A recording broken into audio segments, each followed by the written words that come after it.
distraught, not knowing what's going on. Myself and John Henry spoke with a woman who said when she drove by, she said there is a glass connector hallway that goes to the school, and she said whenever she went by, it looked like that had been shot out, and then she was told to come here. Again, parents very distraught. This is near Edmond School, right near this intersection. Still unclear, but you talked about the police presence. I mean, there's Secret Service police. It is blocked off 4 blocks. We see officers with their gun drawn every minute or two. They run back a few feet, and then they run forward a few feet, and then they run a different direction. So still very active, but no word on exactly what is going on. But it seems to be back in an alley that way, and people are blocked off pretty far back from that location right now. Obviously quite alarming to see on a day just like this, bright. There's always a lot of activity in that area anyway, people sort of going to and from work, school, etc. And to see all the police there, and obviously those parents are very, very concerned about what's happening there. So Colby, take us back to where you are now. You've seen a lot of activity there. You've been talking to parents. You've seen a lot of police presence. What else are we missing that we can't see here that you're seeing? Leslie, I'm right at Connecticut and Van Ness, right outside of the University of District Columbia, this right there at that corner.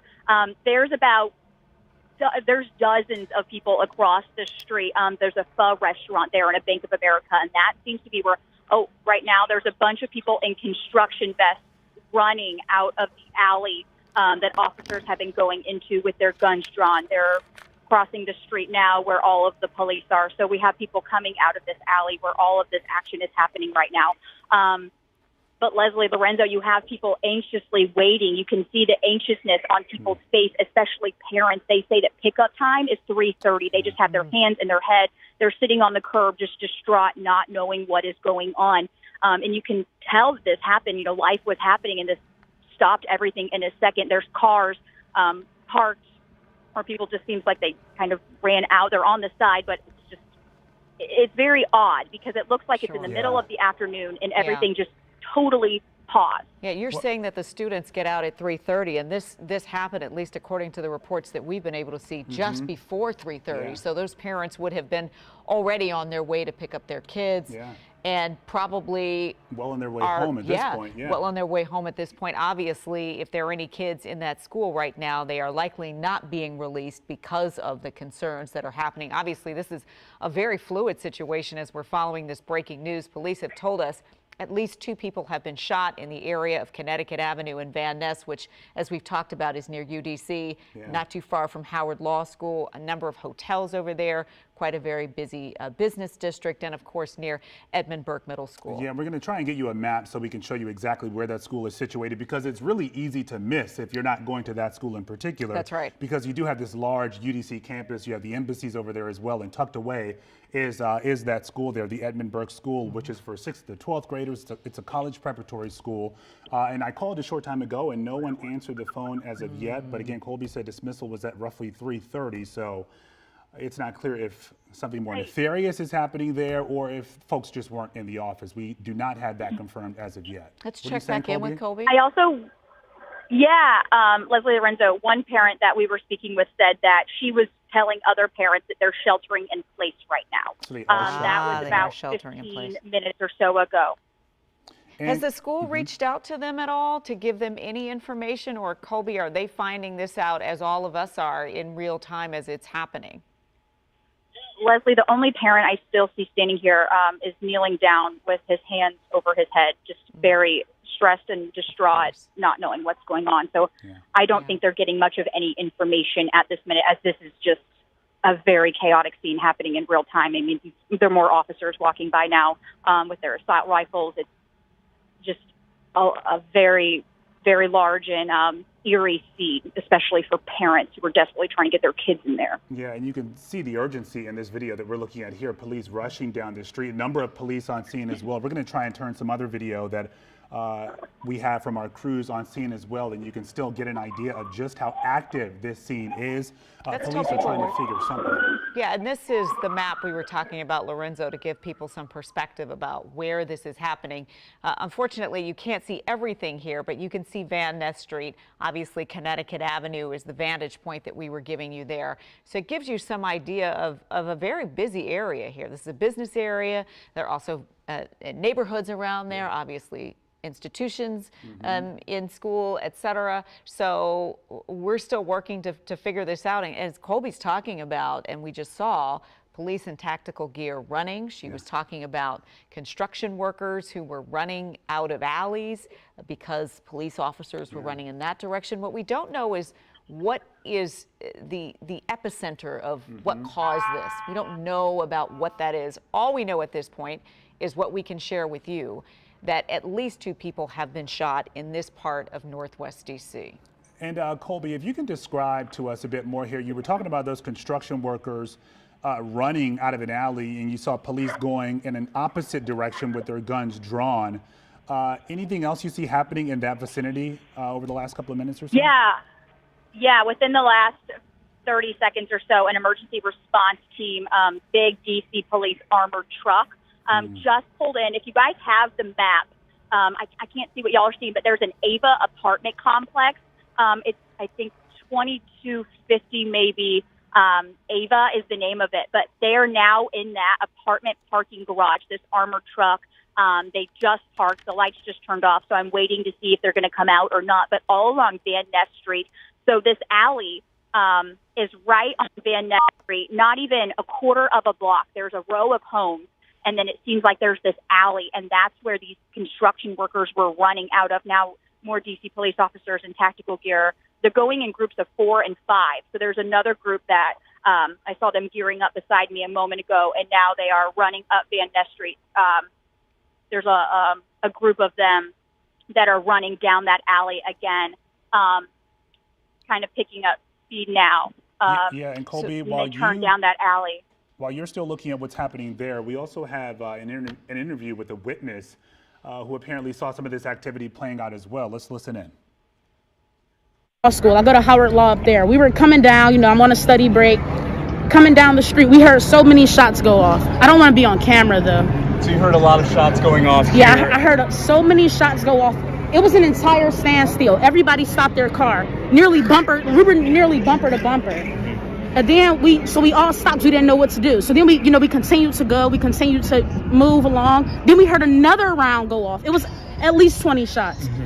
And we started to go down Van Ness, and all the cars stopped again. When we stopped again, we heard another round go off. And so we didn't know how close the bullets were, so we all just stopped right there.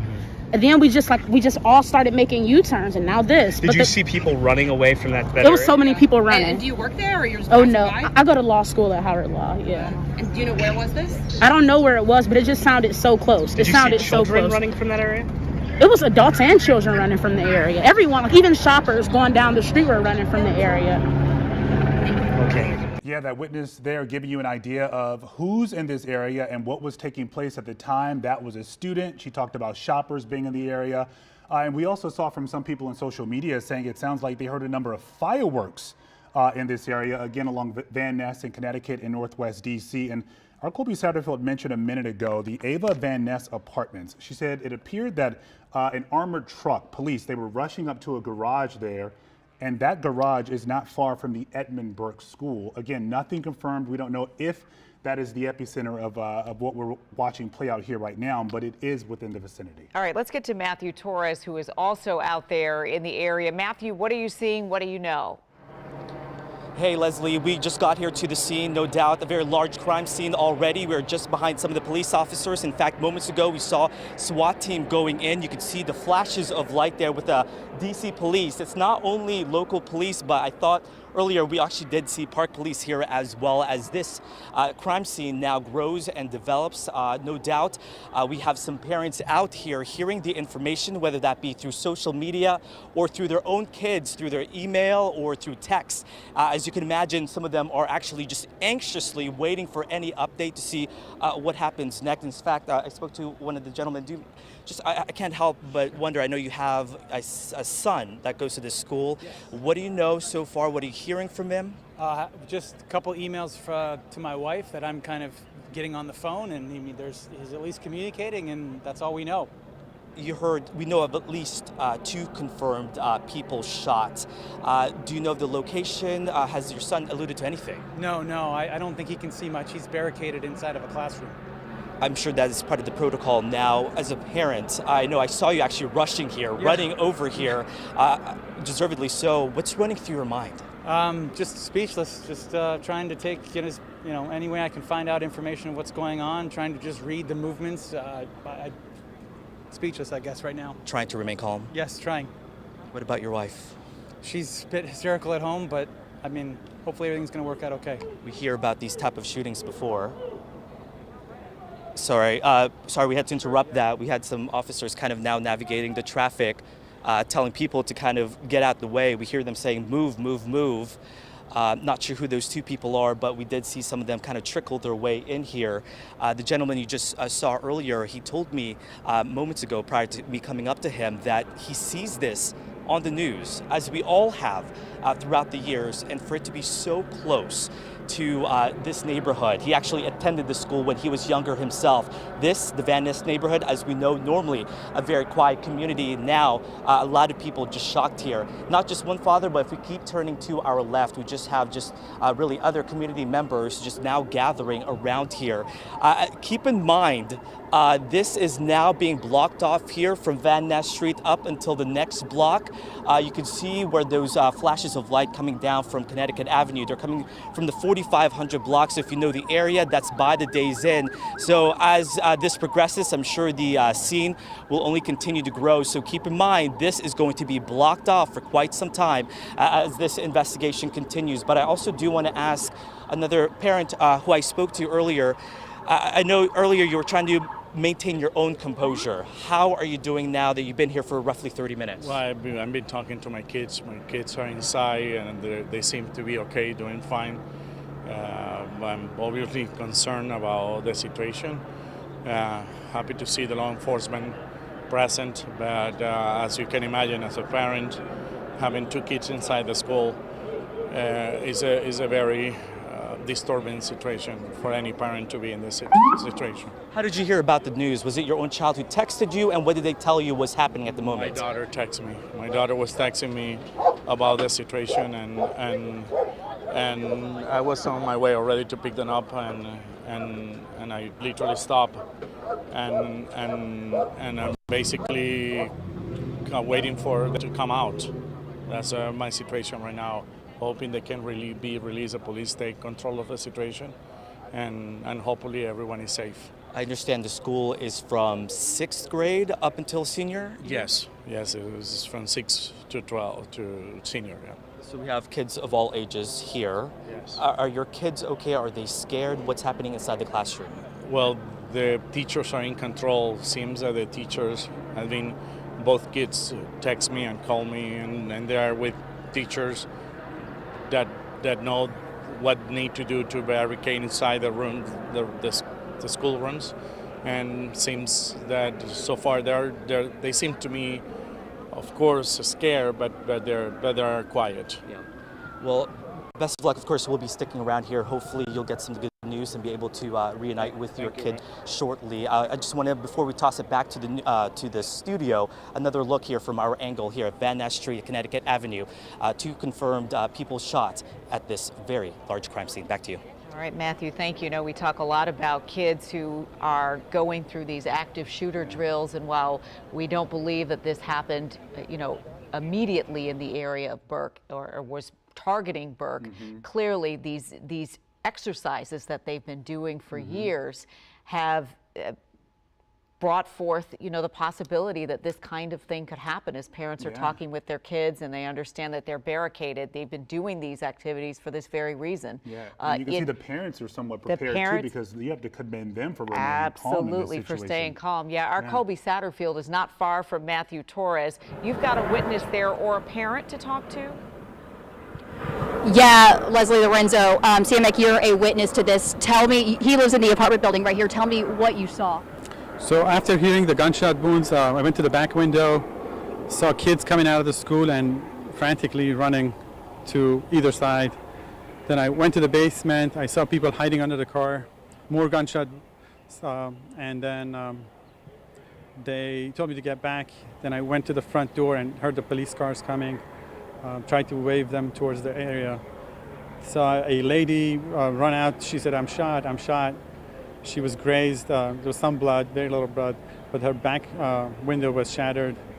Then more police came. I went to all directions. They didn't know where it was. Tried to point them into the building. It's an AVA building. The people on the ground were telling me that the shots are coming from one of the balconies or top of the building. Then more police came and more wounded people, and ambulances came, and then they closed the area. And that's about it. What did you hear? Machine guns, very loud, rapid, stopped maybe for a minute, then again, maybe a few seconds, and then again, then stopped for a few minutes, then some more, and then it stopped. Could you see where the gunshots were heading towards? Could you see what that person was firing at? No, I couldn't see, but I could see that people that were lying under the cars, they were pointing to the balconies of the AVA building, and he said, he's up there, get back or you're gonna get shot. And the people under the cars, were they children or adults? They were adults. Kids went to the other direction, and these people that were caught on this side went under the cars. They were all 3 adults. So tell me, the kids were running out of the school. Is that what you had said? Yes, I saw that from the bedroom. They came out and they went to the right, which is east of here. Did you see anything else that had been shot? I heard there's like a glass hallway or a balcony connecting to the school. Did you see that had been shot? No, the lady that was grazed said that she was right there and she saw the balcony that was shot. The glass hallway that connects the 2 buildings. She was saying that she saw that. I didn't see that. And were the children or anyone saying anything besides the people that live there where that shooter might be? No, I think it was so fast and nobody. The lady kept saying, oh my God, I'm shot. That's about it. No, but nothing coherent, just panic and run around. And what happened whenever you left? Where did things stand when it comes to the AVA building? So first they thought that they didn't know where it was, and police were going past the location. So then a bunch of us, pointed them to the right direction, and they went from the parking lot of the Edmund to get some view on it. So we've been seeing a lot of people running with guns down towards that alley behind the AVA. Can you describe what it looks like back there and how close is the school to the apartment building? Kind of what is it like back in that where we can't see right now? So yeah, from the balcony there's a area where there's a little swimming pool. I would say the street is very narrow, maybe 15 feet, and the school, back of the school is there. And some of the kids were coming up from the back door of the school and going into the alley. Not a lot of kids, maybe 10 or 15, because people didn't know where it's coming from. It was very loud. Didn't know which direction to go, which one's best or worst. Do you know if a balcony could have access to the school back there? It doesn't, no. It's a separate structure. But is that hallway part of the school? Yeah, the hallway connects the 2 buildings. When they renovated, they connected the 2 buildings with a glass hallway. I'm pretty sure the lady was referring to that. Is there anything else that you can add that you saw? No, that's about it. Thank you so much for your time. Leslie Lorenzo, you just heard the breakdown from someone who lives in this apartment building. Just to recap, he says that he lives in this apartment building back where a lot of this activity is happening. He said he heard gunshots. It sounded like a semi-automatic weapon. He heard spurts of a gun being fired. He said he saw some people hiding underneath cars and hiding in that back alleyway. And then also he said he saw about 10 to 15 kids running out of that school. He also said that a woman got shot. He kept pointing, there's vehicles alongside parked on the road here along Connecticut. He said a bullet shattered a window there and it grazed a woman, but she was bleeding, but not extremely, he said. Again, this all taking place, I'm going to step out of the way, this back alley still a large police presence. Have had my back to this, so I haven't seen who's been going back in this alley, but I can see that SWAT type armored truck in that back garage of the AVA building at this time, and I also see several officers or SWAT members alongside the AVA building, which I assume, trying to get a good vantage point, looks into the parking garage. So a big presence there at that AVA apartment building, but then also in that back alley, in which we have seen, and you can see now we have some more armored folks coming now. We see two, and then we see one. You can see they have this contraption here. It's on wheels, and it looks like an armored guard to protect them. They are now heading up Van Ness Street now. They came down Connecticut. So a lot of this happening where we can't physically see right now, but the man who lives in this apartment building here where this is all taking place says that there's like a pool and a tiny road back there, and that's where the apartment complex is, and then also Burke School as well. Leslie, Lorenzo? Wow, Colby, that's quite a bit of to take in, hearing it from both the witness and from you. And in the time that you have talked with him and you have shared this with us, we've learned that police have confirmed that at least 3 people have been shot here. You know, let's remember, it's Friday afternoon. 75 degrees, bright and sunny. People are flocking to be outdoors. It's a busy Friday with a school nearby. Lots of activity on a day when police all around the area have now flocked here to figure out what is going on. We don't know anything about the person believed to be behind all of this. We don't know if it's one person or two. We heard Colby and the witness allude to the fact that there may have been a machine gun involved. But this is a Friday afternoon in Washington where people are out. And it all sounds just so bad. We know the DC police is on scene right now. You have Park Police, ATF, you have the Secret Service as well. And you're talking about, again, a very busy area. And not only do you have the threat still out there, but they're trying to make sure that everyone is okay and they can sort of navigate the scene to try and get to the person that they're looking for, which, as Leslie mentioned, we don't know who that person is as of right now. It's a tough situation, too, as you know, because you've got an apartment building, you've got universities, you've got middle schoolers, you've got business, all of this kind of converging in a place now where there's so much uncertainty and trauma. Our John Henry is down in the middle of this as well. Yeah, and John, you've been talking with folks, witnesses there. What are they telling you?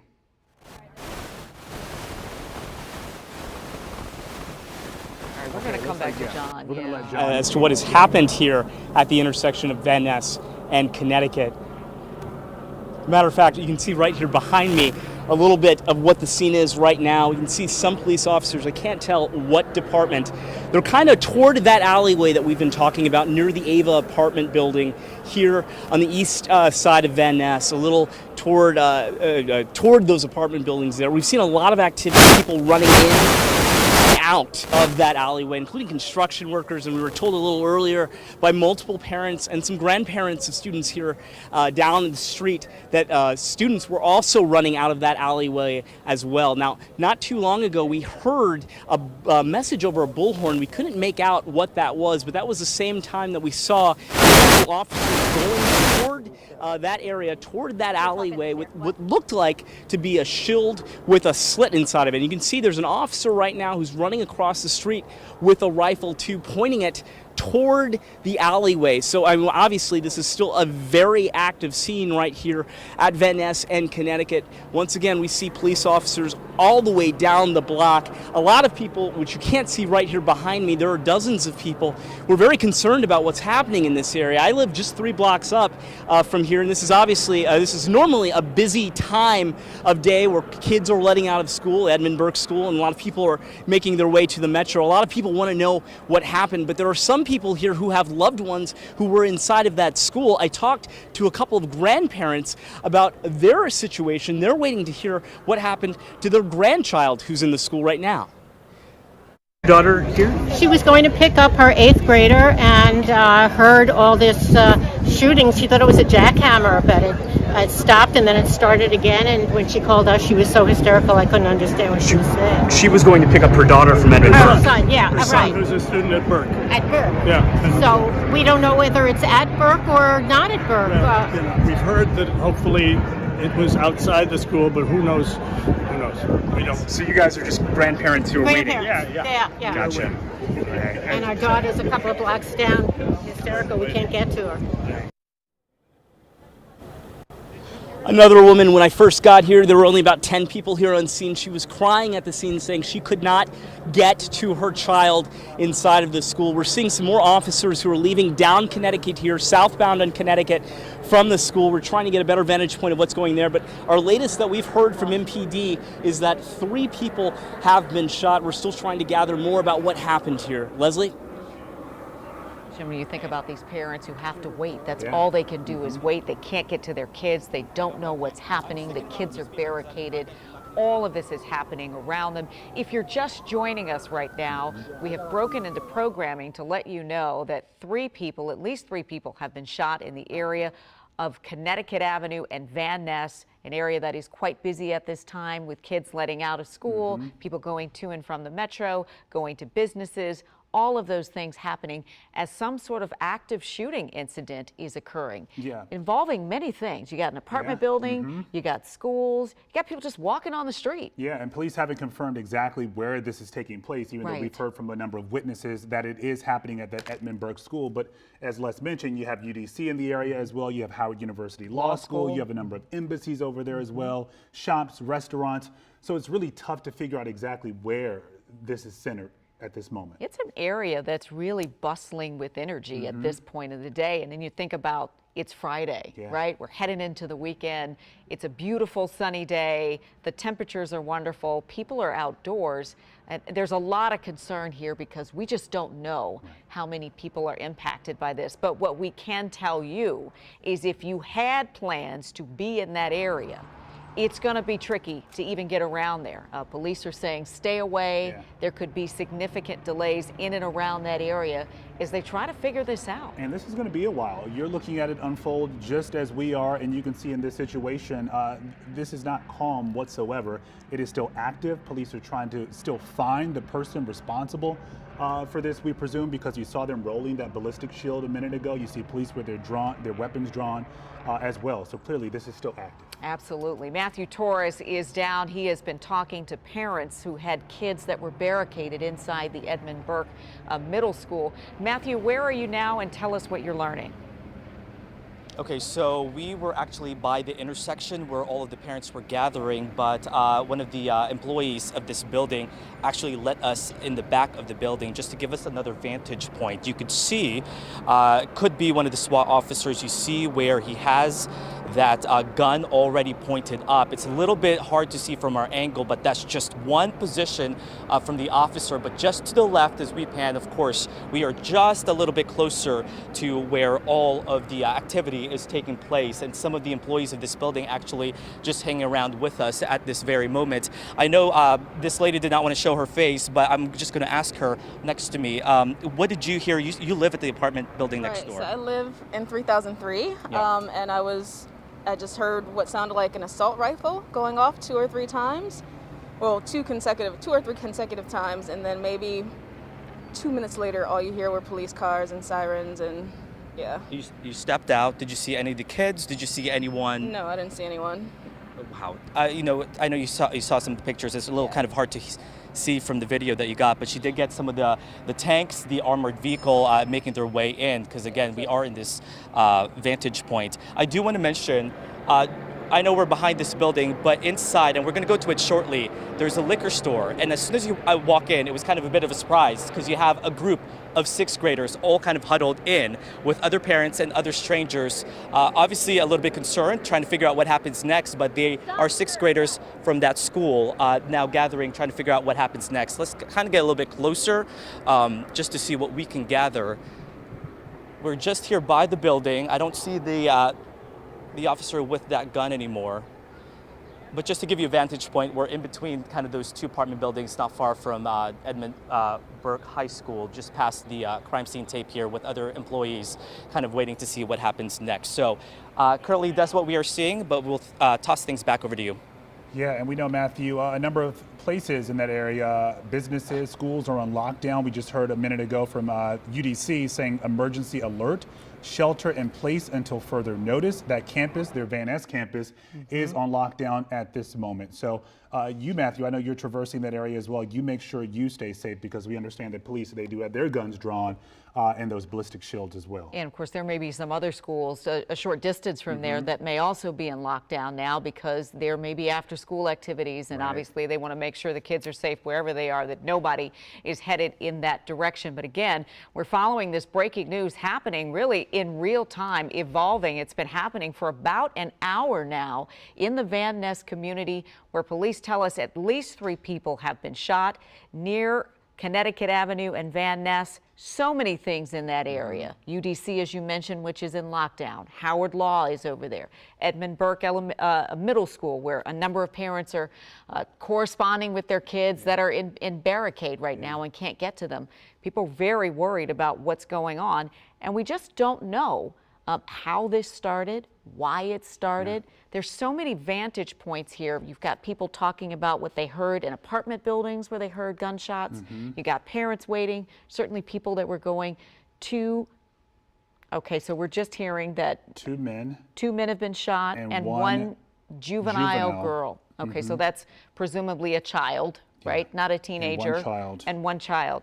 Shot according to DC police. According to DC police. You're getting this information as we're getting it in this Friday afternoon, which was supposed to be a beautiful Friday going into the weekend. Now pierced by the sounds of gunshots, the trauma there, and now we're learning 3 people shot, 2 men and 1 juvenile, according to DC police. And a lot of people in that area, as are we, are just trying to process this and figure out what's going on. And that's why we are here with you right now, because there have been all of this chatter. We want to make sure the right information is getting out there. And we can tell you the only thing confirmed at this point is that there is a shooting in that area, Van Ness Street as well as Connecticut Avenue, and that 3 people shot, 1 of them a child. And we can also tell you that police are saying that do not go in that area. If you were anticipating being there, there will likely be significant delays in and around that area as they try to investigate what's going on. Let's go back to Colby Satterfield right now, who has been there from the beginning. Colby, what are we seeing and what can you tell us? Yeah, we're zooming in right now on, this is something our photojournalist Mario noticed. You can see it looks like a camera on top of that apartment building that we have heard from witnesses. They heard gunshots coming from or near. This is something we picked up on, and this does not look like a usual security camera. So not sure if this was placed here since this shooting occurred or if that has previously been here. Still, you can see, if we can look through here, Mario, you can see the armored truck still in the AVA parking garage of this apartment complex. We've heard shouting and commands coming from that area over a loudspeaker. I just talked with several parents and they told me their kids are inside and sheltering in place. Both of the parents that I've talked to, so their kids are okay. We just see an officer. Mario, you see the guy running across the street? So an officer just ran across the street running out of that parking garage. From our vantage point, we can't see what they're running from, but we still see that they're pointing up. I'm going to kind of get behind so I can see. Okay, so this officer, I can't see. That officer is pointing up. Yeah, Lorenzo. Hey, you were speaking with the witness who lives in that AVA apartment building earlier, and something we weren't clear on. He talked about a tunnel, a glass tunnel between that school, Edmund Burke School, and this apartment building. Is that true? Did he mention that there was some sort of connection between the school and that apartment building? I don't know if it goes directly to the apartment building, but I've heard from several people that there is this glass tunnel. I'm unsure what this glass tunnel is. I can try and ask someone really quick if you don't mind. Hey, do you guys know that glass tunnel that's in the alley? Do you know, is that connected to the school? Okay, so that glass tunnel connects the school to the school. Okay. Connects part of the school to the other part of the school. Thank you. So that was speaking with the parent. That glass hallway tunnel connects parts of the school. We talked with another witness earlier who said that it appeared that had been shot out as well.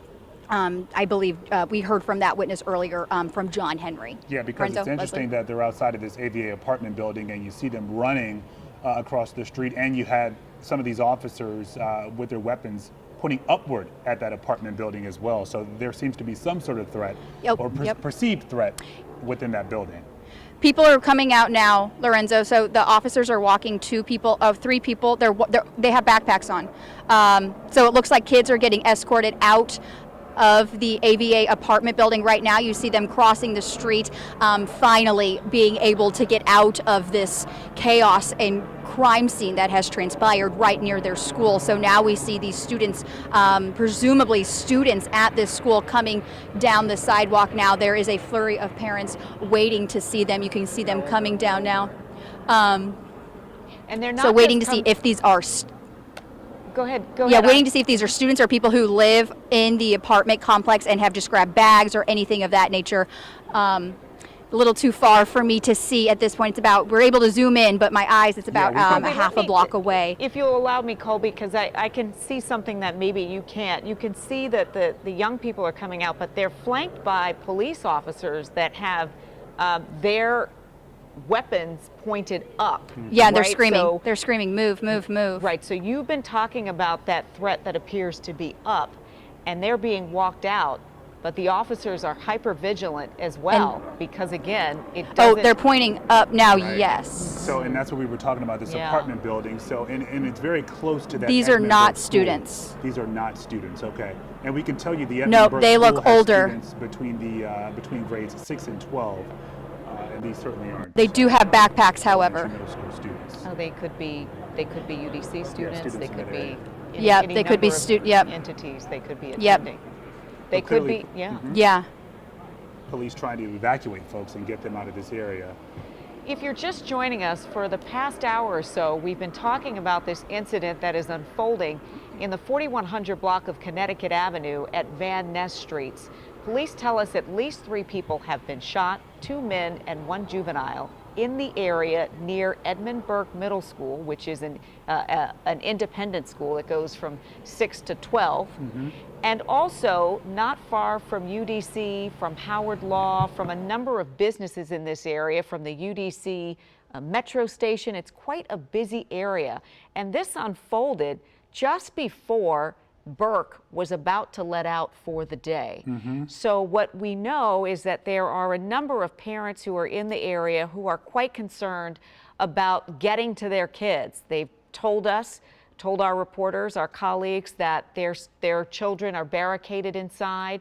And we have been watching this scene play out here again for the past hour. We don't know how this started. We don't know where it originated. And we aren't exactly sure how it's evolving. What we do know is the apartment building on the right, when you look close in, you see 3 letters in red on a blue sign, AVA. That apartment building appears to be involved in some way, according to the witnesses that we have heard from. Yes, Les, and now DC Police sending out a note just a minute ago saying the location of this incident is the 2900 block of Van Ness Street Northwest, which would be this apartment building. It says police are in the area conducting active sweeps. So what we just saw a minute ago with those officers sort of escorting those folks away from that building, that was an active sweep, it appears. And you know, we're also learning, we mentioned that a juvenile was shot, so we're learning that this young person is under 18. We do not know if it's a teenager or younger, but we wanted to pass that along because we know that people have been listening and hearing about a school nearby and wondering about how the children are doing as well. All right, we've got Evan Kosloff also down in that area. Evan, tell us where you are, what you're seeing, what you know. So we are also here at Van Ness and Connecticut Avenue, and I'll tell you, we're basically around the corner here from where Colby was, and where you saw those people walking, right? They came right up over here, so from where that apartment building is. And again, it's important that we emphasize what we know and what we don't know. So we don't know exactly how that building is involved, but we saw it happen. We saw officers coming by, and I've got to tell you, it's tense. It is tense here. Often we come to these scenes and it's controlled, and in this situation we've got officers carrying very long guns. We've got a mobile shield. I put out on my Twitter this video of what appeared to be a shield being rolled down towards where that apartment building is. You can see right now, if Mike Ferb points in on them, we've got 2 officers walking back from that apartment building, again holding these long guns. And I want to show you a 360 view just to show you what it looks like here. I'm going to walk around here and just show you. It's tense. look at this. We've got people watching on all sides of Connecticut Avenue and Van Ness. Some of them are students, as we've been talking about. There's a school that's right down the street here. Many of them are concerned. I spoke with one student who said he heard the gunshots, of course, was worried about that, terrified about that. And then another, I talked to a parent of somebody that's at that school. And so it's the same fear. Fortunately, that father that I spoke with said that he did get a hold with his child. So that child's going to be just fine. And as we've been learning, we just had Leslie saying this. We've got the 3 people that have been shot, 2 adult men, 1 juvenile female. We don't exactly know the ages of that, and we don't know how they're doing. So again, it's important to focus on what we know and what we don't know. So here in this intersection, you see it's blocked off completely. We've got a lot of people saying they were just trying to catch the bus, catch the metro. Obviously, that's not going to be possible right now. This is Connecticut Avenue and Van Ness as well. And let's go back, though, to where the officers are focusing right now. And actually, let's focus in right here. It does appear that they've got somebody who's got their hands behind their back. Again, there's so much information we don't have, so it's important that we don't jump to conclusions. But this is what we've got. We've got 2 officers coming here with long guns, another woman walking with them, and then this gentleman here, he's wearing sandals and he's got his hands behind his back. So I'm going to emphasize again, we don't know the situation. But this gentleman is walking with police. He's got his hands behind his back. This is on Van Ness Street where he is as he's walking by. These officers, you could just look at the weaponry that they have there. You know, these are not any pistols. They've got their long guns out here as they prefer the situation. And they're now going to be turning across the street. We've got cameras rolling here as we're trying to figure out what happened that led to 3 people being shot. 2 adults, 1 juvenile female, and he's being led around there. Just wait till he goes around the van there. So this is what we know, okay? It's important that we focus on what we know. We're here on Connecticut Avenue by Van Ness Street. There was a shooting. It happened within the last hour. We have 3 people that have been shot, 2 adults, 1 juvenile female, and now we're seeing this gentleman be let out. It's been a tense situation where we've seen officers with weapons drawn, and it all focused on this apartment building, it appears, here on Van Ness Street Northwest. And all the while, we've got people here gathering at the intersection, trying to figure out what exactly happened here, just like we are. This is happening in live time, and you have to understand this is, by a school. Students are worried, parents are worried, and we're going to stay by here and try to figure out exactly what happened. But you just saw some dramatic visuals, as I sent it back to you guys, of somebody being let out in handcuffs. And obviously, Evan, you're right to point out that we need to wait because we don't know exactly what that connection may be here. So we're going to wait and work to find that information out. What we do know is that UDC tweeted out a while ago that this shooting occurred near student housing. Right. So that may give us a little more information about, in addition to this being an area, a robust area where young people are learning, that this may have been a student housing apartment or a place where a number of students that attend UDC also lived. And it's interesting that police also changed the address of the incident because initially that probably led to some confusion. Of course. People were trying to figure out exactly where this was taking place, and then they put out that address saying it appears to be this apartment building that their investigation is centered on right now, and which is we have also been seeing in some of our images there with the active sweep that was going on earlier. They were trying to get people out of that apartment building for a reason. And of course, residents in both the Cleveland Park area and Van Ness area are all being told to shelter in place wherever they are. That includes a number of schools, perhaps even some businesses, as we are learning more. Matthew Torres is out in the scene. Matthew, tell us more about what you're learning and what you're seeing. Hey, Leslie, we are actually at the balcony of one of the apartment complexes that's facing pretty much the scene of the pictures that we have been providing to you. This is what I'm talking about. This is that apartment building. What is this one called again? Ava. As you heard from the gentleman that Colby Satterfield interviewed earlier, you could see the armored truck just outside of that building. We're actually able to see what's developing kind of first before everything moves along the street closer to Connecticut Avenue. So you see the armored truck right there. Moments earlier, as we showed on air, we actually saw that line of people being let out by officers, as you saw some of them pointing guns up in the air. And as we pivot to the right over here, we also also saw that same gentleman with handcuffs being let out. As we made it very clear, we don't know if that's just related, but it really gives us a really good vantage point of what is playing right in front of us as officers are really gathering over there. So here, it's somewhat of a calm scene from where we are, but no doubt, if we see something go down, we'll try to show that to you as soon as possible. But over here, that is the armored truck, and then the alley, as we discussed, it's where? Oh, okay, so it's right So the one we right were over there. is on the right, and the other one is where that orange sign is. Yeah. That way. Okay, and this lady was kind enough to let us up here, but here, this is where just following the action, no doubt. It's a little hard to see with all of the trees, but as soon as something does happen, we'll provide that to you. Hey, Matthew, you're there, and so you've seen this sort of evolve a bit. Does it appear that even as tense as this situation has been, that things have calmed down just a bit? Have you seen more tactical police running? Have you seen more people moving swiftly, urgently?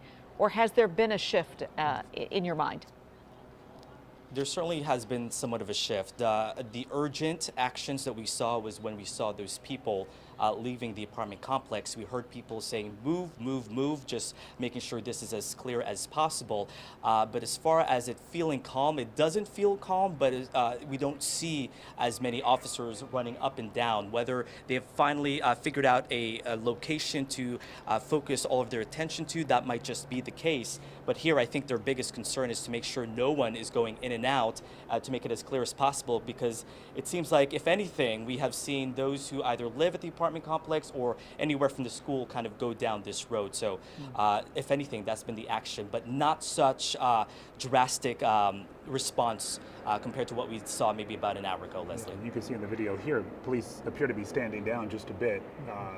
Earlier, we saw them rushing toward that building. Their visors and their riot helmets appear to be up as well as we look live there along Connecticut Avenue and Van Ness Street as well. And, you know, I want to go back really quickly. We said this started to unfold at roughly 3:30 today. We have some video now taken by someone in that area when they heard the gunshots being fired. Let's listen. See, as soon as we're done live.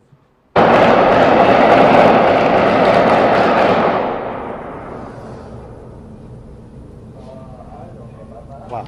Yeah, and that's exactly what witnesses have been describing to us over the last hour or so. Some people saying that it sounded like fireworks. Some people said jackhammer. Yeah. So really creating just an awful picture there. But you heard just how bad it was. Quite a contrast, of course. Before all of this, it was a quiet Friday, a bright Friday. People were looking forward to the weekend until the sounds of the gunfire pierced the quiet of the neighborhood and the energy of the people there, right? You got kids leaving school, people going back and forth from the metro station. There are businesses over there, a number of institutions of higher learning. This is a busy, bustling place. And so this is quite dramatic for the folks who live there, who have both heard the gunshots or experienced it or were running from various places on a Friday afternoon that they just didn't anticipate something like this. You got words of an active shooter, and then you hear that in the area for people who live in that area, and you spend minutes just trying to figure out exactly what's going on, where this is taking place. Initially, we did hear that it was happening at the Edmund Burke School, but we do have to point out we are not sure. Police have not confirmed that this is exactly where today's shooting has taken place. Absolutely. If you are someone who lives in Cleveland Park or Van Ness, no doubt you know at this point that police still want you to be in lockdown. A number of things are locked down in that area. Of course, we'll share that information when something changes. And then, of course, the traffic in that area, which is normally pretty robust on a normal day, because of what's happening there, there may be some delays and backups around the area because police have cordoned off that area as they try to neutralize the situation. We're still waiting to find out how this all started, who was behind it, what this was all about. But what we can tell you right now, according to DC police, is that at least 3 people were shot, 2 men and 1 juvenile, and we haven't been given any additional information. We do have sound from a witness that saw this go on. School. I go to Howard Law up there. We were coming down, you know, I'm on a study break, coming down the street, we heard so many shots go off. I don't want to be on camera though. So you heard a lot of shots going off here. Yeah, I heard so many shots go off.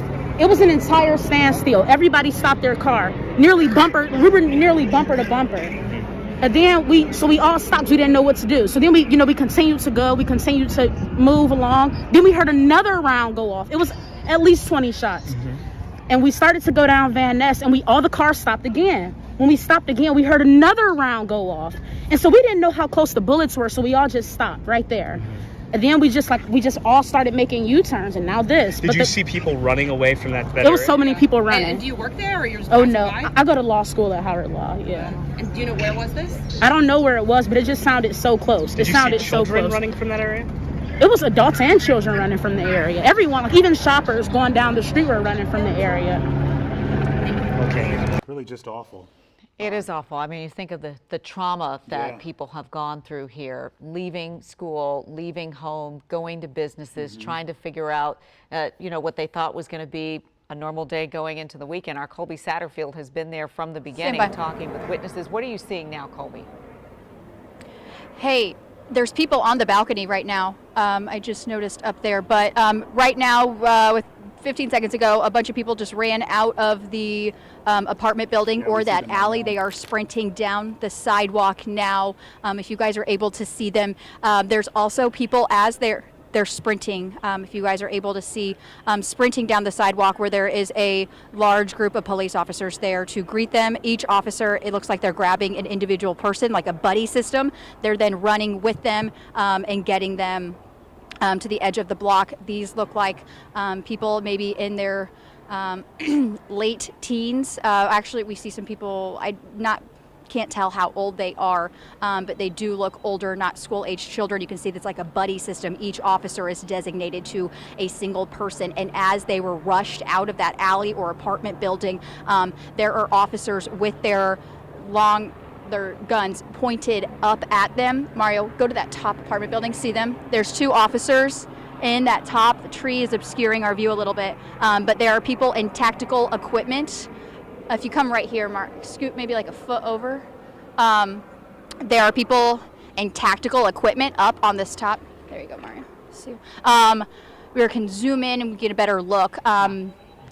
Tactical equipment folks that are up in that top of the AVA apartment complex where we have been hearing a lot of this activity coming from and where these shots may have come from. They're now on the top floor. Now, a few minutes ago, we saw some being escorted out in handcuffs, and things seemed to calm down just a little bit, but then it picked right back up. Zoom back out. And we do have to let the folks know really quickly, Colby, we have to let the folks at home know that we're watching this all play out. We're not sure what's going to happen. It looks like some of those officers up on that balcony, I'm not sure if they were waiting for some sort of commands, but we do want to let you know, we want to warn you that we're not sure what's going to happen next in this situation as we watch it play out. Yeah, we're watching this as you're watching this. And again, when the officers are escorting the people out one by one, it suggests that they're still concerned about a threat here. This is not over. This is not done. And I'm sorry, say that again, Jeff? Matthew Torres. Okay. You have a different vantage point, Matthew. What are you saying? We know that you're right across the street from Yeah, we are, and so pretty much the same vantage point that you're seeing from Colby, we kind of have it just adjacent to where she is. We saw those kids being rushed out, and immediately you couldn't help but notice when they got out of this building. So it seems like they're almost filtering them through this building.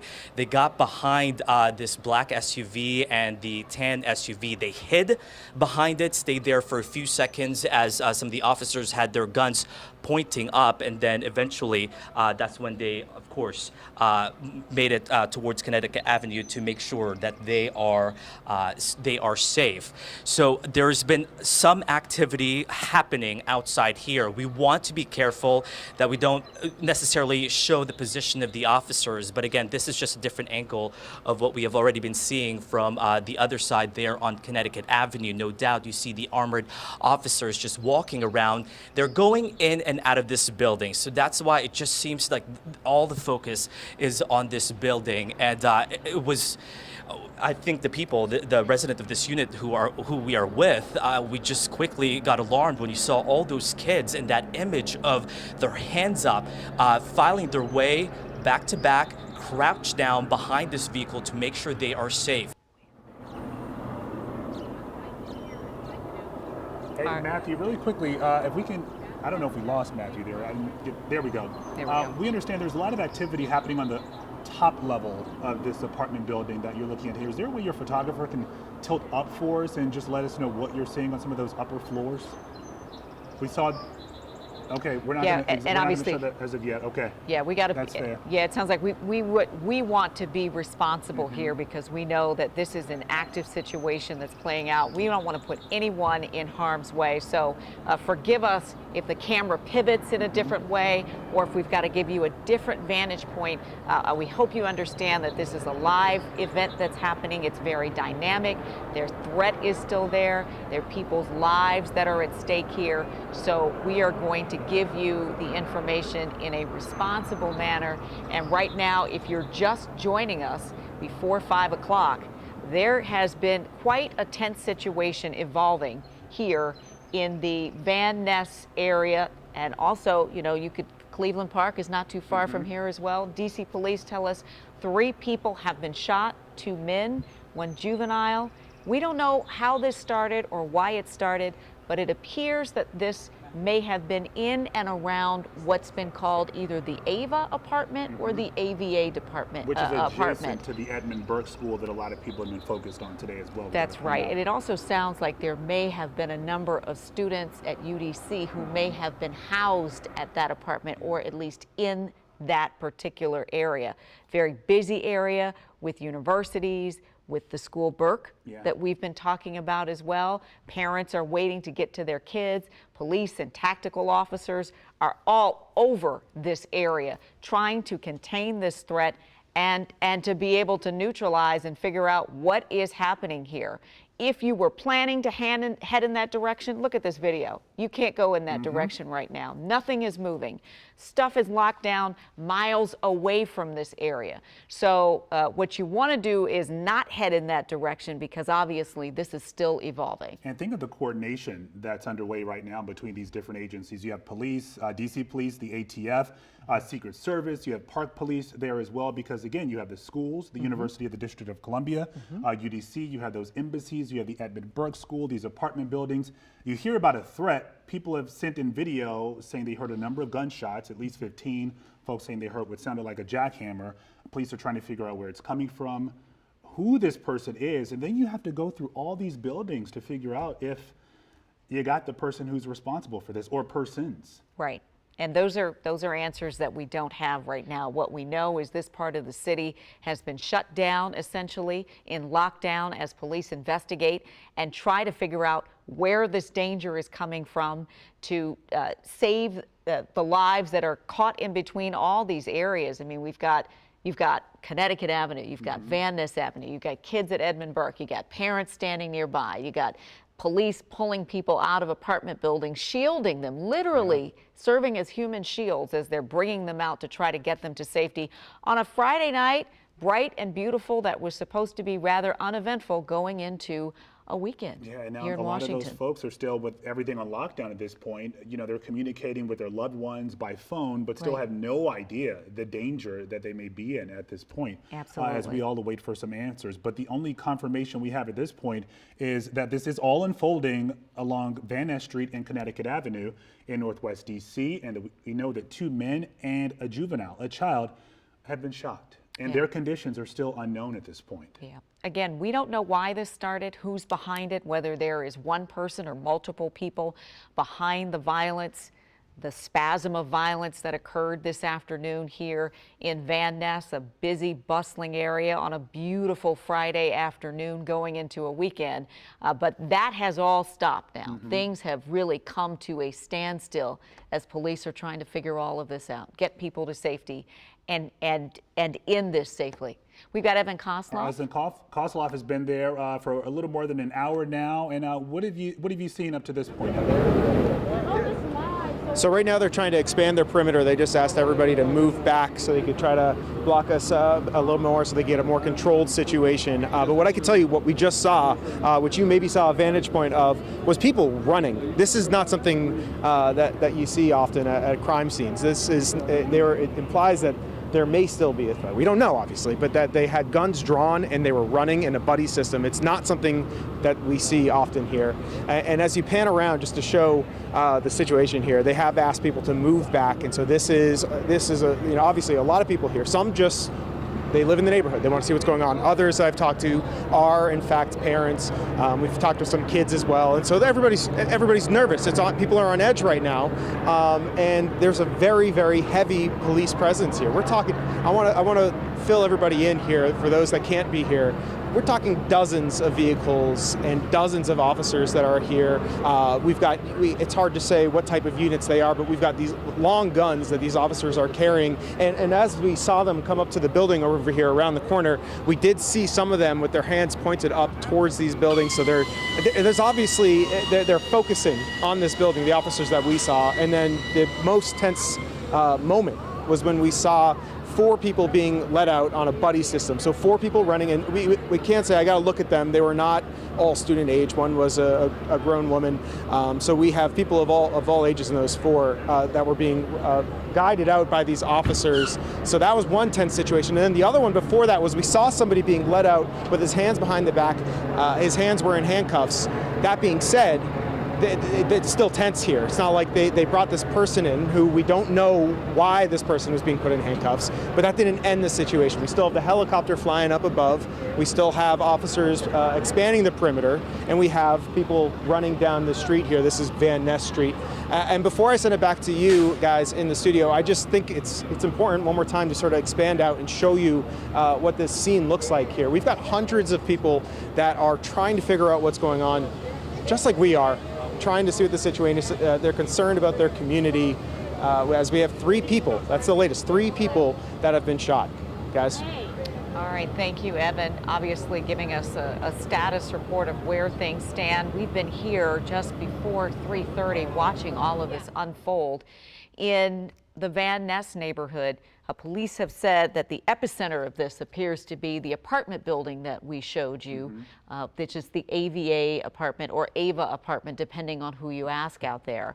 And there is still a lot of activity, almost an hour and a half after this began. Yeah, and I'm thinking of the trauma for people living in this area, Sure. those who had to hear those gunshots, and you're living through this moment not understanding really the gravity of what will be the outcome of this situation. All we know right now, again, 2 men shot and 1 young girl, according to police, shot. We don't know where they were shot.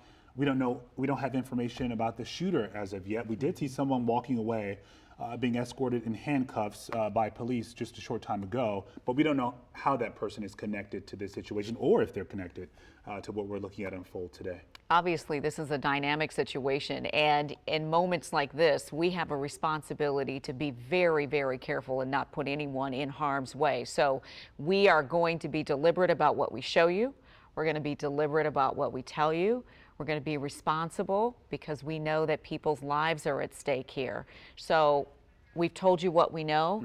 If you had planned to head in that area tonight, probably not a good idea right now, although there are a number of schools over there in the area.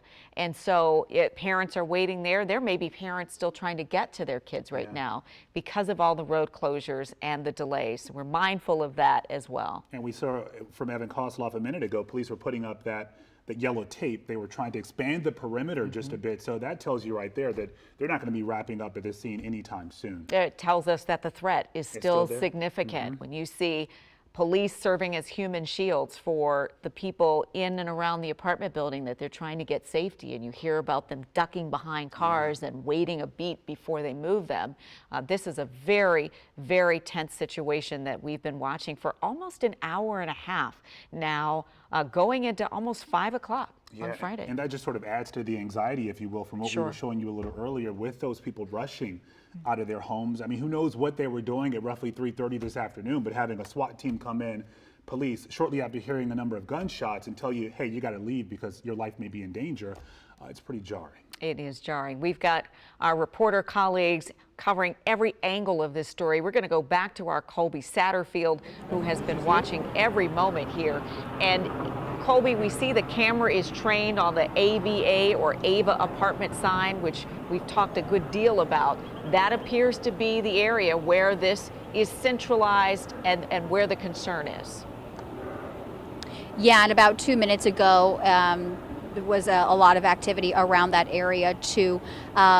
But they're bringing people out. You can see some people coming out. So every few minutes we see an officer with that buddy type system bringing and escorting someone out and bringing them across the street from Van Ness. I also want to point out that we know 3 people were shot, and within the last about 5 or so minutes, 3 ambulances parked and are here at the intersection of Connecticut and Van Ness. Not sure if they are planning on putting people inside of these ambulances, but they are here and they are stationed, and they have EMTs that have been standing outside of these ambulances for the last few minutes. And as we saw with Evan Kozlov, rearranging people to accommodate them. If we can go back over to the AVA apartment sign, still that big armored vehicle is parked in that same entryway that we have been talking for a while, and we continue to see law enforcement coming and going. And you can see coming down the street now as well on Van Ness, a group of about 6 or 7 officers, and it looks like they have rifles with them as well, and looks like they are carrying their gun cases behind them as well. In their tactical gear as well, coming down Connecticut Avenue right now. We've been seeing clusters and groups of officers going in different directions over the last few minutes as well. Not sure where the action that is going on that we can't see right now, but there is still certainly a flurry. We can see another group of officers coming down the street as well. If we can pan more towards Connecticut. Some more clusters of officers coming back to the public over here. This is where a lot of people are waiting, coming back over to this general area. Parents still waiting, still being told that they are sheltering in place at this time. Hey, Colby, can you give us an update on what you've seen over the last 5 minutes? We haven't seen this shot in quite a while, but we saw earlier a lot of these officers had their guns drawn as they were walking by this apartment building. They had those ballistic shields sort of in place, but now they appear to be walking calmly toward that apartment building. Yeah, and this is the first time that I have seen them walking calmly toward that apartment building, toward that alley. You're seeing them walk up. This is the first time I have seen them go up without their guns drawn, even a few, but you can see they are walking, once they get onto Van Ness, they do walk with a little bit more urgency than going down Connecticut Avenue. But this is the first time we have seen this level of calm since we have been here, and I wouldn't even call it calm. They just don't have their guns drawn, as we have seen over the last near hour and a half. We've not really seen much activity beyond this within the last 5 or so minutes. We saw a group of people being escorted out about 5 or 6 or so minutes ago, and each of them had that buddy system. We've seen officers almost going in rotations, coming in and going out. What's going on beyond that, we're not sure. And of course, we know the ambulances are here waiting to see if they will be filled with any patients in the coming minutes. Colby, thank you. If you are just joining us, it is 5 o'clock on a Friday, and these are not the kind of Friday night lights you like to see on a thoroughfare like this. This is Connecticut Avenue. It would normally be filled with cars headed home from work, picking up kids from after-school activities. Tonight, things have come to a standstill because of a very tense situation evolving in the 2900 block of Van Ness Street at an apartment building where we have learned that police are working to try to figure out where the danger is. What we know is 3 people have been shot, 2 adult men, 1 young girl, a juvenile is all we've been told. We don't know how this started, why this started, but this has been an ongoing tense situation since before 3:30 this afternoon, and we've approached 5 o'clock already. So this going on roughly an hour and a half now, and you're talking about the area that police are trying to navigate at this point.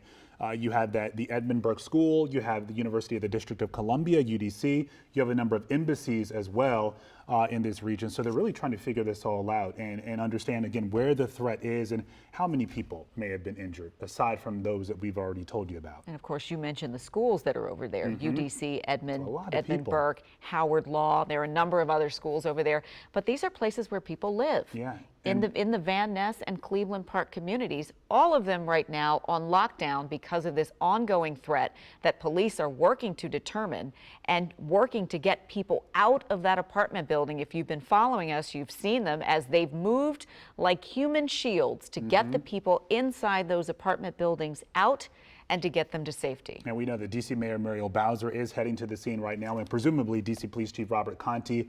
And hopefully at that point, we will be able to get a lot more information about what's unfolding and the threat that still lingers at this hour.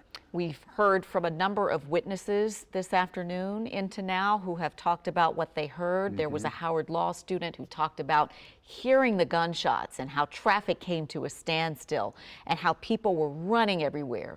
You heard from Colby, who talked to a witness who also heard the gunfire or said he heard the gunfire and thought that it was coming from certain areas and talked about people ducking behind cars.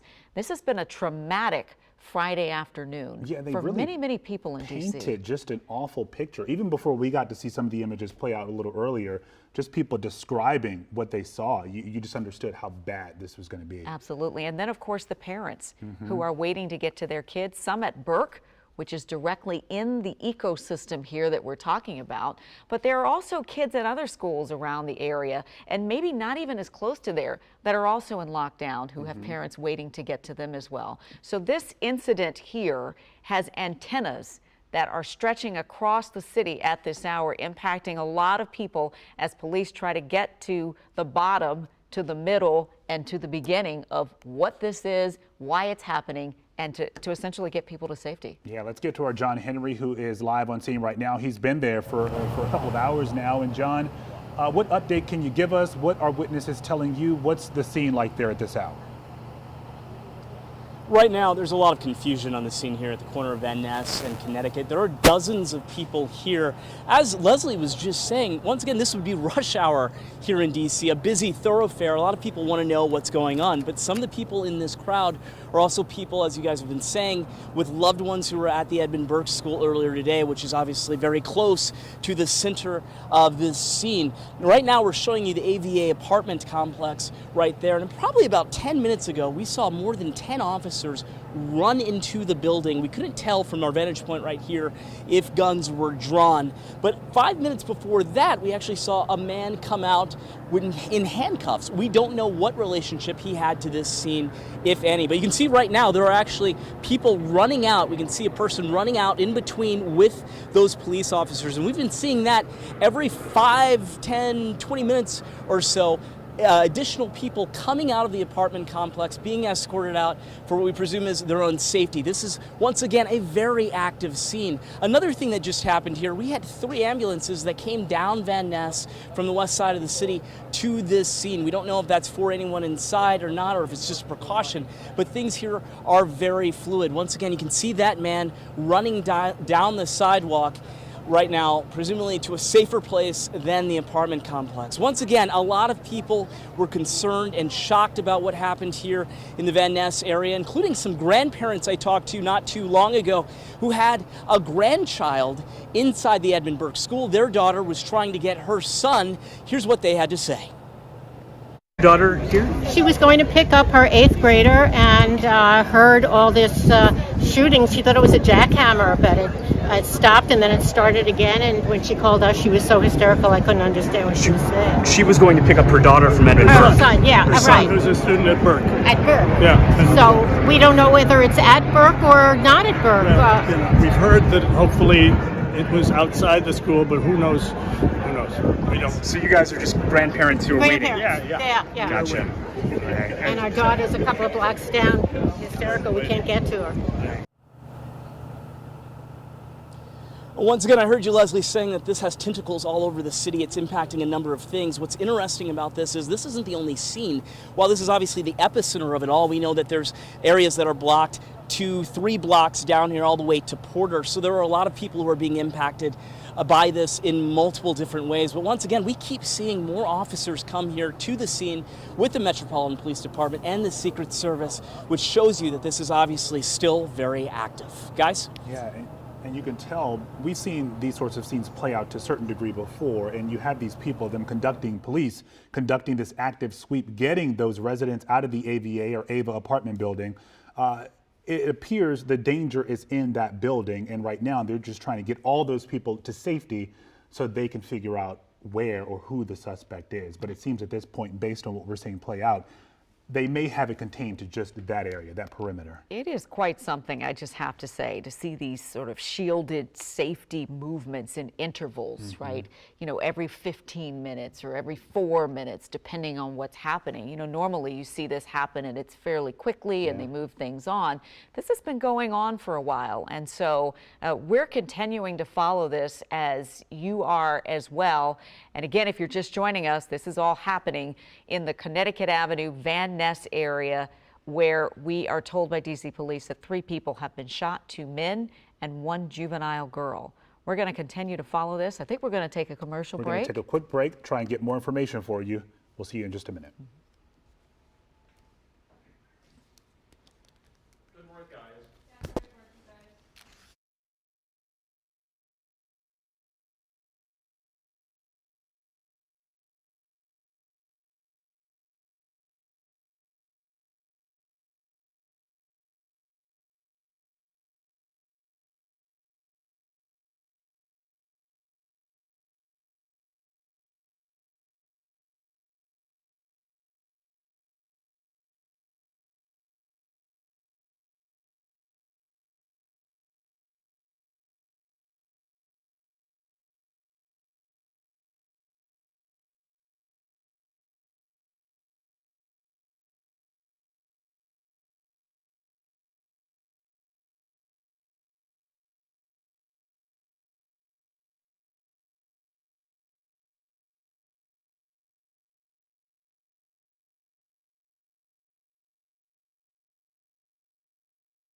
All right, WUSA 9 staying on top of that breaking news in Northwest D.C. For a little more than an hour and a half now. We can tell you at this hour, 3 people shot in the Van Ness neighborhood, 2 men and a young girl, according to police. This is all happening at the corner of Connecticut Avenue and Van Ness Streets in Northwest. Now at around 3:30 today, you have the busy commute, school letting out, and just this massive scene. And we're seeing more and more of these officers, law enforcement officers, flooding in. And what we're looking at here is FBI, if I can read those little decals in the back of their uniform correctly there. So you have ATF on scene, you have Park Police, you have DC Police, Secret Service, and it appears, based on what I saw a minute ago before one of those officers moved out of the way, it appears to have been FBI getting out of that armored truck. And if they're just arriving, it sounds like this is not over yet. Right. This is still continuing, and we're going to still continue to watch it. We're going to take a quick break, though, and talk about the forecast right now. Michaela, are we going to the forecast? Okay, we'll bring in our Michaela Cero to give us a look at the forecast, and we're going to watch this all play out and give you an update in just a minute. Hey, Michaela. Hey, thanks you guys. Well, it is Earth Day today, and if you've got anything outdoors for the rest of the evening, it's going to be relatively nice out there. And heading into your weekend, we do have some sunshine planned. Temperatures overnight tonight for most of us dropping into the 40s with a few spots lingering in those low to mid 50s, about 54 there for the district. A look at the weekend forecast. 73 there for your Saturday, mid 80s on Sunday. Both days going to see plenty of sunshine across the entire area. A slight chance for rain real early on Saturday, and 1 or 2 rumbles of thunder will be possible on Sunday. Not going to ruin any of your outdoor plans for you. A quick peek at Futurecast here tomorrow. Throughout the day, we'll wake up with just a little bit of cloud cover, 1 or 2 sprinkles again, but it's not going to be a washout. As we head towards your Sunday, we'll watch 1 or 2 rumbles of thunder possible for the later part of your afternoon and evening. Not too bad out there, but temperatures over the next couple of days, they're going to cool off a little bit more. Guys. Kayla, thank you. Of course, we've been following this developing security situation in D.C. in the Van Ness neighborhood, Connecticut Avenue and Van Ness. If we can go back to that live shot, I believe we have now, where yet another police entity has arrived on the scene to try to contain whatever is happening. We don't know exactly what happened here, but what D.C. police tell us is that 3 people were shot, 2 men and 1 young girl. Our Evan Kosloff has been down on the scene watching this evolve. Evan, where are you now and what do you know? So we are here by Connecticut Avenue and Van Ness Street, where the end of the perimeter is, and I'll tell you the development that we just had. Another set of officers came in camo, a shocking thing to see here in the District of Columbia. They had FBI written on their backs. They all had long guns, just like many of the officers that we've seen today. And then they just like all the other officers, went down Van Ness Street heading towards that apartment building, which seems to be the focus. Meanwhile, we have a lot of people here that are concerned, trying to figure out what happened. We know that 3 people have been shot, and these people want to make sure they want to find out what the situation was. And then, of course, one group that's incredibly concerned are the people at the school. Again, we're not hearing any reports that it was in the school, but it's still shocking for parents. I want to introduce you to one person, Jen, yes? So you got a text from your 11th grader saying what? I said something bad is going on at the school. There's gunshots. Turn the news on. When I looked for the news, there was nothing on the news. So I jumped in my car and I came down. And you were telling me, did he hear gunshots? He heard gunshots, a lot of them. He said a lot of gunshots, and they were fast. So what I'm hearing is it's either semi-automatic or an AR. So, but it was the gunshots that he heard were the gunshots that were hitting the glass bridge at their school. And that's what he told you through the text? Right. Wow. And again, we don't know if this was targeting the school, if it had anything to do with the school, but nonetheless, they went on lockdown. What did your child say he did? He said that I am on the 2nd floor and I'm under a desk with the door barricaded. And I asked him to please turn his ringer off. So I've been texting with him the whole time. Evidently, a police officer has just said that they have no intentions of bringing these kids out anytime soon. So for them to just buckle in, and that's what they're telling the students. I mean, you're getting the parents' worst nightmare. That text saying, "I'm hiding under a desk." No, it was. I was in tears. I called a workmate and I asked him to keep me calm while I was driving down here. So, anyway, I feel so much better now that I'm here, and I know that I'm talking with him, and I know the situation better. But I feel just incredibly just sad for the people that are dealing with this in that apartment building. Do you think for people at home, and maybe Mike, you could show just more of the scene here, but can you describe a little bit that you said there's a tunnel between the new school and the old school? Right, there's a glass bridge that's in the air that connects the old part of Edmund J. Burke with the new constructed Edmund J. Burke that faces Connecticut Avenue. And that is the bridge that got hit by the gunfire. That's what your son said that he heard. And that's why it could appear that the police are on this side, and there could be reactions at the school down the street here because it's connected. There's this tunnel between the old and the new. Correct. Just big picture, what are you texting your son right now? Just do what they tell you.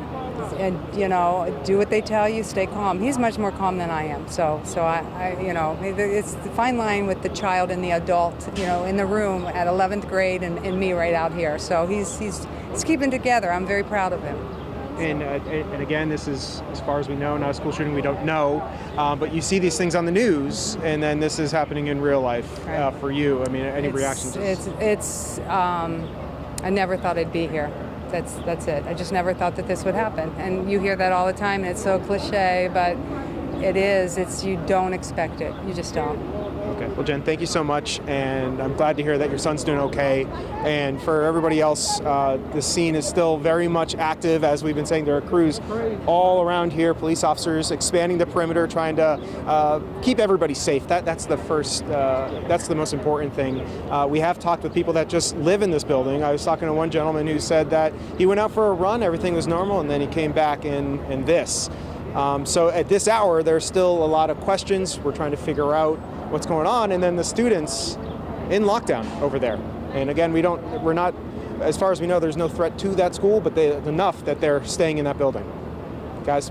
I hear the parents say they never expect this kind of thing to happen, and nobody does, right? And to have to text back and forth with your child, and they're the one calming you down. This is what happens when there is gun violence. And these kids in are a trained city. for this. You heard her son talk about getting under the desk. He knew what to do in that moment. And we should point out, we keep talking about this Edmund Burke School where that woman's son is at the moment, and it's adjacent to that apartment building, the Ava apartment building, where the police activity appears to be focused at this point. So if you heard gunshots, there's a good chance, you heard them in that area just because they are so close. And she also helped us to understand a little bit more about the school itself. You've heard talk about a glass bridge that connects part of Edmond to a new part of Edmond. That glass bridge is in the air, and it was hit by gunfire.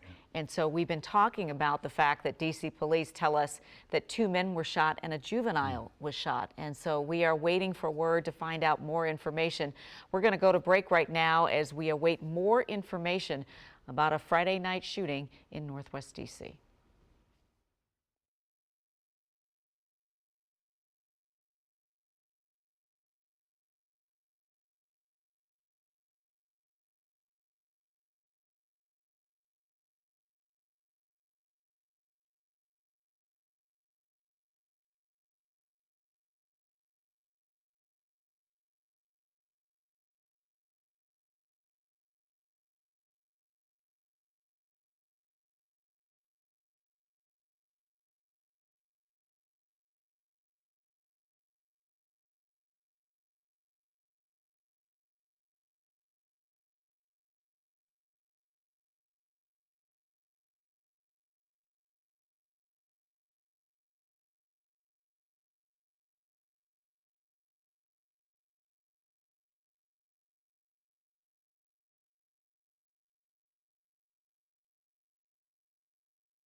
All right, if you are just joining us, we have been following a traumatic situation in the Van Ness area where 3 people have been shot, 2 men, 1 child.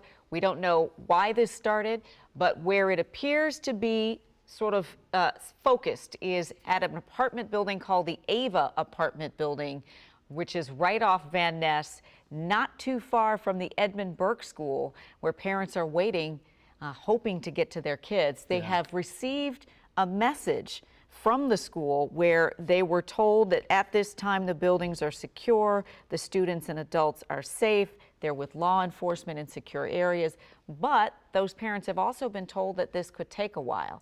We should also say there are other schools in the area that are also on lockdown and other places on lockdown, and if you're living in the Van Ness or Cleveland Park neighborhoods, police are urging you to stay in place where you are as well. Which is clear that they're trying to get this all under control. They've been at it for nearly 2 hours at this point.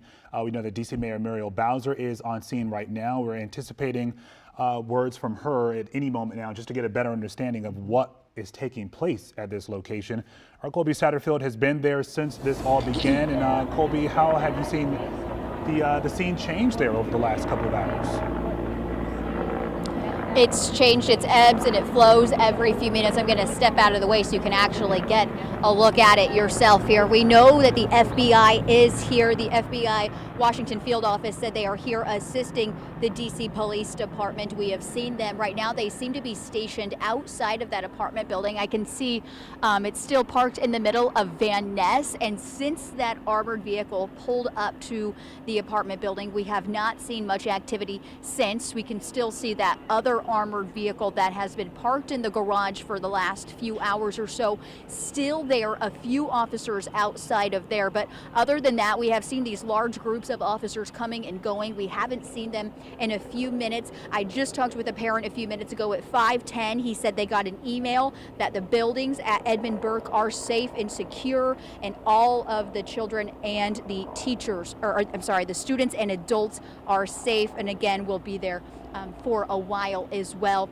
But right now we're just waiting to see what's going to unfold next. It's been very quiet over the last few minutes.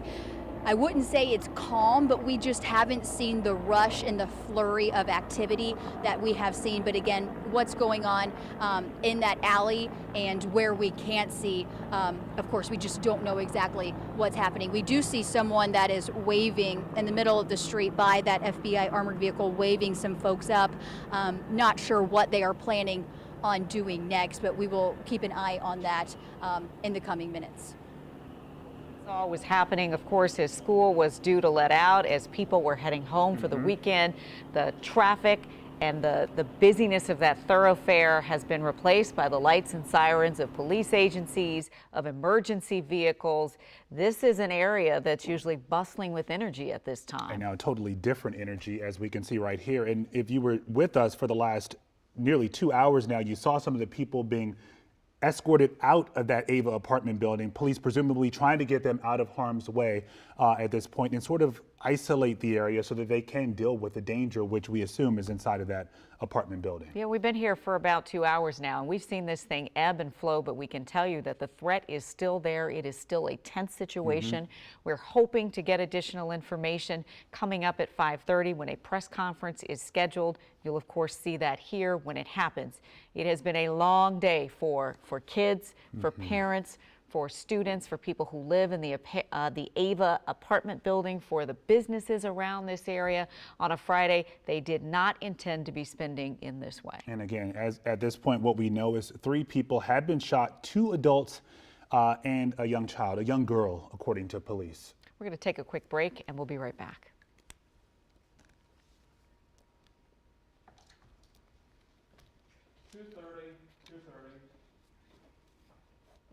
Okay, so what are you seeing? So is this the Statter stuff? Where that is. Statter has a bunch of stuff on his Twitter. Hmm? Dave Statter has a bunch of stuff on his Twitter, too. Either of you need anything? Water, snack? So someone sent me a video, but I don't know what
Coming up on 5:30 now, we are still following that breaking news out of Northwest D.C., specifically along Connecticut Avenue and Van Ness Street. As you look live there, we are awaiting a press conference with D.C. Mayor Muriel Bowser and the D.C. Police Chief.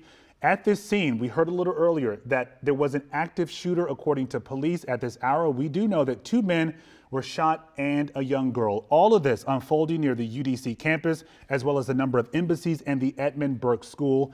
And the Ava apartment building has really been the center of all the activity up until this point. But you're wondering why this happened and how this happened and what would cause this kind of spasm of violence on a Friday, a beautiful Friday. Yeah. Temperatures were wonderful, the sun was out, people were everywhere, and all of a sudden this gunfire disrupts it all. People are running, the traffic stops to take in all of the gunfire that's happening, and we've seen intervals of people being taken out using police as human shields to get them to safety. It is quite a different Friday evening than people in this area anticipated. Our John Henry is out amidst all of this and has some perspective on what's been happening. And John, you've talked to some witnesses who were there as this was unfolding. In succession, more than 20 at a time, all in this vicinity right around Van Ness and Connecticut. Now, we've seen a couple of developments here recently. I saw a SWAT armor vehicle actually go into the AVA building. It was an FBI department vehicle. And we also saw a lot of people come out. We saw about 24 people come out actually over the last 15 minutes. Now, I've talked to a couple of people who actually live in the AVA apartment, and they tell me their friends are still inside and they really don't know what's going on. They haven't really seen police around in the area, but there are a lot of people outside right now. I can show you what it looks like just right here at Connecticut and Van Ness. You can see dozens of people are here just curious, trying to figure out when they can get back into their homes, what's going on in this community. Once again, this is rush hour, what would normally be rush hour, but this entire stretch of Connecticut is currently closed down. Now, some of the people in this crowd are parents and grandparents of children who were at Edmund Burke. Right now, as Colby has been reporting and others have been reporting, that school's on lockdown, so we know that they're safely inside. But once again, there's a lot of confusion as to what's happening. You can see that the police are still going around the area and trying to make sure things are secure. But for right now, we're still trying to figure out when this area will be, or what's going on exactly inside the AVA building. Yeah, that's something everybody wants to know, and they want to know when that area is going to be safe and when families can be reunited and the road can reopen and things can start to go back to the way they were before all of this happened. We're, of course, waiting to hear from officials about what we learned. We're seeing right now, you see the mayor, you see the fire chief, we've got an assistant chief, all getting ready to approach the microphone to give us some indication of what happened today. Really, why did this happen? Why did this happen? Why are these families being kept from their children? People want to know what happened to start all of the events that unfolded this afternoon in D.C. So let's listen in. Good afternoon, everybody. I'm Assistant Chief Stuart Emerman of the Metropolitan Police Department. At approximately 3:20 this afternoon, members of the Metropolitan Police Department responded to the area of Connecticut Avenue and Van Ness Street Northwest for the reported sounds of gunshots. Upon their arrival at that scene, the officers located 3 individuals who were suffering from gunshot wounds. All 3 individuals have been taken to area hospitals where they are currently being treated. 2 of the individuals are adults and are considered in stable condition based on their injuries. The 3rd victim is a juvenile, and that juvenile is also in stable condition with a minor gunshot wound. At this time, our units are currently in the area of Connecticut and Van Ness conducting a search for a suspect or suspects. That is still to be determined as our investigation is continuing this time. We're asking the public to stay away from this area as we continue to do our search and continue our investigation. This is a very early point in our investigation, and we're still trying to figure out the motive or what specifically took place here. Are there any questions?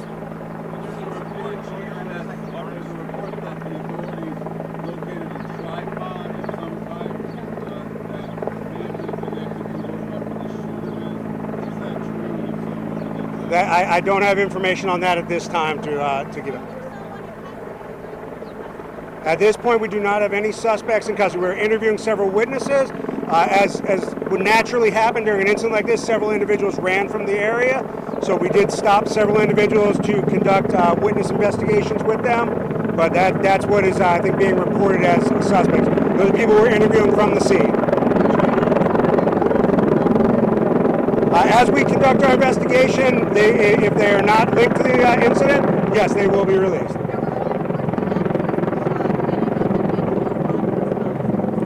That is still to be determined at this time, but no members of the Metropolitan Police Department that responded or of our partner agencies that responded have been injured during the course of this incident. There is information out there on social media. However, we have not been able to authenticate that at this time to determine whether if that is even related to our incident. I'm sorry.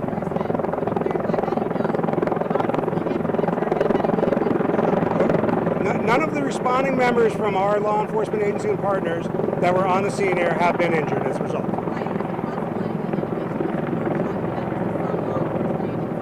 That is still to be determined. They're in the hospital being treated right now at this time. We are still trying to determine that. I'm sorry? Is what related? I'm sorry. Oh, the victims? That we are still trying to determine as well at this time. As I said, this investigation is still very much in its early stages.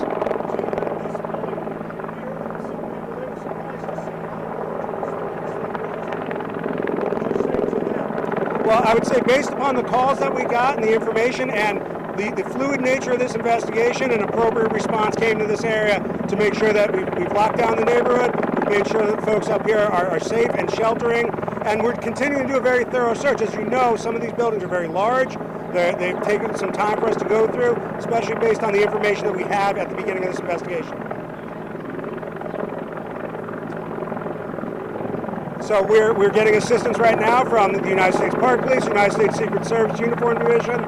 We've got assistance here from the University of District Columbia Police. We also have some of our federal entities from ATF, FBI, and there are several others who are trying to assist us in this.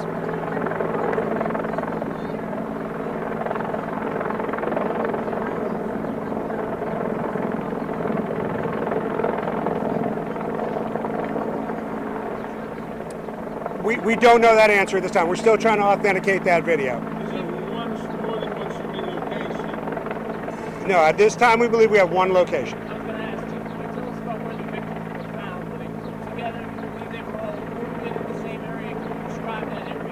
So I don't have that information this time because, as naturally it happens after individuals were shot, some of them moved to different locations where we encountered them. So we're still piecing all that together as part of our investigation.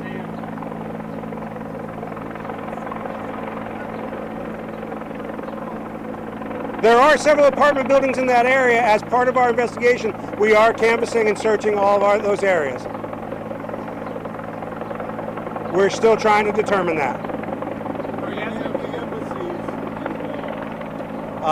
Not that I'm aware of. There are embassies in the immediate area, so we are working with our partners from the U.S. Secret Service Uniform Division to make proper notifications to them as well. Yes. Yes, at this time, please, we're asking if you are residing in this area to please shelter in place. Please stand by until we render the area clear and safe. If you do have information, we're asking you to call our Command Information Center at 202-727-9099, or you can text us at 50411, any information that you may have. We're still trying to determine that. This investigation is still, like I say, we're in its early stages. We're going to be investigating all angles of that. Everybody at this point is stable. I believe 2 of them are critical but stable. Is my hope and understanding that they will, but they are critical but stable. Oh yes, there is. So there is a school up in the area of Van Ness and Connecticut. That school immediately went into a lockdown. Their students are inside the building at this point until we determine that the area is safe for them to leave. We have police officers inside the school with them.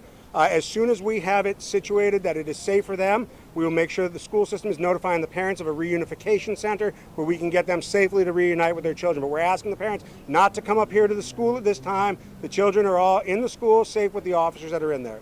Chief, with the helicopter going overhead, can you take us from the top here? What did you guys have happen here so we can all hear it and make sure that we're clear about what happened? Sure. Can I follow up on this? We heard reports that 2 students have minor injuries from breaking glass, and that some of the parents had some of their tires shot out at pickup, but again, it's a fluid situation. Correct. Correct. That is all stuff that we are working on right now. As you know, we do believe that there are some vehicles on the scene that were damaged as a result of the shooting, so that's part of our investigation to determine if that was in fact part of this. Yes. So again, to recap, at about 3:20, members of the Metropolitan Police Department responded to the area of Van Ness in Connecticut in regards to the sounds of gunshots, where we located 3 shooting victims, 2 adults who are in critical but stable condition at our area hospitals, and a third, which was a juvenile who is stable with a minor gunshot wound, also being treated at an area hospital. We do not know any relationships at this point between any of these 3. We are currently continuing to search the area, and we have it locked down at this point as we're looking for any suspect or suspects.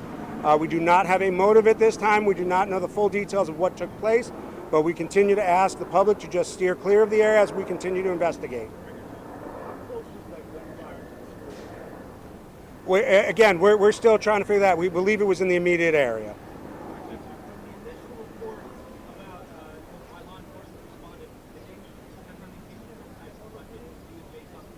No, unfortunately, I don't have that information yet.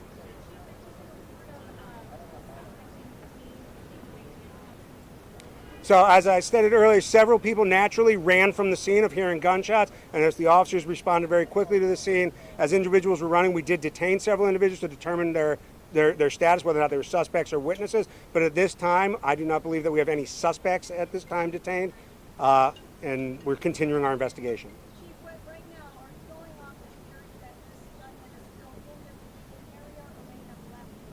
We're still exploring all our theories, but right now we are concentrating on in the immediate area to make sure that we've rendered this area safe for the public as well as everybody who's out here. Are your people going door to door? We are in several buildings going door-to-door sweeps right now. Tall guys, short guys? We do not have any description at this time that I can put out. That's part of the reason why we're doing a very thorough sweep. Any surveillance video you're looking at? We're still working on pulling videos to help our investigation. It was a little loud when you asked about that stream. It looks like you were saying that you were streaming. So there is a social media video that is out, but we have not yet been able to authenticate that that's even this scene, that's even today, or that's even here in the United States. We're still working on that. Well, first of all, I want to thank all of our first responders, the Metropolitan Police Department, Fire and EMS, all of our federal partners who are on this scene, who are responding and looking for the person responsible for this shooting. We have 3 of our residents who have been injured, and we are praying for their health and well-being. We understand 2 are in stable condition and that there was a minor gunshot wound to a child. And so we're very focused on that. We're asking all of our residents to follow law enforcement instructions, stay in your homes, shelter in place until the police are able to release these scenes and safely really dig into this investigation close to where the shootings happened. Last question, please.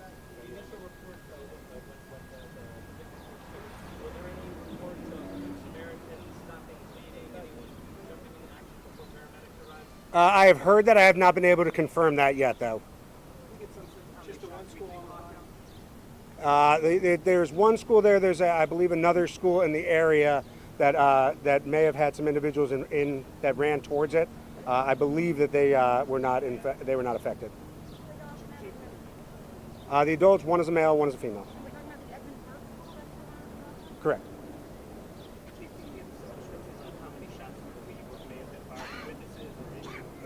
Multiple shots. We do not have that information yet. Thank you, everyone. Thank you.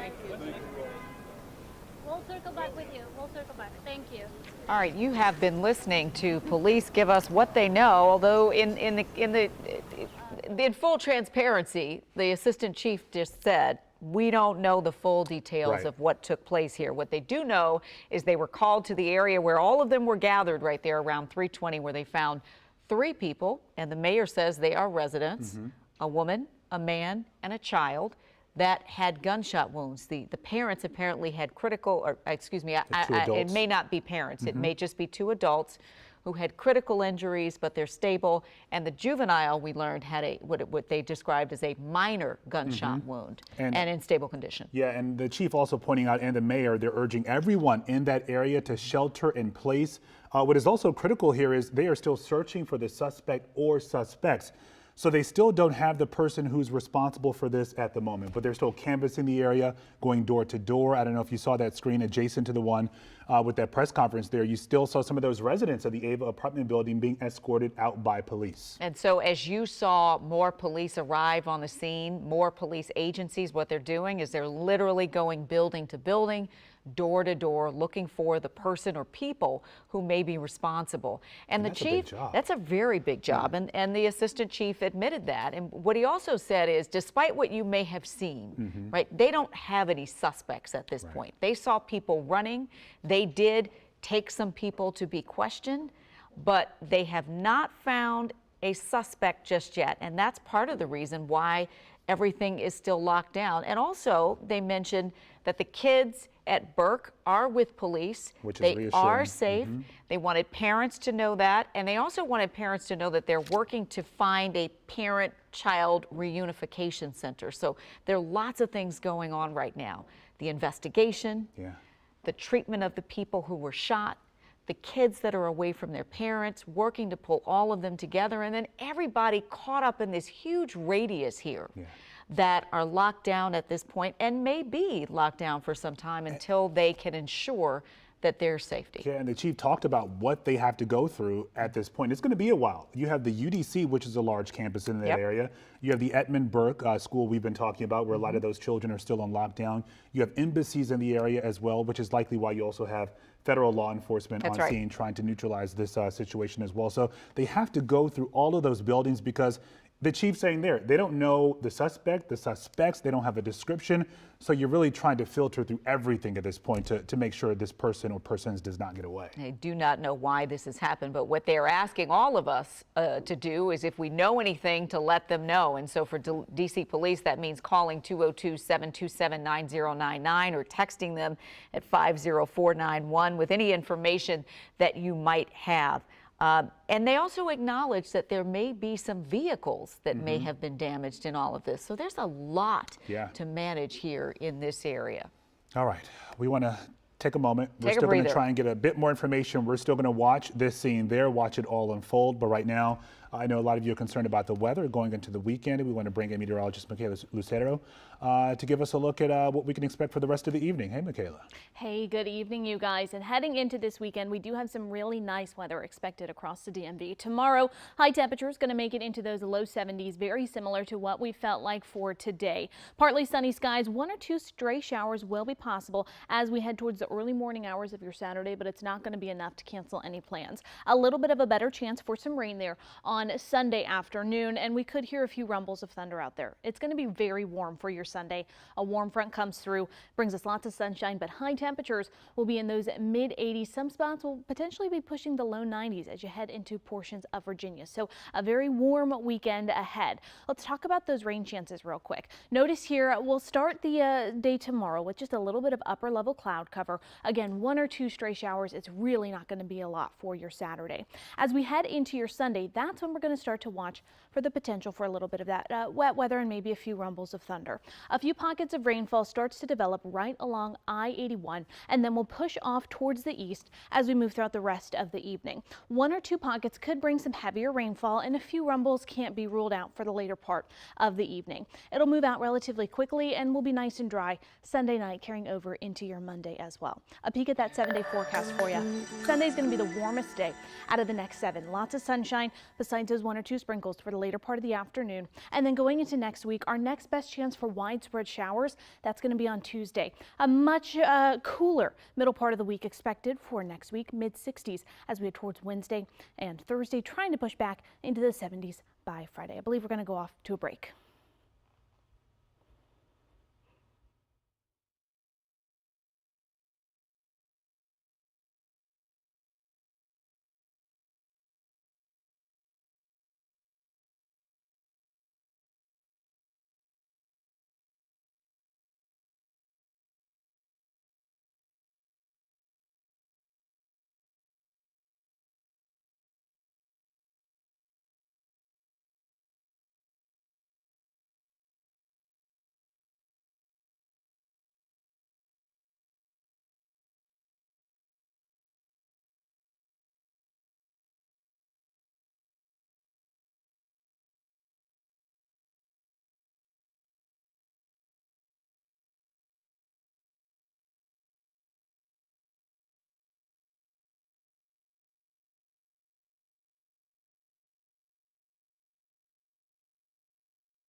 Thank you. Oh, I'm sorry. No, My you're bad. fine.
All right, we've still been following that breaking news tonight along Connecticut Avenue and Van Ness Streets in Northwest, where we're just learning from police a short time ago that 2 adults are in critical but stable condition after being shot at this location, as well as a young girl who is in stable condition at this hour as well. This is a huge operation. DC police got the call about all of this around 3:20, and they found the victims that you just talked about, Zoe. The mayor says they are all residents. We know they're in the hospital. We are certainly pulling for them right now. There are still so many questions, though, that we can't answer for you, and police, frankly, don't know yet either. They're still putting the dots together. They don't know who's behind this, and they don't know why. So there is a massive effort occurring right now with different police agencies, Secret Service, U.S. Park Police, D.C. Police, FBI, and others, literally going building to building, searching for suspects at this point. They do not have a suspect, and they wanted to make sure that we knew that. Our Casey Nolan was there when the press conference was going on. Casey, you could hear some of the questions we couldn't hear. We could hear answers, but we didn't necessarily have context for everything. So fill us in a bit more.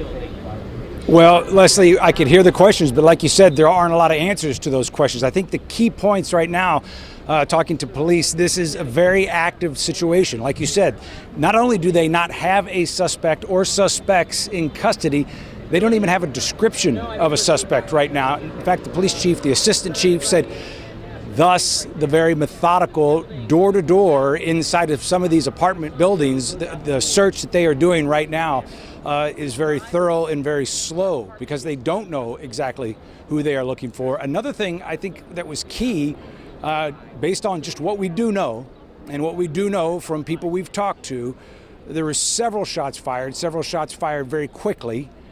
And so another thing I think we can say is it's amazing that, frankly, that the injuries, the situation in terms of people hurt isn't worse.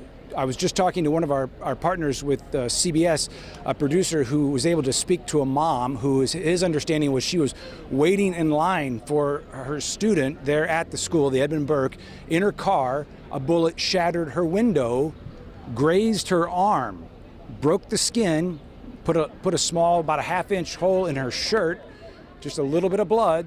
She was checked out and sent on her way. So that's at least one injury we know of where a person that does not fall in that count of people that police have told us have been injured, who have been shot, and thankfully in stable condition as they describe it.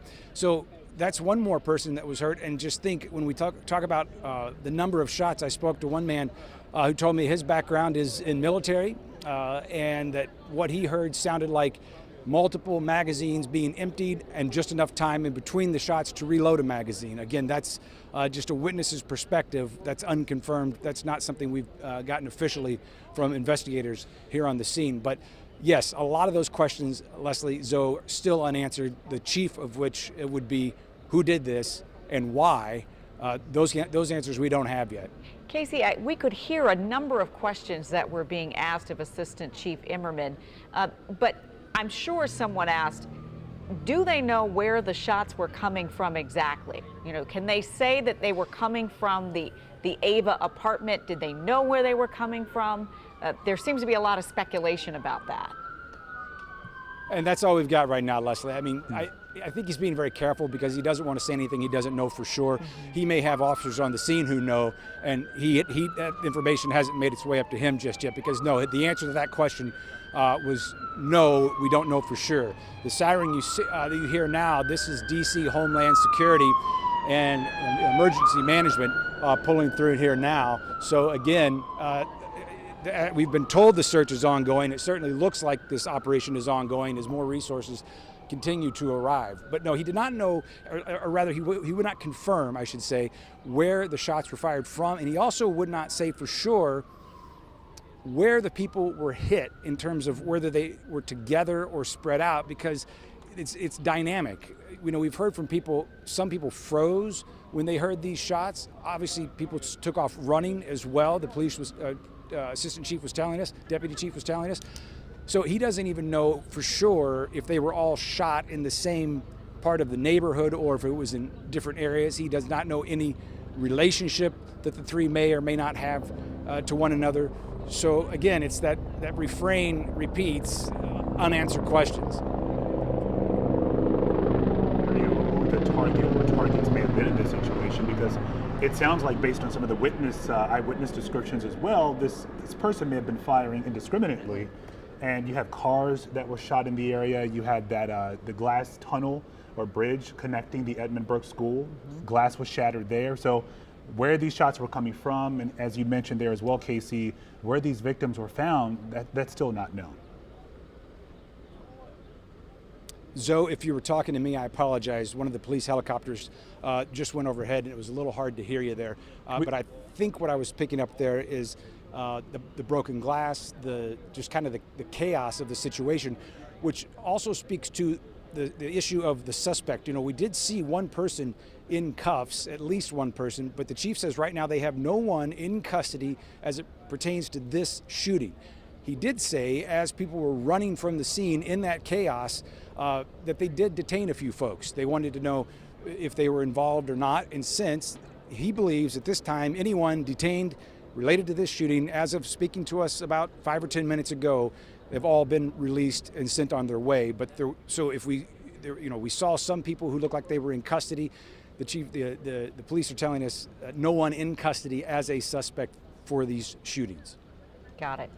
Casey Nolan there on the scene, wrapping up the press conference there. A lot of information shared, but still a lot more to share, because police are still trying to put all of this together to answer why. Why did this happen? Right, and they're going to try and get more answers for us. Another update from police is coming up at around 6:40 tonight. But what we can tell you that's happening between now and that 6:40 update that we're going to get from police is they're canvassing that area, trying to question everyone, looking at video, of course, trying to find some sort of evidence, one, to figure out where these shots were fired, who the suspect or suspects are at this point. Yeah.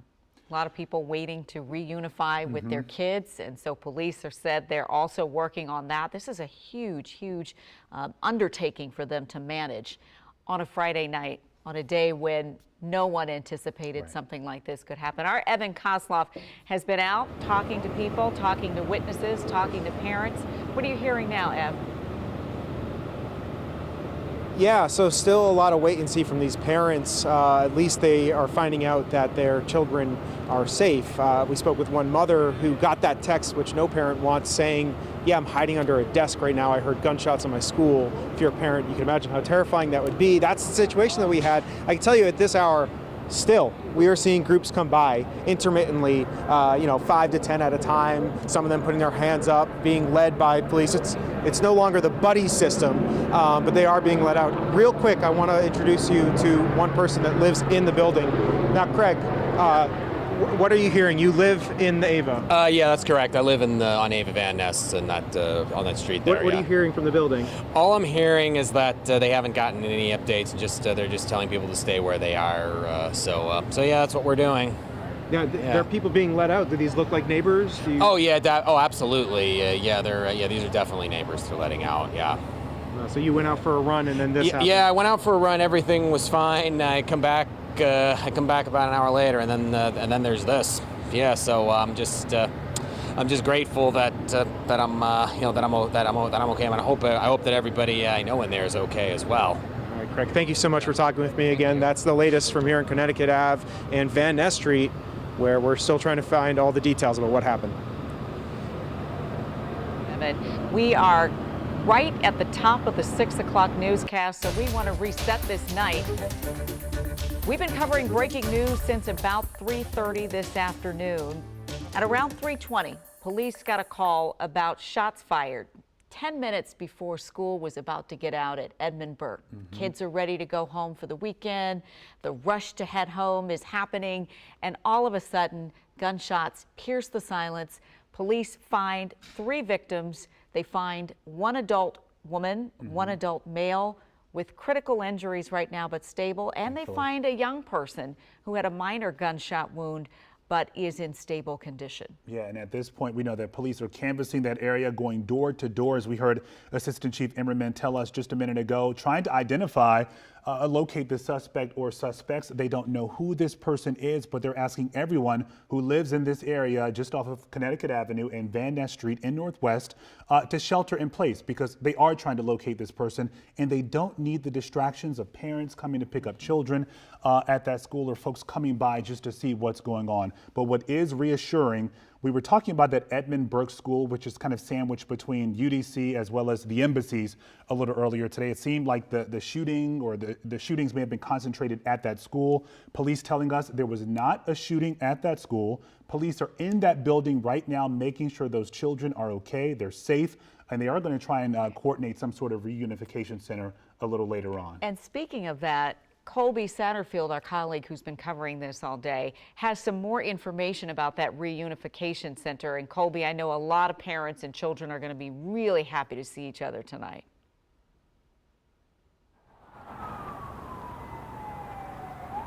Colby, do we have you? All right, I think we may not have Colby. Yeah, they're going. Oh, there we go. Go ahead, Colby. Yeah, they're going to be extremely happy. So far, only one parent has showed up since this reunification center was announced. They've been clearing people out of the library. There's a sign that says Family Reunification Center on the front of the library. There is a school staff member here. I asked about how long he anticipates the students to start coming down here, and he said he's just hearing word of mouth, and it could be 1 to 2 hours. So far, just one parent has pulled up, and the issue now, I think, is going to be getting parents parked. This is a bus stop, so trying to figure out where parents can park, where they can start going. All of this going to start unfolding in the next few minutes and hours to come. But again, Cleveland Park Library is going to be the reunification center for parents. Students will be coming here. There's no word on exactly when they will be making their way down here, but of course we will be here and will give you updates as they unfold. I'll send it back to you guys. Half a mile away from the Edmund Burke School, and we saw police conducting those active sweeps earlier, getting people out of the Ava apartment building, some of those apartments nearby, and now they're going to have to try and get those students out of the school and down to the Cleveland Park DC Library as well to be reunited with their families. Yeah, talk about a long-awaited start to the weekend and some emotional, I'm sure, reunions there as parents and kids are getting ready to hold each other really tight. In lieu of what has happened here. I mean, think about that. We've seen parents, and they have been relatively calm considering what they're dealing with right now. The kids who have practiced for this very thing because they just never knew when the unfortunate, unthinkable could happen. But the good news is they are safe.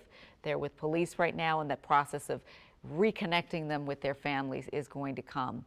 Of course, in the midst of all of this is this huge investigation to try to get to the bottom of why this happened and who was behind it. We're still waiting for that to come through and the information around that. Are we going to our colleague Matthew Torres now?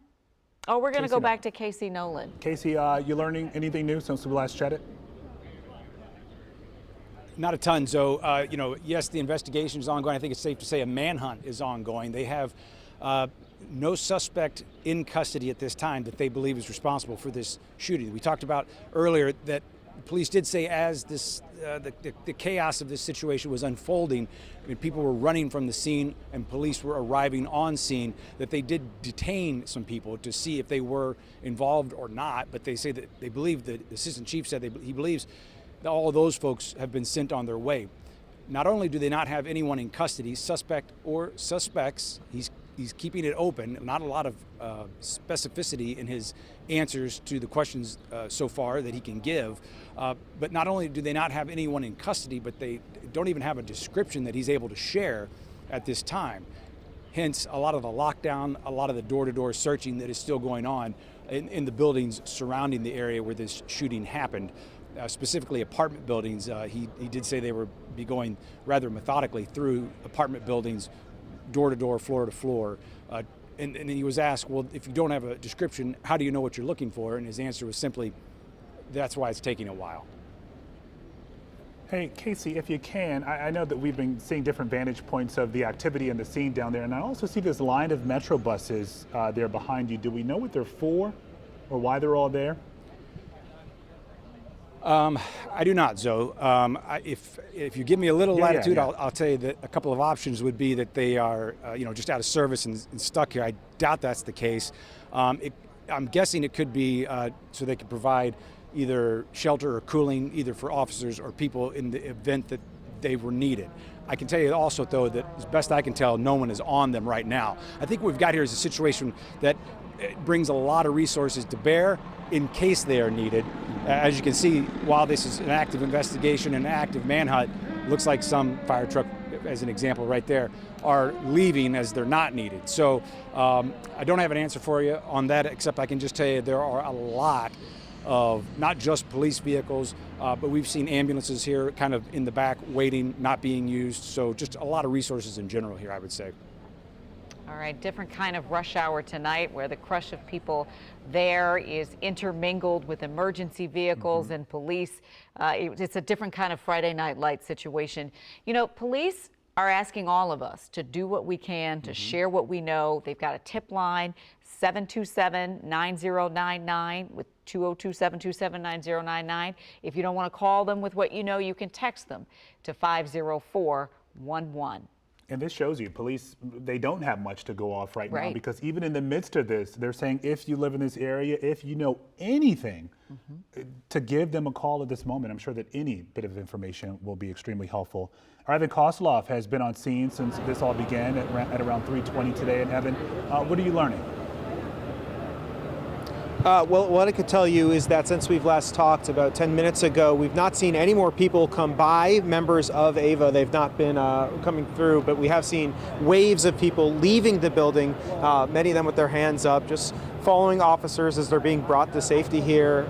But what I could also tell you about is that people in the building, folks that were out of the building when this happened, they've not heard a lot of information about what's happening inside. We talked with one person who was out for a jog when this all happened, and then basically has just heard that they don't have any updates yet. So just like those of us here, the folks that live in the building, are trying to get more information. This is a whole look at the 360 view here. They've blocked off this perimeter over by Connecticut Avenue and Van Ness Street as they're still trying to make sure the situation is safe before students can leave. And then you've been our sort of correspondent. You're a mother of somebody inside the building. Any updates from them? No updates. No updates. What I keep hearing is that they keep staring at the top of that AVA building. And that's why they're not letting the kids out of the school, because it's in the direct line. So I don't know if somebody's up on the top of the building or not, but I don't think they know much of anything. But they're just not going to take the kids out. That's for sure, until it's deemed safe. Now, you said that the reunification is going to be at the Cleveland Park Library. Who told you? Your son told you that, or the news is announcing that, actually. Okay, great. So, but at this point, your son is still inside the building there. Right. They're not letting the kids out. I don't think they're going to let him out until either he's caught or, they don't want. If it's a direct line that they could be injured, they're not going to move those kids. Okay. Thanks again. I'll promise only bother you a couple more times today as we try to sort out the information here. Obviously, things are still tense. This is still a very active situation, but there's been a little bit of a change of the folks that are waiting here. There's less running from the officers. It's people now just waiting to get a resolution here, just like we all will. So I'll send it back to you guys. I'll keep you guys updated as we see more groups of people being brought out of the building. Yeah, and I bet some people are sort of reassured seeing the police have some command or control of this situation compared to what we saw a little earlier. They were saying that they are inside of that school, which had been the focus of a lot of attention early on. We see them conducting the active sweep in some of those apartments building. We know they've established that reunification center. So they're really trying to control as much as they can as they continue to search for the suspect or suspects. And of course, we're reminded that there were people in the Ava apartment building who came out. But there are also people they can't get in. Right. So the people who live in this apartment building, all of them are impacted by these actions. They can't physically get into their home space. So this incident has really had these really far-reaching antennas. Colby Satterfield has been here from the very beginning watching this all unfold. She's in front of the DC Library, the Cleveland Park Library, which will become a family reunification center when the kids at Burke are able to be released there safely. Colby, are you there, and have you seen any parents that have arrived? Yeah, I'm here. A few parents have started to trickle in, and they are being taken inside. Also, the parents that are pulling up, everyone's being told, there's about 4 parents here so far, have been told to pull up as far as they can here along Connecticut Avenue because buses are coming. It's my understanding that the students will be bused here. It's about a little over half of a mile away from the school. Will be bused here as a reunification center. They have been taking the parents inside and some staff members, and you can see officers, I'm going to step out of the way, flanking the doors into the library. Everyone that was inside was told to leave, so now we're just waiting for those students to arrive. I've talked with a staff member who works at the school. He says he does not have an ETA on when the students will be coming, but he said he's just hearing word of mouth that it could be an hour, it could be 2 hours, but police are already clearing the way for those buses to come. And just to recap everything that we have seen and heard today, I talked with a witness who lives at that Ava apartment building, and he said that he had heard the gunshots, and that apartment building is close to the school. You can take a listen what he heard as and saw as this all unfolded. So after hearing the gunshot wounds, I went to the back window, saw kids coming out of the school and frantically running to either side. Then I went to the basement. I saw people hiding under the car, more gunshots, and then they told me to get back. Then I went to the front door and heard the police cars coming, tried to wave them towards the area. Saw a lady run out. She said, "I'm shot, I'm shot." She was grazed. There was some blood, very little blood, but her back window was shattered. Then more police came. I went to all directions. They didn't know where it was. Tried to point them into the building. It's an AVA building. The people on the ground were telling me that the shots are coming from one of the balconies or top of the building. Then more police came and more wounded people, and ambulances came, and then they closed the area. Certainly a very emotional day for those He talked about seeing some of those students running out of the building has to be, you can't imagine the fear and the trauma that those students have had to go through today. I have seen parents, so I got to the scene as a lot of parents were coming to pick their kids up at school, which the release time was 3:30 was the time where I was getting to the scene as well. And there were a few initial parents there. And at first it was confusion, and then it was just pure shock. And then one father in particular just was sitting with his hand in his hands, and I'll never forget that. He just was so overwhelmed, not knowing if his daughter inside was okay. But we do know at this time, he showed me an email that went out to parents at 5:10 that all staff and students were safe inside the school. Now those parents that have been anxiously waiting for nearly 3 hours, very anxious to just hold their little ones. There's no word on when the buses will bring those students here, but they will be coming here to the Cleveland Park Library, which is serving as a reunification center. That address is 3310 Connecticut Avenue for any parents or family or friends coming to reunite with their little ones. I'll send it back to you guys in the studio. And that's about a half mile away from the Edmund Burke School. And going back to the beginning here at 320 and thinking of the trauma, that moment when people heard all these gunshots. We heard witnesses say they heard, sounded like fireworks, people saying it sounded like a jackhammer. And then all of a sudden you see all of these police running with their weapons drawn and not knowing where it was coming from, if your life was in danger or the gravity of the situation. So again, that was the beginning. At this point, we do know that at least 3 people have been shot, a man, a woman, critical but stable in the hospital right now, as well as a young girl who had a minor gunshot wound, according to police, in critical, in stable condition at this hour at a nearby hospital. And because of the proximity of those gunshots to the school, Edmund Burke, many of the students there could hear all of this play out. They could hear all of it. There was a glass bridge that connects the old school to the newly constructed school, and apparently that was struck. So again, a really traumatic day for everybody involved. Our Casey Nolan has been down at the scene. He was listening to the press conference. And Casey, I understand you've learned something new since we talked to you. Well, I'll just tell you, if people are watching our coverage and on their phone at the same time, they may be seeing some video, some disturbing video on social media, and wondering why we're not talking about it. So let's talk about it for just a second here. And that is to say, we've seen it. We've talked to police about it. They've seen it. Essentially, it purports to show this situation, this horrific situation unfolding. But police were quick to say they have not verified that video. In fact, the assistant chief said he doesn't know that it happened in D.C. He doesn't know that it happened today. He doesn't know that it happened in the United States, were his words, paraphrasing there. So we have seen it. Police know about it. We're trying to get to the bottom of that. A real minor update, Zoe is asking about the buses. I talked to a Metro supervisor. Like a lot of people in this part of town, when this happened, they just got stuck. They're hoping to get out of here when they can. So that's what the buses are for. But as far as the situation here on the ground, at last check, still an active search for suspect or suspects, according to the assistant chief. And as we've been saying, a lot of questions unanswered. He says he does not know, he does not have a motive to give us right now. He does not even have a description of his suspect or suspects. And they're going door to door trying to figure out if this person is still in the area or persons. That leaves a lot to be still answered, obviously. All right, Casey, thank you. We did learn since we talked to you that the kids at Burke are going to be bussed over to the Family Reunification Center. It's not clear whether the buses that are stuck there, those Metro buses, are going to be the ones that bring them over, or if there are other buses. But we do know that they're going to be brought from Burke over to be reunited with their families. And what an incredibly traumatic afternoon. At 2:45, or I'm sorry, 3:20, I should say. 10 minutes before the kids are getting ready to be released, going home for the weekend. People are moving about, getting ready to start their weekend, and then the unthinkable happens.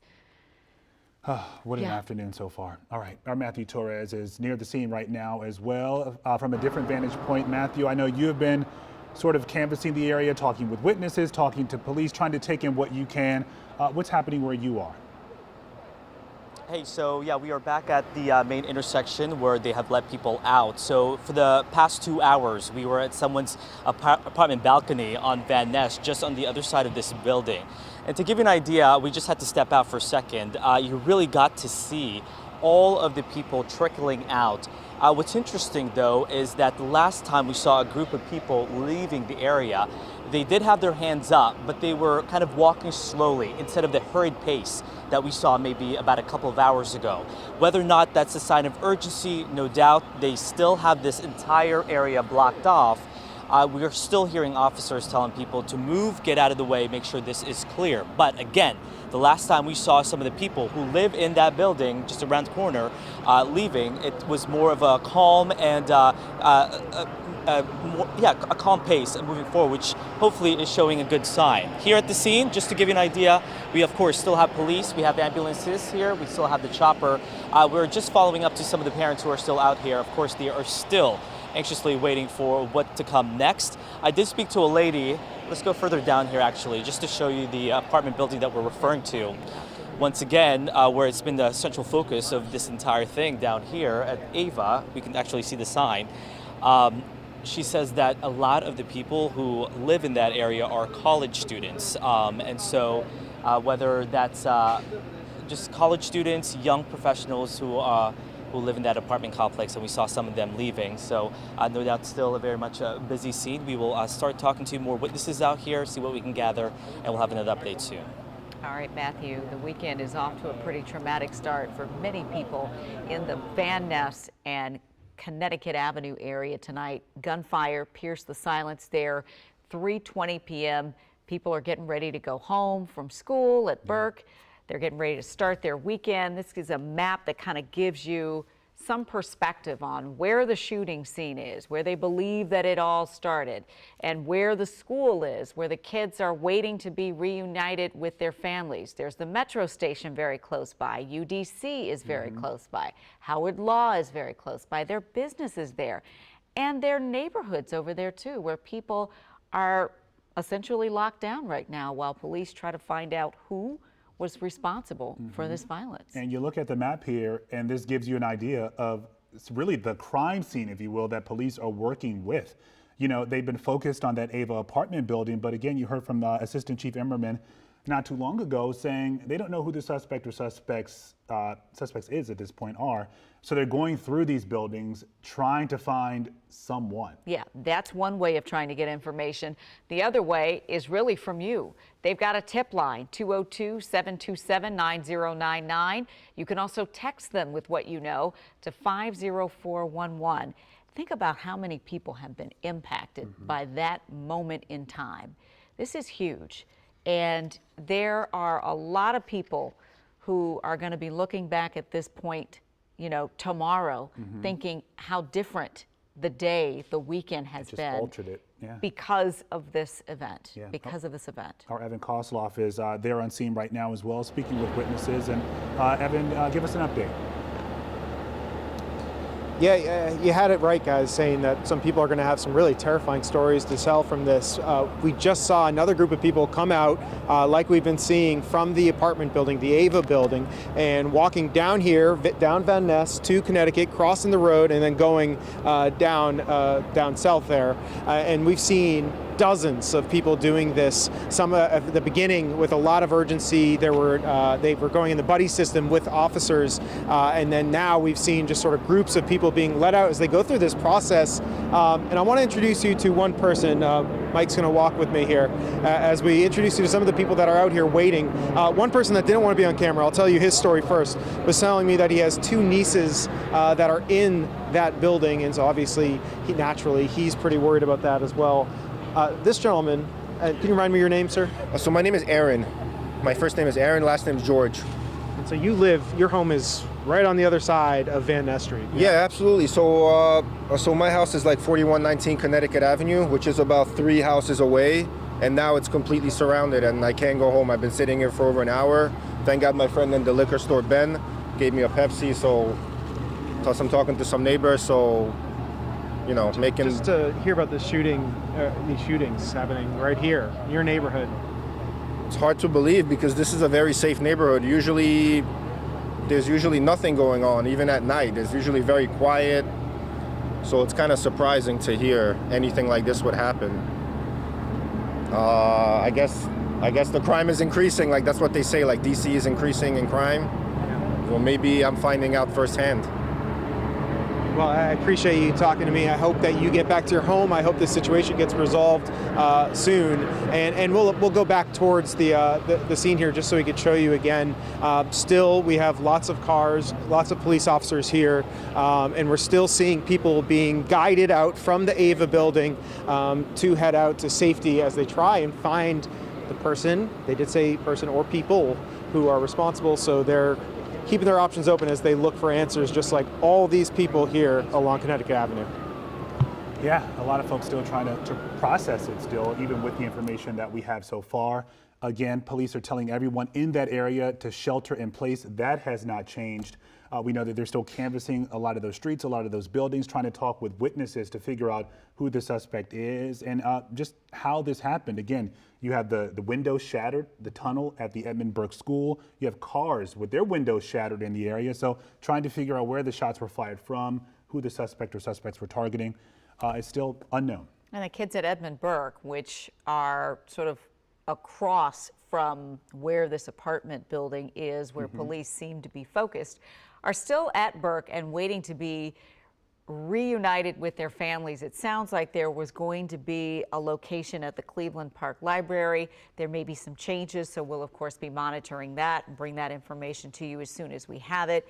But it's been quite a start to the weekend for many, many people there. The antennas of this violence are significant, right? Not just that block, that stretch of Connecticut Avenue and Van Ness. You've got kids, you've got parents, you've got residents, businesses. Everything sort of came to a standstill when this happened. Just in shock. Our Matthew Torres is on scene now, and he's been talking with some of those people. Matthew, what are they telling you? I think that's the biggest word that we're hearing tonight. That's the shocked. I think if anything, though, it's also the people who live along Van Ness Street that we spoke to. This is normally quiet. This is what they came here, they moved here for. And the fact that this is happening, all unfolding just in front of their eyes, I think it's just stunning. We have a lot of people now just kind of milling around, a lot of the residents just wanting to know if there is any development. In fact, one of the ladies who live right along that street told me they had at least 2 more groups of people leaving, evacuating safely, thankfully. And what's interesting is, I'm gonna step aside here. You see that that tan armored vehicle. We saw the team with the tactical gear and the camo outfit going into the apartment complex about an hour and a half ago. We have not seen them outside whatsoever. So it just alludes or gives you the idea that a lot of the activity, at least, is happening inside or just on the other side of this building right here. And so they're asking really folks to still maintain the distance, stay away here as much as possible. But when you have this large crime scene, again, shocking crime scene unfolding, you can't help but at least gather here and try to get as much answers as possible. I just try to follow up with some of the parents that I did interview just when we first got here to the scene. They are still waiting for some answers. They are still waiting to reunite with their kids, and they're just on their way to the reunification center, and hopefully they will get that good news that they have been longing for at least all afternoon. So once again, we are keeping an eye out here at Van Ness and Connecticut Avenue, but still plenty of police presence as the search here continues. Matthew, thank you. And if you are still with us now, you're looking at a tale of Friday in one neighborhood in Washington, D. This is Van Ness, where you see a crush of emergency vehicles on one side where there would normally be a bustling rush hour, people looking forward to starting their weekend, and it has all stopped because of a spasm of violence that occurred late this afternoon at 3:20. We're going to go to our Casey Nolan, who is waiting for the next press conference to begin. Casey, what are you hearing? Still waiting, Leslie. No word on when we might hear from police again. Let me, if I can, I'll just relay a story we talked about earlier, coming from one of our partners at CBS, a producer who was close to the school when this happened, shortly thereafter, rather. And he was talking to a mother, he said, who was waiting in line in her car to pick up a kid when a bullet, apparently something, broke her window and grazed her arm, put a hole in her shirt, broke the skin, and then, it goes without saying, just, a couple of inches a different direction, and it could have been a very serious situation. So I think that just speaks to a little bit of how people here are feeling like once they heard the successive large number of shots fired, what one person who told me he had military experience, what he was able to take in from all he was hearing was that it sounded like just enough time in between multiple bursts to reload. So given all of that, given the shock, as Matthew said, a lot of people I think feel like this could have been much worse, even though it's not good now. It sure could have, Casey. Yeah, thank you for that. We'll come back to you when the press conference begins, if not before. Our Colby Satterfield is in an area right now where parents are waiting to reunite with their children. And you've got a young man whose sister is still over in the Burke school waiting to come to him. Yeah, Rashad, your sister is inside the school right now, but you were there to pick her up at 3:30. Is that right? I was in the school actually, and then I was in the atrium, and then I heard shots firing, and so I went to the back exit parking lot, but then I heard more gunshots, and actually that's where they kind of were. And so I ran to the side of the school, to the right side, and then I went to the alleyway because my father was there. He was ready to pick us up. And while all the commotion was going down, he told me to come to him so I could slide in the car and we could leave. But as soon as I came to the front of the alleyway, my dad's car started getting shot at, and the glass started to fall. And he told me to run away, and so I ran, and he drove out of the alleyway, and he got to safety. Where were you hiding during that time? I wasn't hiding. I was in front. I was in the alleyway where the people were getting shot at. So I wasn't in it, but I was at the front side of it. So I just ran to Howard Field. So, and then there parents started to come, and they started asking me questions about their children, and I couldn't answer them, sadly. But I kept on texting everybody and making sure everybody's safe. And so far I've only heard 2 injuries, and I hope everybody's okay. Your dad's car getting shot at, was he inside the car at the time? Yeah, he was. He was on the phone with me, and I don't know how many bullets, but the windshield in the back was shattered, and yeah, he was just telling me to get to safety, and that's what I did. I can't imagine just how terrifying that must have been. I wasn't thinking of myself. I was just thinking about my little sister at the time. I was just hoping she was okay. And she's in 8th grade? Yeah, she's in 8th grade. What have you've been communicating with her since? What has she told you what's happening inside the school? So far, I just told her if she was okay, if she was safe. She said she was. I texted some of the teachers. They said they were in the theater with the middle schoolers. I texted some of my friends. They said they were in the closet. I started texting everybody's contacts that I had, and I was trying to make sure everybody's okay. And the kids were communicating back and forth with each other, and nobody's hurt from what I've heard. You were texting them as this was all unfolding, and you didn't know what was going on outside. They didn't know what was going on inside. What was that communication like? What were you guys talking about during that time? Well, mostly we were just asking if each other was safe. I was just asking if they were safe. They were asking if I was safe. I was just telling them what the police were telling me. I was trying to keep them in the loop because you know how hard it is from being inside, trying to get communication outside. You don't know what the hell is going on. And so I just texted them, told them that while the police told me that they were getting in, I started texting them. I was like, they're coming in, stay safe, and just hide. Did you see people around you getting shot? I saw the security guard. I think he just fell or something happened. But I saw the glass window fall down. I saw like smoke or like gun. I don't know what happened, but like it was just behind my dad's car, and it was just a scary thing. The glass you saw, is that the bridge, the hallway that connects the two? Yeah, I think that's what it was, and I just saw some smoke coming out too. So. Did any glass get on you? Are you okay? No, I was in front of the alleyway. I wasn't inside the alleyway. Thank God. I wasn't in the firing range. So. Rashad, we're so glad you're okay. Thank you for taking the time to talk with us. No problem. Thank you. Thank you. Leslie Lorenzo, you just heard he was there outside of the school, or inside the school rather, going to pick up his sister who was in 8th grade when he started to hear the gunshots. His sister was still inside. His dad, they were trying to run his dad in the car.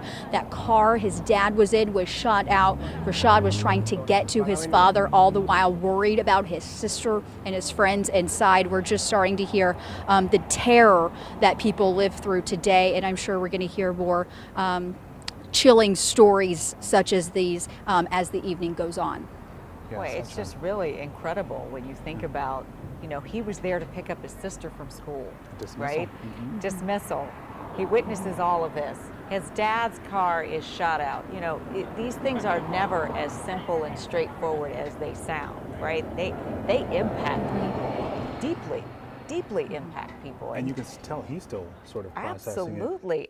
And for as many people were in harm's way, they were in harm's way too, just trying to do a simple thing of picking up a daughter and a sister from school. Really, really incredible. And think about those moments. We call or text our loved ones often, but for the people in that area, you hear about this news and you send that text message, you make that phone call, and you just hope the person that you're trying to reach picks up. And that's what a lot of people were doing here today, especially those parents calling their students and texting them inside of that school. We heard from one mom a little earlier saying she was texting her son, and he was under the desk, and he had to let her know to stay calm. He was okay. He knew what to do. You know, I'm reminded that, you know, there have been conversations in schools about whether kids should be able to have their phones in schools, in middle schools, and high schools.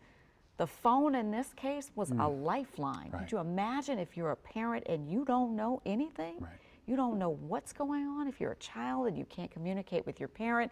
There are a lot of conversations that will likely come out of this incident for sure. Our Matthew Torres has been having all kinds of conversations with people who have experienced this day in very different ways this afternoon and into now. Leslie, no doubt. I mean, of course, you have the people who are impacted directly. You have the people who live in that building that had to be evacuated, and those who just know this community so well. This is now a site, a lot of the people here now, not the parents, but these are just residents wanting to get more answers, wanting to find out what developed next. And one of them is actually Petra. You live in the building right across the street. First off, what did you witness? What did you experience? Yeah, so I was just working from home, and around, I think, 3:30 in the afternoon, I heard tons and tons of sirens. I thought it was a presidential motorcade because they come up and down the street all the time. And then the helicopters came, and I knew something wasn't right. So I came outside just to see if, you know, what was going on, if there was anything I could do. And that's when I heard it was when all the police officers were arriving that there was a shooting at the school, which is so devastating to hear, like, especially right down the block. I mean, it's just, you know, it's horrific, and I'm glad to know that the people who have been injured are doing okay. And, you know, now the situation's moved over to the apartment right across the street from ours. I don't think I can get back in my building. I'm just praying that everyone's safe, and, you know, it's just a really scary situation. I can't help but feel how shaken up almost that you are. Yeah. I sense that energy from you. Seeing all of this just in your front yard, do you have a sense of security kind of shattered because of this? I don't know if I would say a sense of security shattered. I feel like, you know, as an American, this stuff has been happening more and more recently. So it is definitely scary, but, you know, it's great to see the response that we've had here. Everyone's come out just to see what they can do, make sure everyone's okay. So yeah, it's just scary in general. Do you know anyone directly impacted by this? No, I have some acquaintances that live in the building, but, you know, no one that I've talked to directly. So yeah, but, you know, it is scary just to see your neighbors really affected by this, and yeah. A lot of the focus is also in that glassway, that kind of bridge between the schools. You know this community. Yeah. Have you seen it? Do you know much about the area? Is there a vantage point that you can actually see it from Connecticut Avenue? Yeah, I believe so. Thinking back, I do recall seeing it from Connecticut Avenue. I could be wrong. Now, it's not something I pay attention to every day. But, just the fact that it's an elementary school is so terrifying. And yeah, no, you can see it pretty clearly from Connecticut Avenue, the whole school, so. All right, well, thank you for your time. Yeah. And again, we're meeting a lot of these people just under terrible, terrible circumstances. And so as we continue to talk to more people, we are also keeping an eye out on what does develop. But so far, at least at this moment, it seems calm. We have not seen much activity, but that can certainly change within the next few minutes or within the next hour. Back to you. All right, Matthew, thank you. I'm reminded we have a problem with gun violence in this city. And for far too long, some people have thought it's a them problem. It happens over there. Right. Well, when it happens everywhere, right? And this is a reminder that the antennas of violence can happen anywhere at any time, and it impacts everybody, no matter where you live. And we're looking at the situation here, seeing how this one moment has impacted so many people in that neighborhood, whether you're picking up your kids or, like we know in that the instance there, Matthew talking to that woman, you have friends in the building and you're wondering how they're doing. Or you're just trying to get home from work and go home to your building and you find out that's not happening right now. You can see the streets are jam-packed on Connecticut Avenue at a time when it would be rush hour. People would be trying to get home. Now it's a crush of emergency vehicles and police agencies all trying to figure out why there was this disruption to life as we know it in this part of the city where the antennas stretch everywhere, where 3 people are now in the hospital suffering gunshot wounds, sadly. And we don't know why. And we've seen this image all day. This street just flooded with police vehicles and emergency vehicles. And we also saw people during those active sweeps being escorted out of buildings, apartment buildings, businesses in the area, schools as well. Our Evan Kosloff is on scene right now. And Evan, I understand you're speaking with someone who was taken to safety. Right, I mean, those were dramatic visuals that we had of people being escorted out of the building. Some of them, like Rachel over here, literally barefoot because they were brought in and it was that quick. Can you just tell us what happened? Yeah, so I was one of the first people evacuated. The police knocked on our doors, asked us to leave, and once we got into the lobby, they told us to get low, run in a single file line, and then we were escorted about 5 blocks down. We heard some gunshots coming from the outside of the building, but that's about it. You're saying this very casually, but I mean, that's dramatic. You were told to stay low because... Yeah, they told us to get low, keep our hands up, duck behind the cars, and then run down the street. It was dramatic. It was a lot. It was scary. So bring us through the timeline. So you heard the gunshots first, and then how much longer after did police come? About 2 minutes later, police were on scene, and then about 10, 20 minutes after that, police were knocking at our door asking us to evacuate, and then at that point, we were asked to get in that single file line, put our hands up, and then run down the street. It was terrifying, honestly.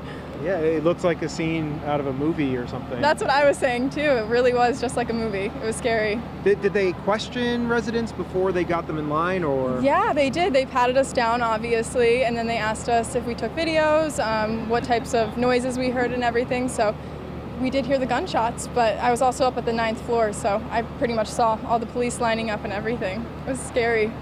How loud was it? I live in a neighborhood, unfortunately, where we've had some incidents nearby. Yeah. But how loud was it for you? It was pretty loud. I mean, there were a lot of shots fired. We heard, I think the glass was starting to break at one point, too. Wow. Yeah. And literally no time to get shoes. Yeah, no time to get shoes.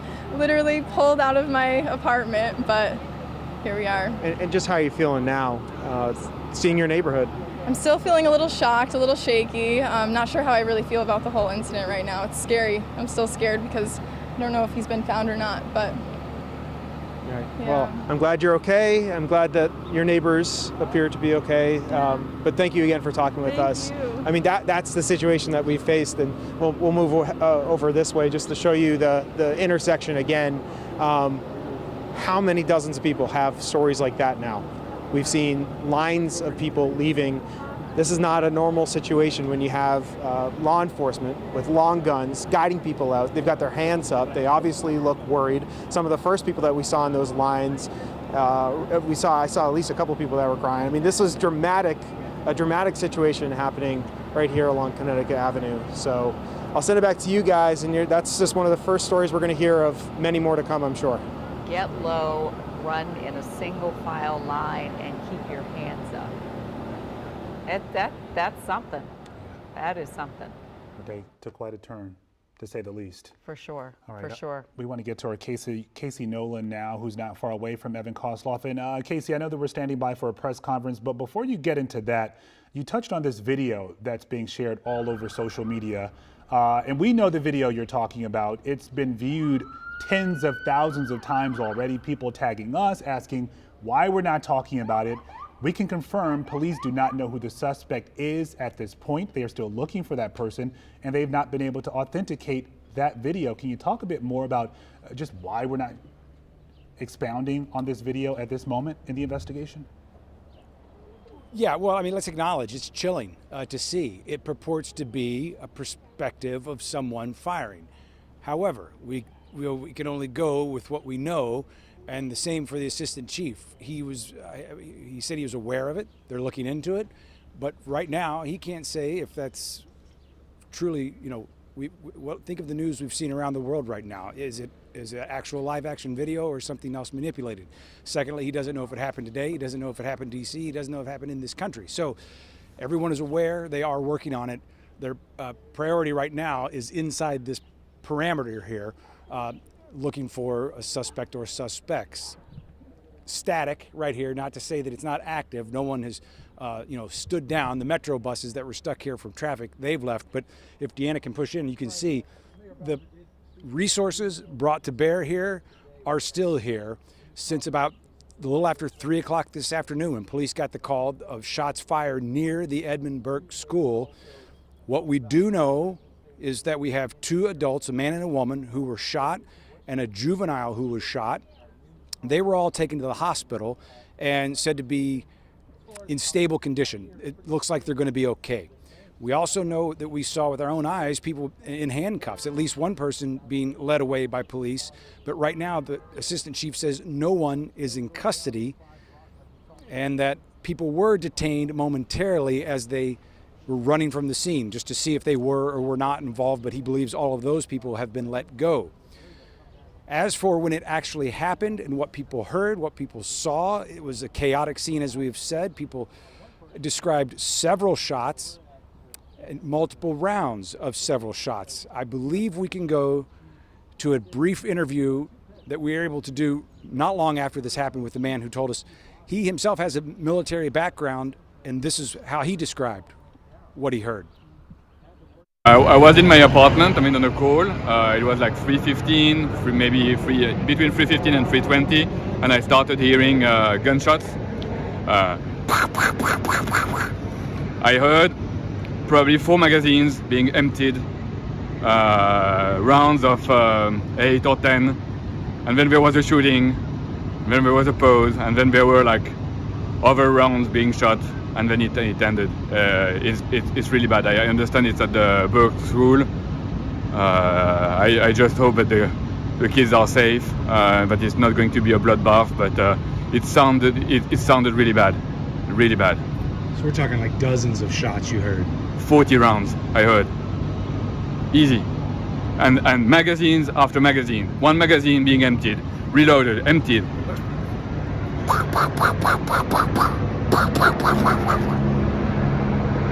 And then some type of exchange of gun. As we are back here live on the scene, we see another ambulance arriving. This is not the first time we've seen this. We've actually seen a couple pull away as well. So still, we've said it a bunch of times, but it's still true. This is still a very active situation. Again, where this actually happened, not in the school per se, but right near the school is the best information we have. And then we talked also the last time, Leslie and Zoe, about the woman who was apparently in line in her car to pick up a child from the school who said what she believed was a bullet came through her window. Her window was shattered and her arm was grazed. So pretty chaotic scene, to say the least. And again, it's still a very tense situation just blocks down from here as they are trying to find who did this. It is. It's a mammoth effort, Casey. And as soon as that press conference happens, you let us know, and we will come back to you. But now, this is a moment that many parents and kids have been waiting hours for. Colby Satterfield is at the Family Reunification Center, where the first hug has happened. That had to be just incredible. Yeah, full of emotion. They hugged for what felt like hours, but was probably 30 seconds. A parent came back as well and talked with an official, just sobbing. You could just witnessing it, you know, you could feel the emotion of the unknowing for hours and waiting for this moment. If we can kind of from a turn this way, you can see a lot of parents still waiting for their students to come here. We have some parents waiting inside. We have some parents sitting outside waiting. We are told that they will be bused here, but one student just came, I believe, in a police car. So waiting on more of these reunions to happen. Families here are hoping they happen sooner than later. All right, we hope to see many more of those tonight. The best kind of reunification, right? The kind that, you know, you just don't want to let go. Right, and they've been waiting all day for this moment, especially after getting that news. We know that it was around dismissal time at that school when the shootings happened, and parents couldn't get to their kids in that moment. So again, roughly, what, 3.5 hours later, it's finally happening. You know, police are still trying to figure this all out, and they said, in all transparency, they don't know how all of this happened, and they don't know why it all happened. Let's take a listen to the assistant chief. At approximately 3:20 this afternoon, members of the Metropolitan Police Department responded to the area of Connecticut Avenue and Van Ness Street Northwest for the reported sounds of gunshots. Upon their arrival at that scene, the officers located 3 individuals who were suffering from gunshot wounds. All 3 individuals have been taken to area hospitals where they are currently being treated. 2 of the individuals are adults and are considered in stable condition based on their injuries. The 3rd victim is a juvenile, and that juvenile is also in stable condition with a minor gunshot wound. At this time, our units are currently in the area of Connecticut and Van Ness conducting a search for a suspect or suspects. That is still to be determined as our investigation is continuing this time. We're asking the public to stay away from this area as we continue to do our search and continue our investigation. This is a very early point in our investigation, and we're still trying to figure out the motive or what specifically took place here. Are there any questions?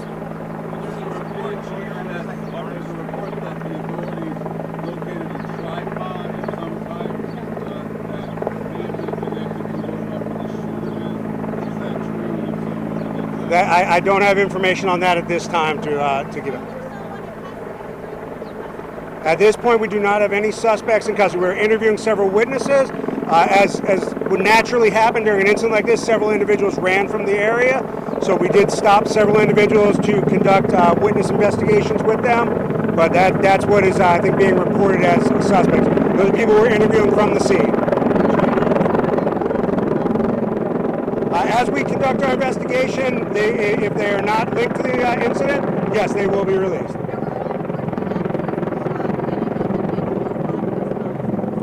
That is still to be determined at this time, but no members of the Metropolitan Police Department that responded or of our partner agencies that responded have been injured during the course of this incident. There is information out there on social media. However, we have not been able to authenticate that at this time to determine whether that is even related to our incident. I'm sorry.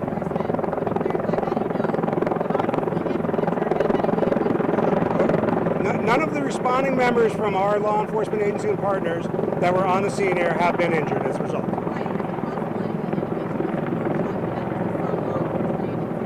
That is still to be determined. They're in the hospital being treated right now at this time. We are still trying to determine that. I'm sorry?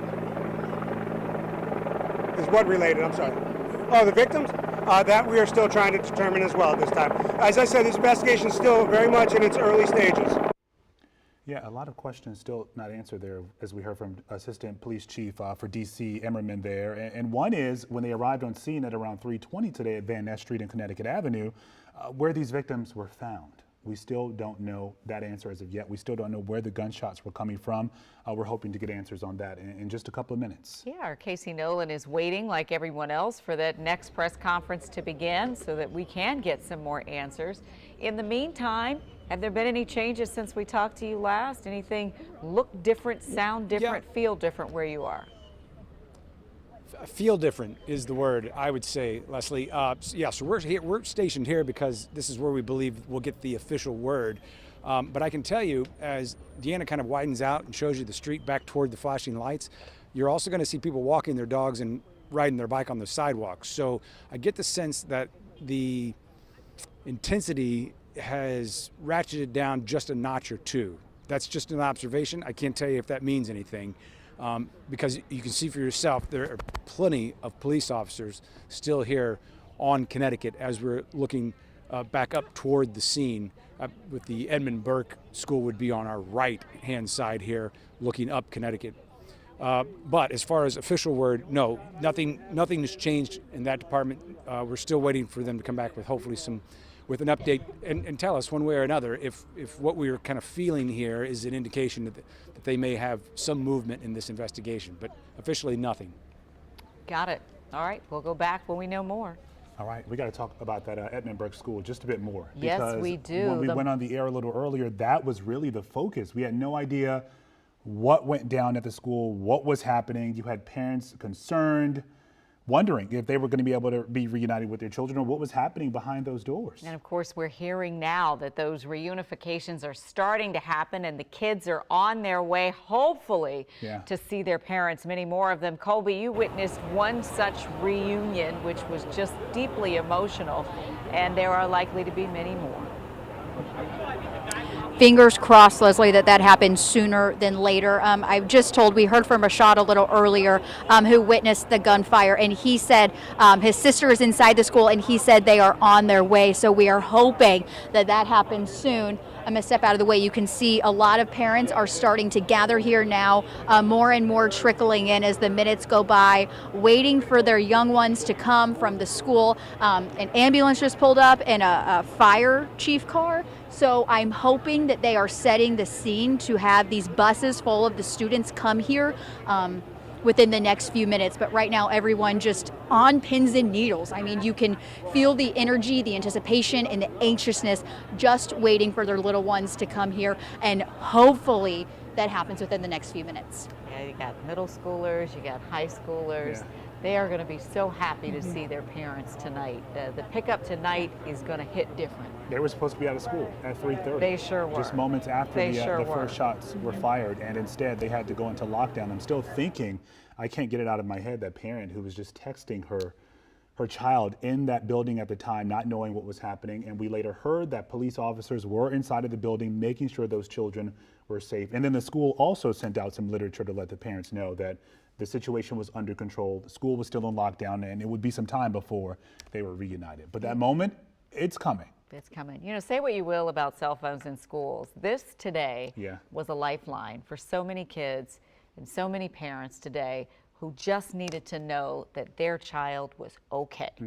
You send your kids off to school, you think they're going to be okay, you think you're going to be able to pick them up, and the unthinkable happens. We're watching the fallout from that, where you see on the right side of your screen Connecticut Avenue, which would normally be pretty busy now, as hopefully the rush hour would be starting to wind down, but now it's shut down and filled with emergency vehicles and police officials and police vehicles and personnel now in this laborious search, building by building, door by door, trying to find the person or people responsible for this spasm of violence that changed lives today. Yeah, now if you've been with us since around 3:30 this afternoon, you may have noticed some of the images they appeared a bit more urgent, but we can tell you that behind the scenes, as Leslie mentioned just a second ago, they are going door to door trying to find the suspect. Last we heard, we're waiting for a press conference to begin at any minute now, but last we heard roughly an hour or so ago, they still didn't know or don't know who the suspect is. So who they're looking for at this moment is anyone's guess. That's right, but police do want your information, anything you might know, anything that can help them. They've got a tip line set up. We'll put that up on the screen if we could. The number is 202 727-9099. If you don't want to call them, you can text them to 50411. They need your help. At this point, they can't put all of the dots together now, even almost, 3.5 hours after this incident began. So there's a lot of work to do in addition to finding the person or people responsible. They've got to figure out how and why this all happened. Yeah, and they're going to be talking to a lot of people who were in this area at the time. Our John Henry has been there on scene as well. And John, what are people telling you? A lot of people here are still trying to figure out the same thing that we are, what's going on, exactly where a shooter may be located. But a lot of people here are also tired, including the evacuees from the AVA building. I talked to several of them within the last hour, and they told me there was a lot of confusion inside the building. Basically, what we were hearing earlier throughout the afternoon, they heard a rapid succession of gunfire followed by another one, and then they saw the police storm the building, and then they were told to take cover. One woman I talked to said she had to stay inside of her building roughly for about an hour and a half or so, not really knowing what was going on. She only heard a person scream, a person that she thought was a child. Other people out here have been saying that they're not exactly sure where they're going to go right now. We've been telling them the Cleveland Park Library is open for people in their situation, but a lot of people here are just trying to figure out what they should do next. Here's some sound from one of those evacuees. Right. But so you were inside the AVA. Did you hear or see anything? Yeah, at 3:15ish, I was sitting there and I heard about just sounded like something going off continually. There's a lot of construction. I thought it was construction in the area. Then there was sort of another round of it in rapid succession, a pause, and then another one.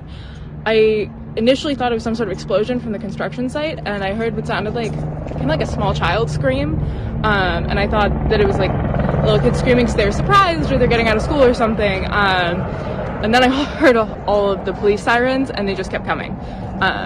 And then I was actually about to take her outside, and a man turns to me and says, "There's an active shooter, you should go back inside." He was another building resident. I saw me evacuated, and so we went back upstairs, and then shortly after I started to hear all the police saying, "Go in your apartment, get off your balcony, stay inside." Yeah.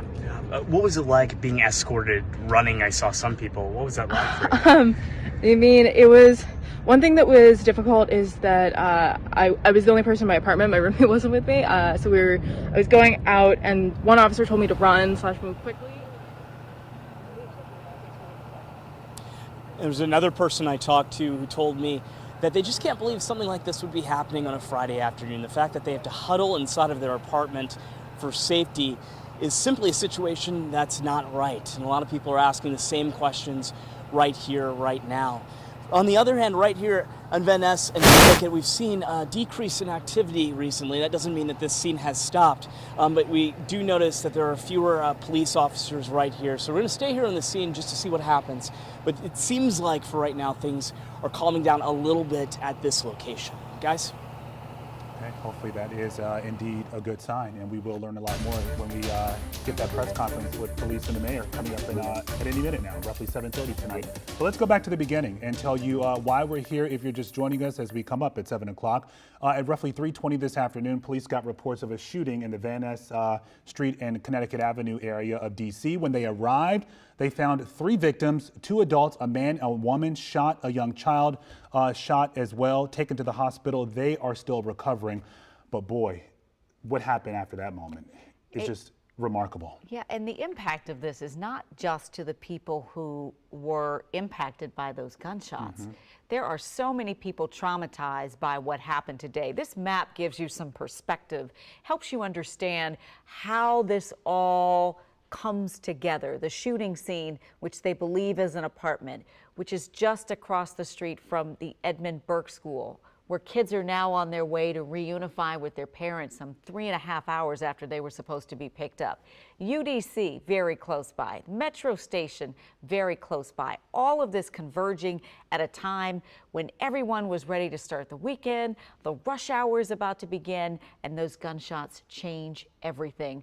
Our Colby Satterfield is over in an area where the kids at Edmund Burke are on their way to reunite with their parents, their nervous parents, their anxious parents, who cannot wait to see them and hug them. And Colby, it looks like you've got a parent with you now. Yeah, Ben Jones has been waiting to pick up his daughter since 3:30. What are you feeling right now? We are anxiously waiting for these buses to come. Oh, it was a nerve-wracking day. Absolutely nerve-wracking. As soon as I got that call from my neighbor, whose kid also goes to that school, I ran down here, and just fearing the worst the entire time. So, and not being able to get in touch with her just made it even worse. So. Something that is just a parent's worst nightmare. What did so you got the call from a neighbor? What did they tell you? They just said, sounds like there's been a shooting there, broken glass everywhere. Not sure what's happening inside the school, so it's complete unknown for quite a while too. What was it like? We saw you sitting on the side of, on the ledge of the sidewalk with your head in your hands. I mean, what was that? It was hours that you had to wait. What was that like? It's a parent's worst nightmare when you don't know what's happening or why, and you can't get information. You see police running around with big rifles and armored trucks coming up, and it was just it's just complete confusion and terror as far as I'm concerned. So. What grade is your daughter in? She's in 6th grade. So 6th grade. So how has those emotions changed as we're now sitting here outside the reunification center waiting for her to come on a bus? Complete relief. I'm thrilled. It sounds like she's going to be okay, and as soon as I see her, I'm just going to give her the biggest hug I can imagine. So. I won't want to let go. It's wonderful. I can't wait. So. Probably the most emotional hug you've had in quite a while with her, I'm sure. Oh, absolutely. She's 12 years old, so getting a hug from her is difficult at times. But this one, there's no way I'm letting go. So she's my girl. Yeah. Well, thank you, Ben. I appreciate you taking the time to talk with us, and hopefully she comes sooner than later and these buses make their way. Thank you so much. Thank you. And we have been here for the last hour or so talking with people at this reunification center. And we also talked with an 11th grader, Rashad. He was at the school to pick up his sister with his dad. Listen to what he said. So I ran to the side of the school, to the right side. And then I went to the alleyway because my father was there. He was ready to pick us up. And while all the commotion was going down, he told me to come to him so I could slide in the car and we could leave. But as soon as I came to the front of the alleyway, my dad's car started getting shot at, and the glass started to fall, and he told me to run away, and so I ran, and he drove out of the alleyway, and he got to safety. I wasn't thinking of myself. I was just thinking about my little sister at the time. I was just hoping she was okay. And she's in 8th grade. Yeah, she's in 8th grade. What have you've been communicating with her since? What has she told you what's happening inside the school? So far, I just told her if she was okay, if she was safe. She said she was. I texted some of the teachers. They said they were in the theater with the middle schoolers. I texted some of my friends. They said they were in the closet. I started texting everybody's contacts that I had, and I was trying to make sure everybody's okay. And the kids were communicating back and forth with each other, and nobody's hurt from what I've heard. We've heard from Rashad. We just heard from Ben a few minutes ago. All of these family members anxiously waiting to hug their loved ones.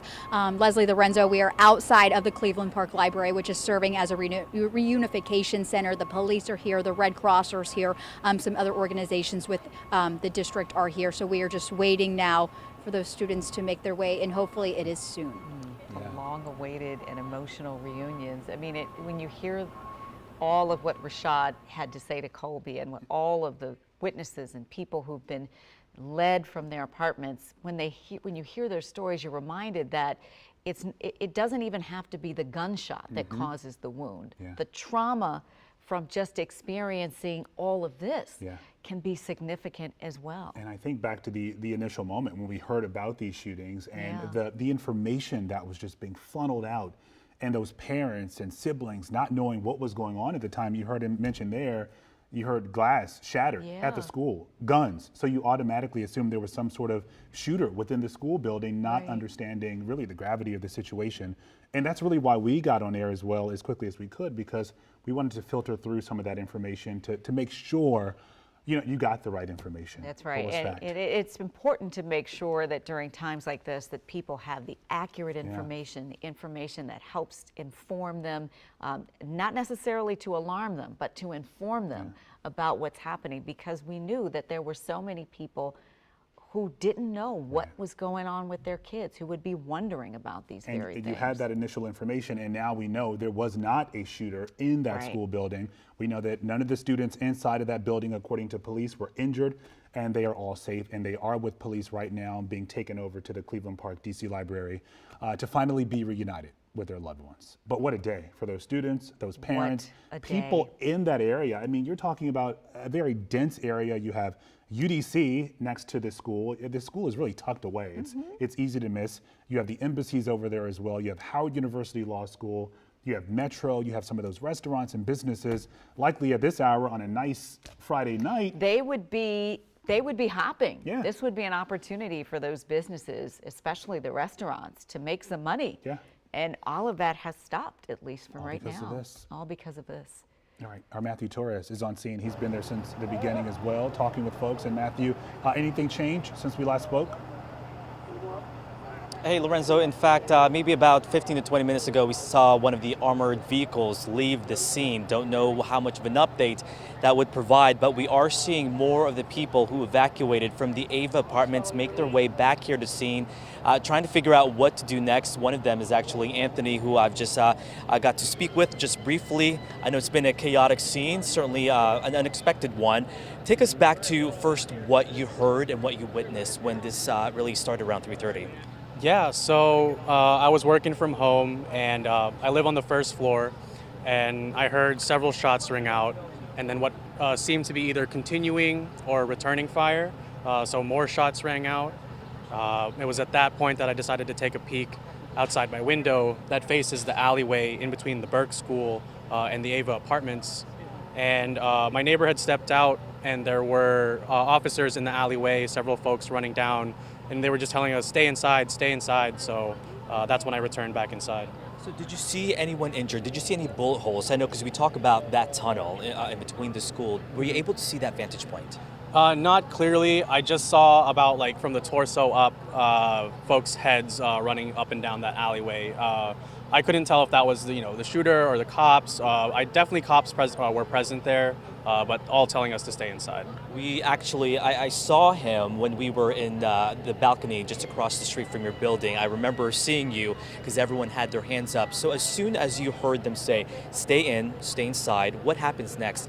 How long between then until you had to evacuate? I would say it was about a good hour and a half, 2 hours. It was just pure silence, and then you could hear the officers clearing each floor, moving up the stairwell, and then about maybe another hour later, the FBI came and they were knocking on individual doors. It was at that point they asked us who was in the apartment and if everyone was here to just simply exit and follow their directions out. When you walked out, and we saw this each time a crop of people left, they had people on each of the line and they had other officers pointing guns up in the air. What was that moment like when going outside the door? You got to be outside, you're away from the danger, so to speak. Explain that moment. At least I felt somewhat protected because, they were aiming their guns. I mean, granted, it was our building, so I thought they might have been in our building. But the fact that they were with us the whole time as they escorted us across the street and over to the park over there, it was shocking, definitely traumatic, but glad to be safe. What was the next steps? As soon as you guys were taken across the street, what did they tell you? What did you guys have to do next? So they had lined each of us up with an individual detective and MPD, and then they took our statements. After that, they just told us to wait and nothing after that. So at this point, I know as much as you. Well, we're at this moment now where what do you do next? You can't go back to your place. Well, thankfully, I've got a friend up the block who's willing to let us hang out should we need to. Some of my coworkers in town as well. Right now, I just kind of want to wait it out. It hasn't been quite too long, but if it starts getting dark, I'll definitely head out to one of my friends or coworkers. Did you believe that it was a more dire situation as soon as you heard those gunshots? I know some people were kind of questioning themselves. I think it wasn't until I heard the police, because again, with the construction, my roommate, or my friend, he was just telling me that, oh, it's probably the construction, but I definitely disagreed, and as soon as I heard the sirens going, the situation kept going, getting more serious. My heart didn't start beating until the cops were banging on the doors and telling us to get out. Before I let you go, you've been here for at least a year, from what I gather. It certainly is a more chaotic scene. What is it like to come back here and realize that something so dire just happened just steps away from your building? Yeah, it's definitely something I wouldn't expect.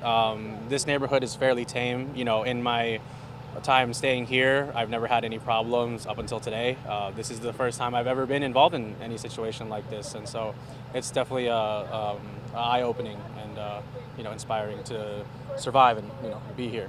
Survive. All right, Anthony, thank you for your time. I appreciate it. And he has just one of countless stories that we saw from the people evacuating the Ava apartments. Again, at least within the last 30 to 40 minutes, it's somewhat been calm as far as activity. We did see some officers running towards further down Connecticut Avenue, but the last time we saw any activity really is the armored vehicle leaving this scene. Back to you. All right, Matthew, thank you. Still a lot of questions to be answered.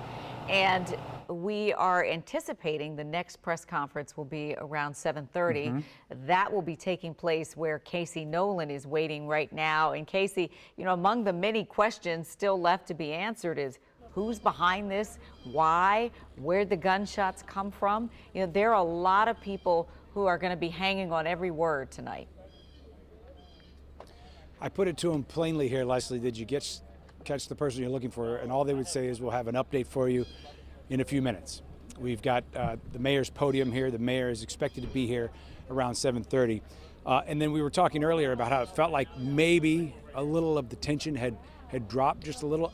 I got to say that's still the case here. Life is kind of back to normal on the sidewalks heading that direction on Connecticut. But also, not long after we talked, we saw another truck full of officers, I couldn't tell which agency, but in full tactical gear with their helmets on and everything, moving back in toward the scene. So hard to say exactly the status of where we are. I think Deanna might be able to show you just a little bit down the street there. Our view has been obscured just a bit, but you can tell that the number of vehicles with flashing lights has certainly not gone down in the time since we first talked. I also just spoke to a man who lives in the neighborhood here who heard all of this happen around 3 o'clock, a little after 3 o'clock, as we've been saying. He has experience with the Foreign Service in Iraq and Afghanistan and war zones, and he said very bluntly, he said he never thought he would hear the sounds of war in his own neighborhood. That speaks to what we've heard from multiple people, the nature of these gunshots that were fired, several and quickly, and multiple, what people are describing as, multiple magazines, different, perhaps a pause to reload, people are speculating. A lot of speculating that we hope to put an end to here. Again, in just about 15 minutes, the mayor's technical crew is here giving us better audio equipment for her and senior members of the police department is what we were told. And again, when we tried to get some information, they just said, hold on, we'll have an update for you soon. Good information to have, because there were many questions that the officials were receiving. We couldn't hear the questions, we could hear the answers, and we didn't have all the context. So to the extent that they're going to work that out so that people watching at home have a greater sense of what happened there, that's definitely a good thing. Yeah, one big question I know a lot of folks have is one, who the suspect is, who they're looking for at this moment. We know at the last press conference, they talked about canvassing this wide area. You're going through the school buildings, you're knocking on doors in neighborhoods and these apartment buildings, trying to find this person, this unknown person. So hopefully we will get that critical answer a little later on, as well as also an update on the people who were injured in this shooting, a man, a woman in critical but stable condition, according to police, as well as a little girl. And so I guess the best news, because they did say earlier that they were in stable condition. So that gives us some encouragement that they are going to be okay, and we're certainly pulling for them. And no one expects to be walking down the street on a Friday and be, downed by gunfire. No one thinks that's going to happen. Some of the most dramatic things we've learned have really come from the people who've had this as a lived experience today, who saw it happen, or who were told to leave their apartments in dramatic form, and shared this with Evan Kosloff. Here, my son's an 11th grader at Edmund J. Burke. And what do you know? I was at my desk working at home, and I got a text saying, "What the heck's going on? Can you please turn on the news?" And I said, "What do you mean?" And he said, "There's active shooting." And I just picked up my keys and left. And I came down here, and what I found out is that there's either a semi-automatic or an AR gun, and whoever was shooting by the apartment building behind the school. But the gunfire hit their glass bridge that connects the old school to the new school. How do you know that? I've seen a video, but my son's telling me that the bridge got hit and some kids got injured with the broken glass then when the gunfire hit. Do you know of any kids that are hurt? I don't know any of them. I've heard 1 to 3 had some injuries, but I don't have any idea their grades or names or anything. Did your son have to hide or anything? He's under a desk. He's been under a desk with the door barricaded on the 2nd floor right now. So he's been there since easily going on almost 2 hours at this point. And I just talked to a police officer, and they have no intentions of bringing the kids out of the school until this is over. Wow. And how are you feeling? I was really nervous when I got here, but I'm fine. My son's keeping me calm. So thank you. Obviously, that was not a woman who was led out of her apartment. That was a mom who was very concerned about her son and feeling probably a great deal of relief now that they are going to, as we've been told, be reunited soon and very soon, and we'll try to get back to those when they happen. You heard what she said there. Her son had to try and keep her calm. That's you right. know, you hear active shooter at your child's school, and that's it. That's all. right. You assume the worst. This was not the only shooting incident that happened in our city today, and sadly, we've been talking about these incidents far more often. The 600 block of Kennedy Street Northwest, there's been another shooting. Yeah, we're hearing that at least 3 people were injured at this scene. It's not connected to what we're talking about today, but this just gives you an idea of what police are dealing with right now. You have a number of police officers with DC Police, the ATF, the FBI, Park Police on this scene that we're looking at in Northwest along Van Ness Street and Connecticut Avenue. Now you have them here along the 600 block of Kennedy Street Northwest, where 3 people have been shot. Again, talking about the big gun problem in this city. Colby Satterfield right now is live talking about how this has impacted the heart, right? There's some real heart connection that's going to be happening when the children who were students at Edmund Burke reunite with their families where Colby is. She is outside of the Cleveland Park Public Library, where some parents are anxiously waiting, looking forward to those hugs from their middle schoolers and high schoolers that may be tough to get from time to time, I know. But tonight will be a different night for sure, Colby. Oh, it will definitely be different. We heard from one father who said his daughter is 12 and hugs are far and few between, but he knows that he will get one tonight. Parents, families are here anxiously waiting. Some of them have gone inside the library where we are told the kids are still at the school. They will be coming on buses. When those buses will get here is yet to be seen. We have been anxiously waiting ourselves for them to come. A few students have been able to come. I believe that they were brought in police cars, and they were very, very emotional reunions, hugs that lasted about 30 seconds, just sitting there holding each other, emotional and crying. So we are expecting more of those, and we are hoping that that happens sooner than later. You can just see lots of people huddled around outside the door, lots of police, some folks inside. We have the Red Cross, they were here as well. A whole mobile command center from the Red Cross is here, and they have this area marked off waiting for these buses to come, and we will let you guys know as soon as we see them coming our way. Again, we're hoping that is sooner than later, because parents were supposed to be picking their kids up nearly 4 hours ago, and this has just been their worst nightmare. So the anxiousness, mounting up to this moment is just, reaching capacity as we're just waiting for those buses to make their way here. Well, we talk about the range of emotions here. The parents you've spoken with so far today say they've been communicating with their children via text message, through phone. Any word on how the school reached out to those parents, just sort of the policy that's in place? Because I know initially there had been a lot of confusion, a lot of people not knowing what transpired inside of those, behind those walls. When did the school reach out? What are they telling these parents? Yeah, so I talked with one father. I've been talking with one father that we heard from just a few minutes ago. He said that he was corresponding. His child, she forgot her phone at home today, so he could not text her, that just adding to the anxiety that he was already feeling. But he said the teachers were sending an update of certain classrooms of what they were doing, so sheltering in place. And then at 5:10, everyone got that email that parent or that staff and students were safe. And that's really what I'm hearing, but from parents as far as communication from the school. But I did talk with a mother whose child was inside. She said her son, who is an 11th grader, was sheltering in place, and I believe it was the auditorium or some sort of large room.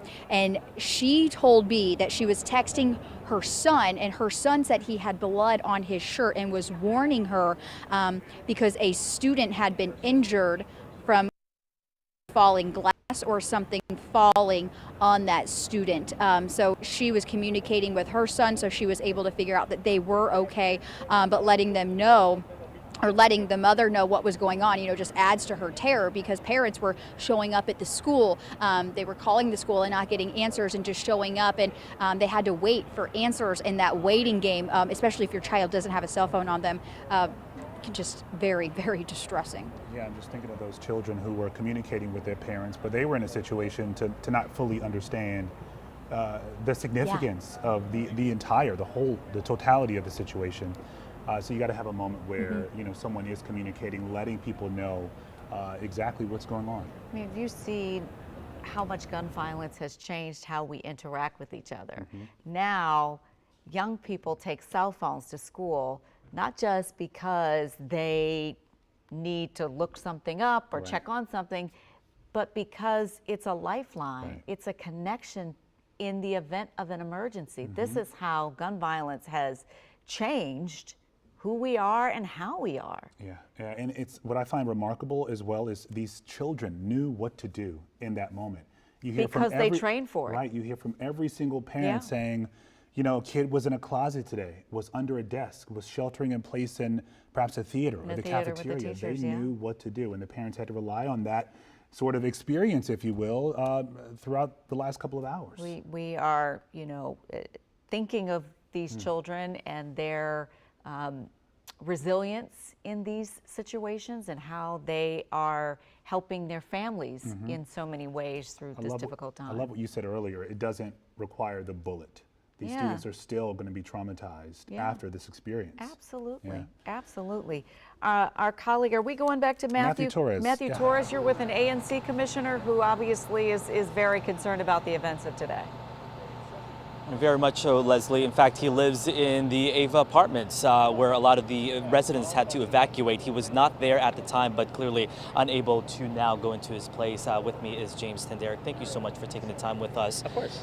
First off, you're unable to go inside like many of your other peers and other residents. What now for you? So I think now, I think in the moment, I'm just waiting to see at what point can I actually just go back inside my apartments. We received sporadic emails the past couple of hours from our apartment complex saying there's no current updates happening right now. So I think for me and my people living in Ava, we're just waiting to see what happens next for us. Have you been in touch at all with any law enforcement, anyone from the school, anyone that might be directly impacted?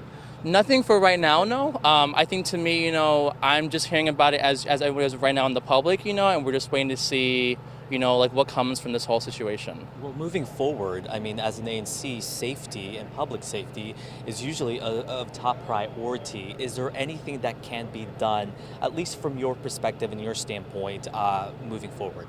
I think for us, as the ANC, public safety has just been our biggest issue the past year for both our ANC as well as the community. And, it's a very complicated issue. We're seeing rising crime happening all across the city and, of course, in Van Ness as well, too. And I think for us, we just want to be as much of a collaborative partner in making sure people feel safe and people are safe in the neighborhood itself. How do you find that balance? How do you grapple with that idea? Because a few months ago, there was that shooting at the Days Inn just down the road.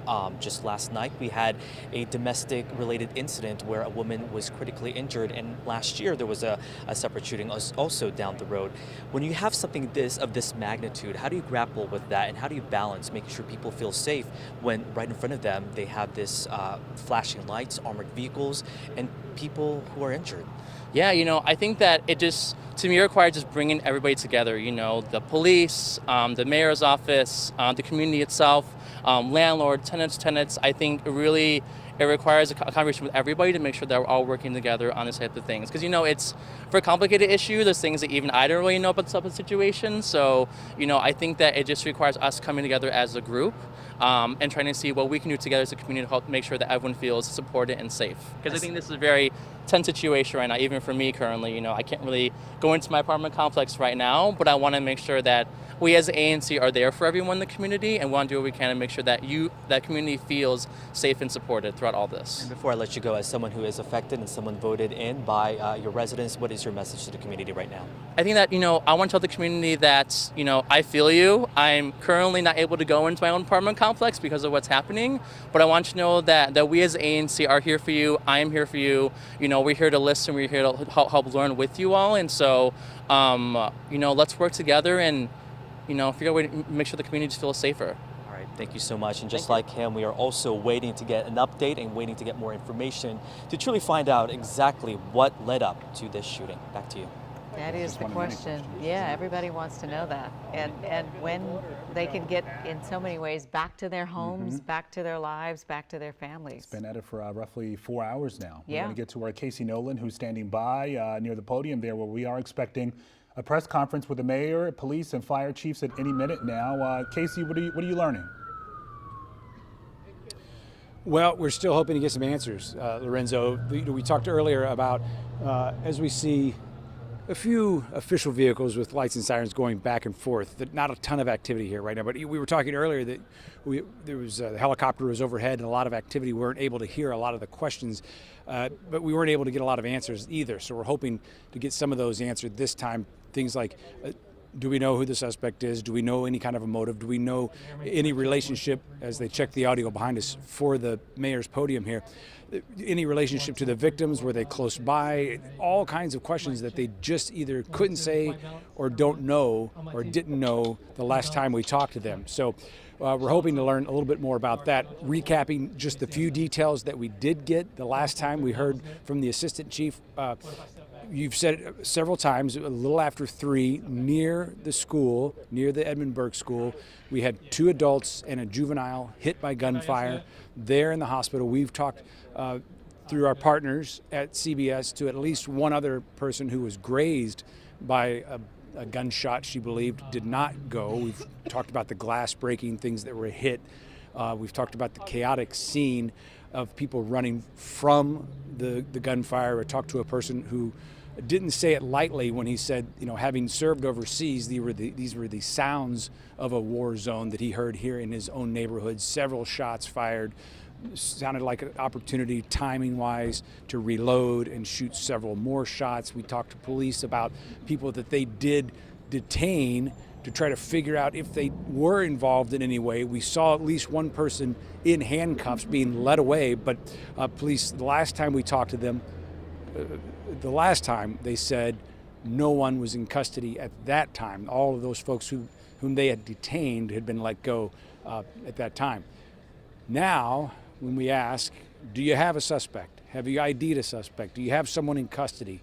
After going through these apartments, door to door, floor to floor, they were telling us, they will only say, we're expecting an update here at right about 7:30, and they've set up a significant audio presence, if you will, to try to get the word out. We're going to get started in about 5 minutes with Mayor Bowser. You heard it there first, 5 minutes with Mayor Bowser. Lorenzo and Leslie. Lorenzo, I apologize. No, it's okay. Too many things in my ears. A lot of information to navigate today. So 7:36, we're expecting those answers from the mayor. And the chief, and as we mentioned before, a lot of agencies are involved here. It's not just DC Police conducting the search and investigation, but you do have the FBI involved, ATF, Park Police, Secret Service, you name it. They're all on scene right now. Which may not mean a lot to people, but what it signifies is that there's a huge effort to try to find the person responsible for all of this. And people deserve answers, and people deserve to have peace of mind, and people deserve, wherever they live, to be able to live without the fear of violence. There has been more violence in the city tonight. There's been another shooting to tell you about. We mentioned it a short time ago. It's in the 600 block of Kennedy Street Northwest, where we've learned there were 3 victims that I believe are still all conscious and breathing. They're all conscious and breathing at this point. This is some new video we're just getting in. You can imagine the DC Police Department really just stretched thin at this point as we look live there along the 600 block of Kennedy Street in Northwest. Police only saying at this point, again, the update on those victims, conscious and breathing, and the suspect that they're looking for was seen running away in all black and a face mask as well. So that's a bit obscure, but we know that police are trying to comb through this scene as well to figure out what the issue is. But again, this day really highlighting the big issue that we've all been talking about in the city for years now, and that is the gun problem in the District of Columbia. Yeah, there has to be a better way. There's got to be some solutions. And, you know, as people are looking to their politicians and the people who represent them and the people who are supposed to uphold public safety for answers, the answers will come from all of us, because it will take all of us to really rein in this problem. Yeah, and we're all going to have that conversation after today, after we get the answers about what's happening at the multitude of scenes that police are still navigating. Very, very busy day with a huge incident occurring. It's been now 4 hours, 4 hours, and we're still waiting for the key answers to why this happened, how this happened.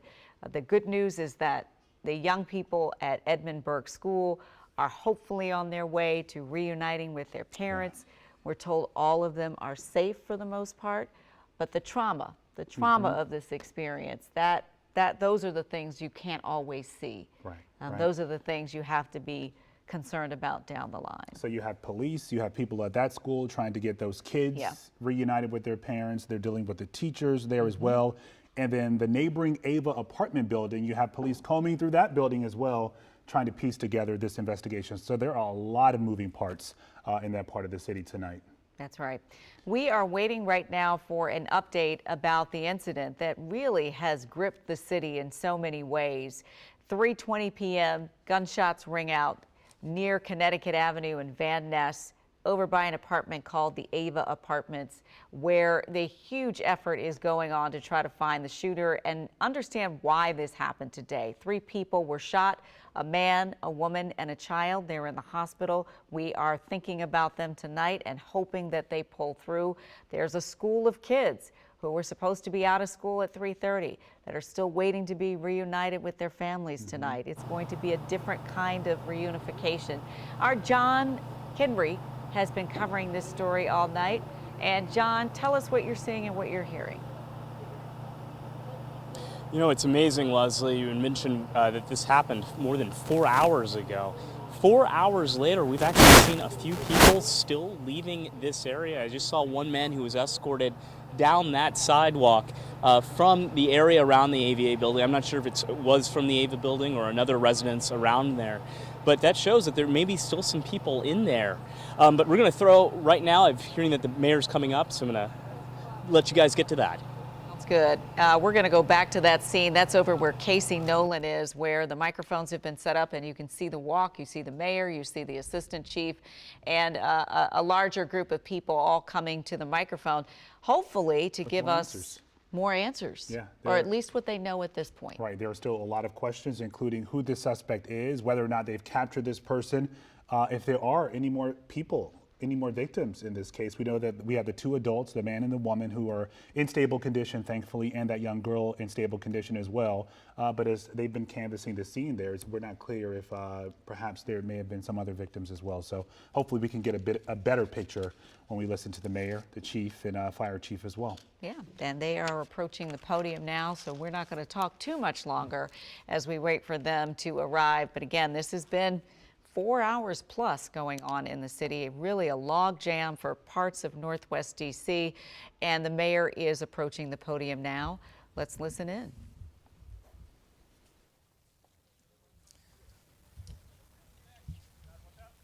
Everybody ready? Good evening. I'm Muriel Bowser. I'm the mayor of Washington, D.C. I am joined by members of my public safety team, including the Metropolitan Washington Police Department. We are joined in a response to a shooting on Connecticut Avenue in Washington, D.C. By our federal law enforcement partners. We are providing our second briefing on this active investigation. We have some additional details to provide in MPD and our partners to continue to investigate. I do want to say earlier when we talked about students from the Edmund Burke School who were in a lockdown situation. I'm pleased to say that we are beginning to reunify those students with their families. I want to continue to thank all of our residents for their patience and continue to ask them to follow law enforcement guidance so that we can locate the person responsible for this violence in our community and keep everyone safe. So with that, I'm going to turn to Assistant Chief Emerman, who is going to provide details of where we are with the investigation. Thank you, Mayor Bowser. Good evening. As we briefed a little while ago, our investigation is continuing here on our scene. At this time, based upon the things we have seen on social media, based upon the information that we are investigating, we are seeking a person of interest that we would like to speak with. That individual's name has come to light as a Raymond Spencer. He is a 23-year-old male. We will be posting information on our social media shortly to get the public that information. We would like to speak with Mr. Spencer. We'd like him to come forward to the police, turn himself in so we may speak with him further as a person of interest. As the mayor alluded to, we are in the process of working to get the students out of the schools that are in the area and get them towards our reunification center. Officers are still in those schools with those children, making sure that they are safe while we do that. If any parent or any family member is in contact with a student who is not in the presence of the officers that are in that school, if they're in a classroom, if they're somewhere where the officers aren't with a larger group, please tell those students to come down towards where the officers are in the building, in the hallways, so that way we can get everybody together and that way we can get them safely out of the school and back down to the reunification center with the families. I'll take any questions if we have.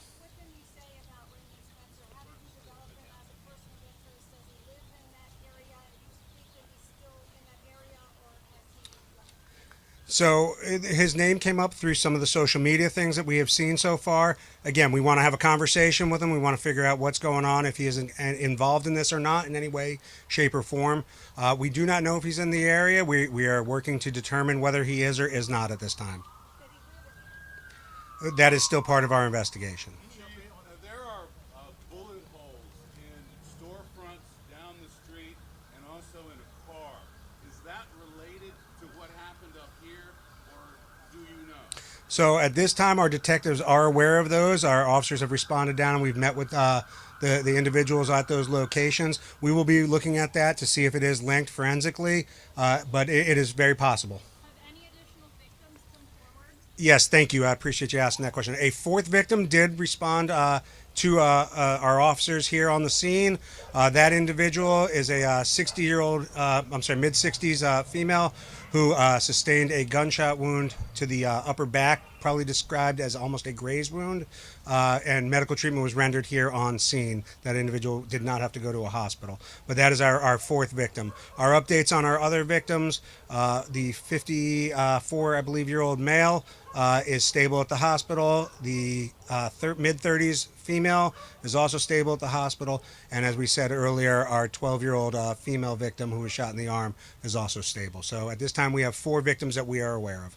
Are you aware if this is connected at all to the triple shooting we saw on Kennedy Street this afternoon? I have no information that would lead me to believe it's related, but we will investigate all those angles. Chief, you been able to locate where the shots came from this afternoon and where the victims were struck? That is all still part of our active scene. We are still searching through buildings. We're still doing some tactical searches up in that area. So all of that will hopefully come to light.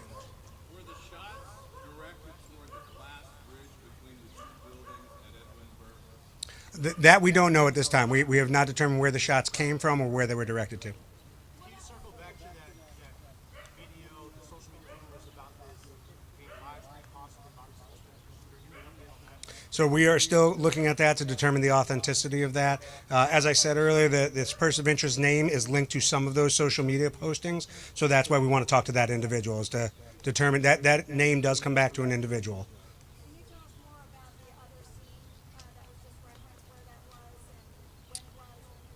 So the restaurant that was shot, that sustained damage, is further down here on the block on Connecticut. I apologize, I don't remember the name of the restaurant, but they came forward to us to let us know that they had received that damage to the property. We were already on the scene here when we were alerted to what happened down there. So I'm not sure if they didn't know about it at the time, didn't realize it, but we're looking at it to see if it is in fact related.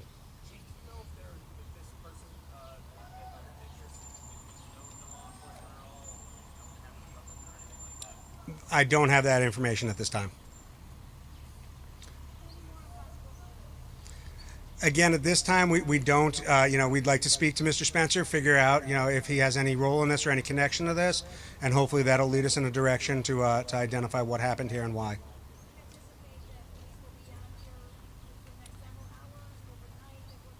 We're going to be here until we're confident that we have the safety of the community in mind and that we're continuing this investigation. So we are working to clear buildings as we can safely, similar to how we're doing it with the schools and with the reunification center. So as we can safely do it, but we still would appreciate folks not heading up towards that area of Connecticut Avenue. He's a 23-year-old male, and we're going to be putting his information up on our Twitter. It's been put on our Twitter already, in our social media accounts. We would prefer people to stay inside up there and to avoid that area. Okay. Thank you. Thank you. Where we have I want to reiterate my thanks to all of our law enforcement partners who are here. It has been mentioned that MPD is also responding, 4D is responding to 2 sites. So we are very focused on getting people help and stopping gun violence.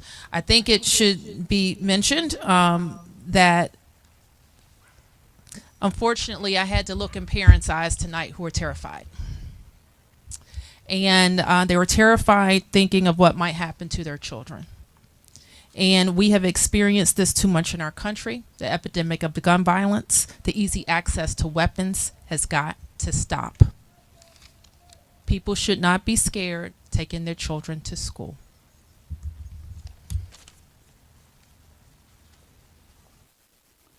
Strong words there from the mayor, who talked from the heart about having to look in the eyes of parents who were terrified. Yeah. Terrified tonight that their children may not be coming home. And she talked about easy access to guns and how that has to stop.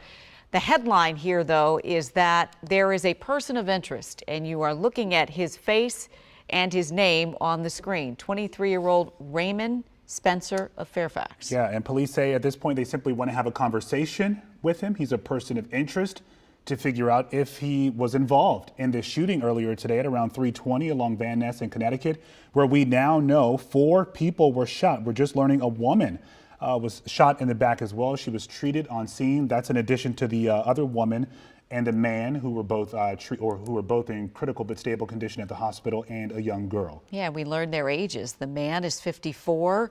The woman who was shot is in her mid-30s, and it was a 12-year-old girl who was shot in the arm. All of them projected to be in stable condition, and we hope they're going to do well. The 60-year-old woman they mentioned, who had that graze wound, apparently was treated and is also going to be Okay, so what a day here. Our Casey Nolan was listening to that press conference as it was going on. You know, the one thing they still aren't able to answer, in addition to trying to find this person of interest, is where those shots originated from, where they were going to, and the why behind all of this, Casey. Yeah, the why is the biggest question, it seems like, that they just don't have an answer to.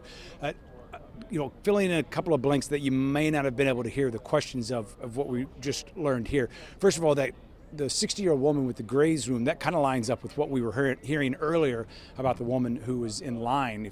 Potentially more than one person could have been grazed, but that could be who they're talking about there too. But then another significant update, aside from the suspect, is that there is a restaurant just about 2 blocks down from where we are standing. The initial scene is this direction, probably 4 blocks that direction, 2 more blocks that direction. We've got a restaurant that has contacted police to say they have some bullet holes in their business, and the police are now looking into that to see whether or not they are connected. They have not ruled that out. As for the headline, as you said, the suspect, this is the person we've been talking about without being able to confirm. It's the authenticity of this video that is going around. This is the name that has been associated with this video throughout the day. Now police are making public that name, a 23-year-old Raymond Spencer. And the assistant chief said they want him to come forward, turn himself in, and they want to talk to him. They want to figure out if they can still authenticate this video, if it is what it purports to be, if what people say it is.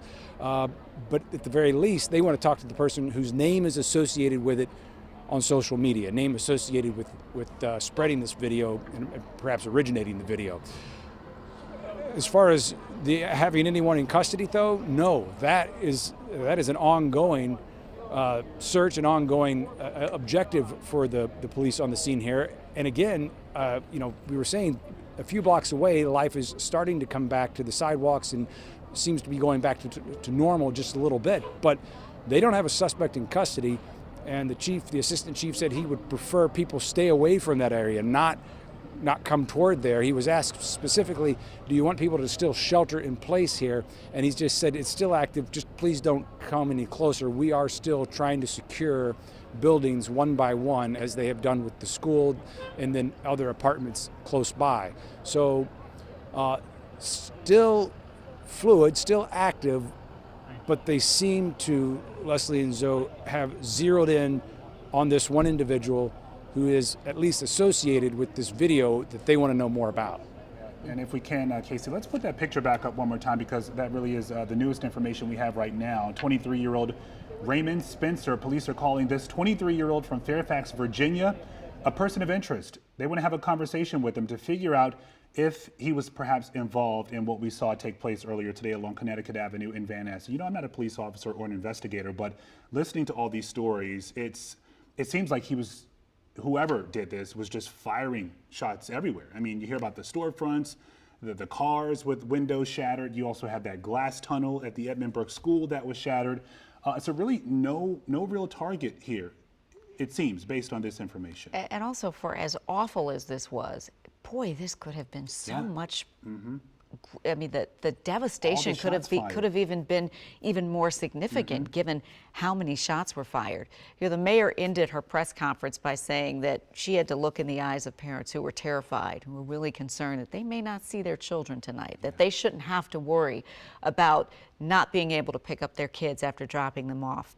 And also about how easy access to guns has got to stop. I mean, we know of at least 3 shootings that have happened, right, since this happened, just in the city tonight.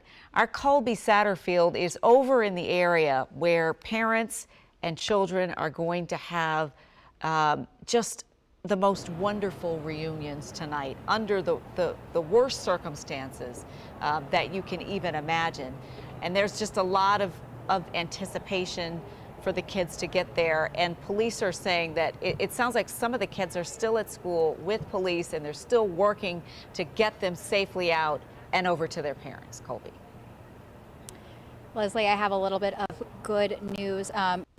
We have heard from people who were there via text message, from folks that are here, that they are now on the buses and they are getting ready to make their way here. So there are 3 buses full of the students and the staff members.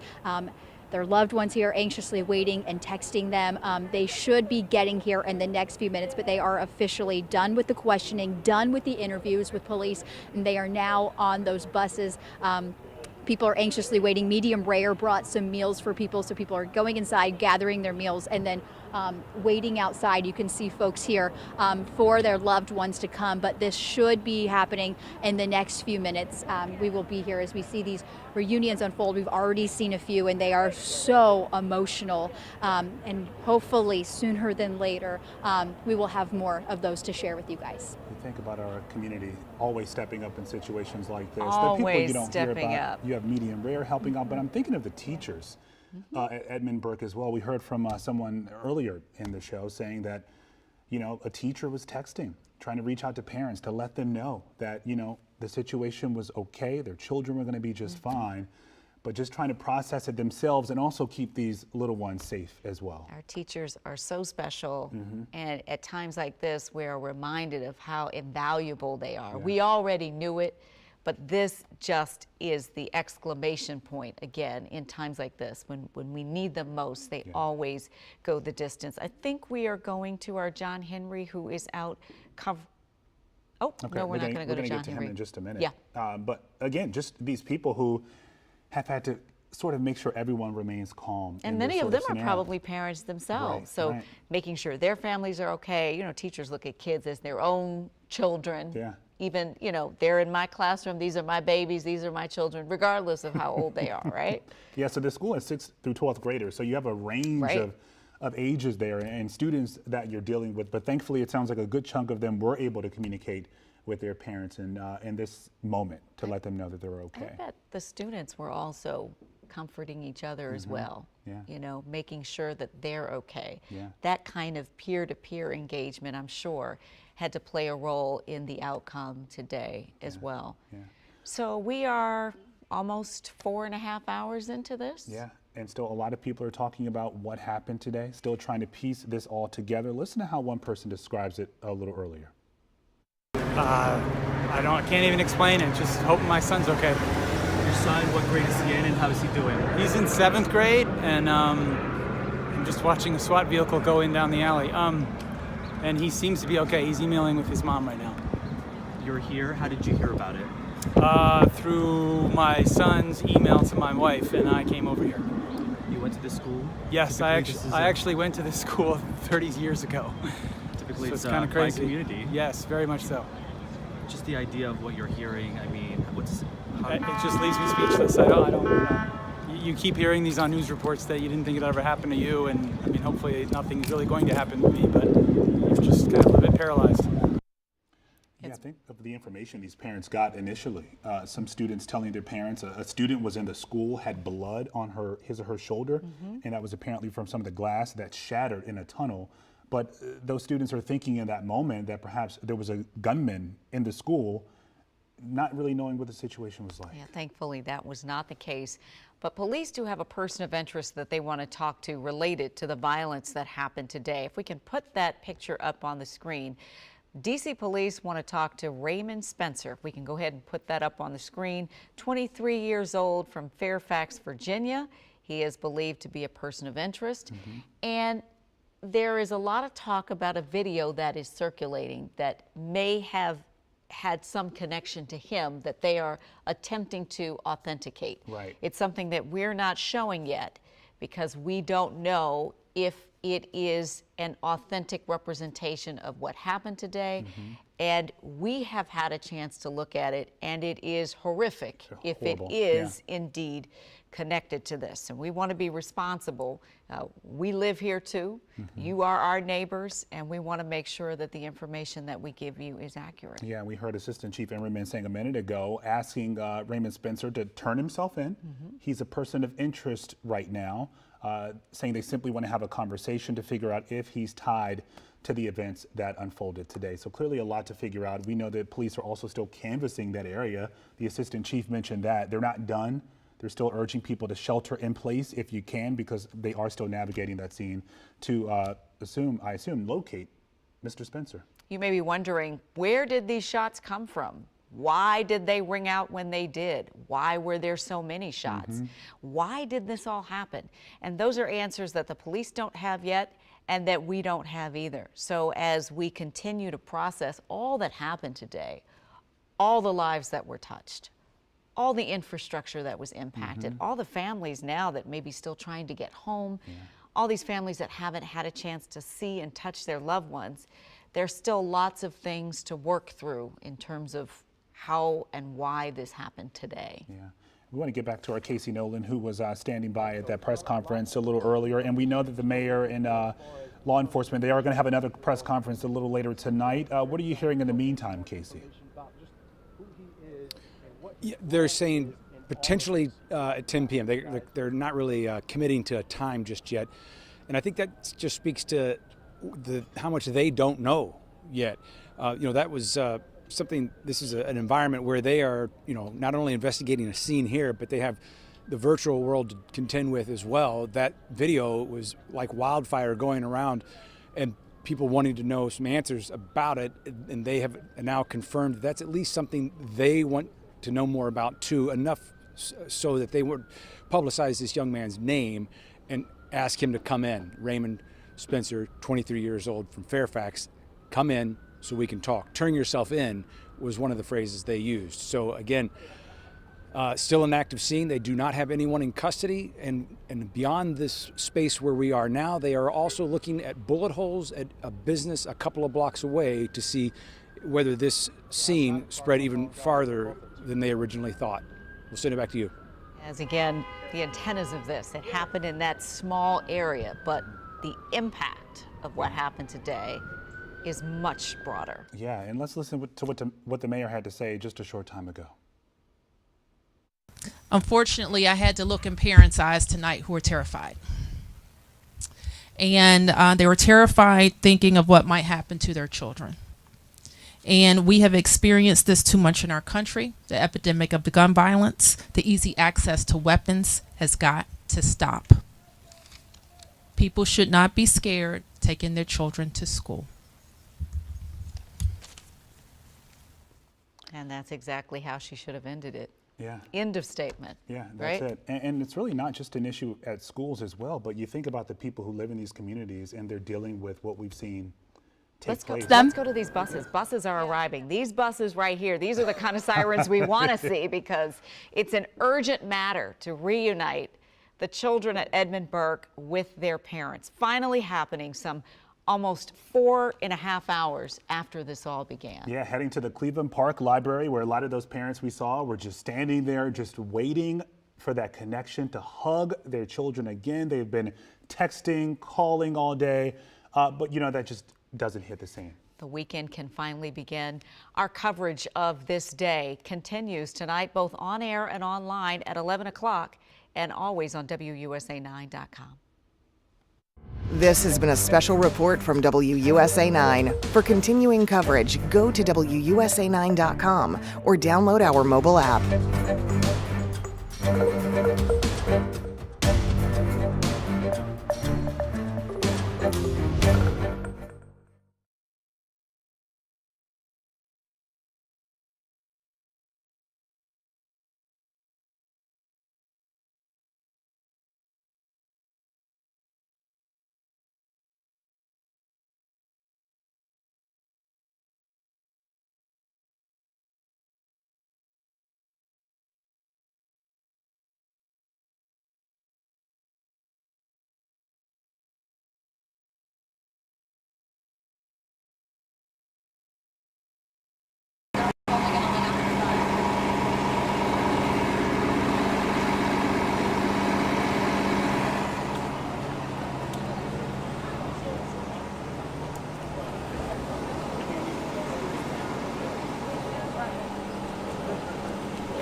The bus is here.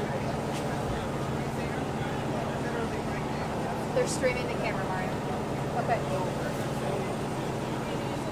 Okay, thank you.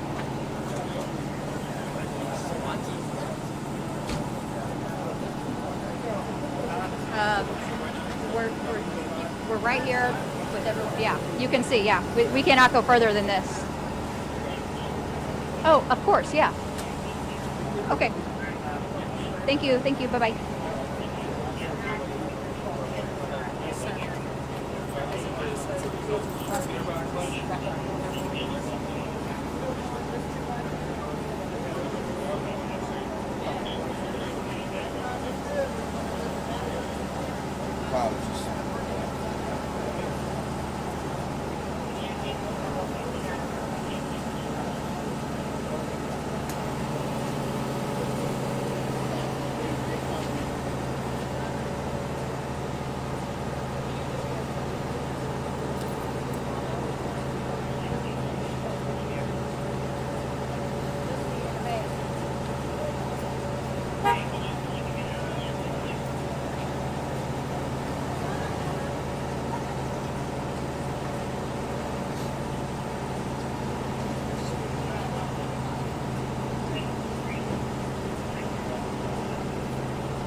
Excuse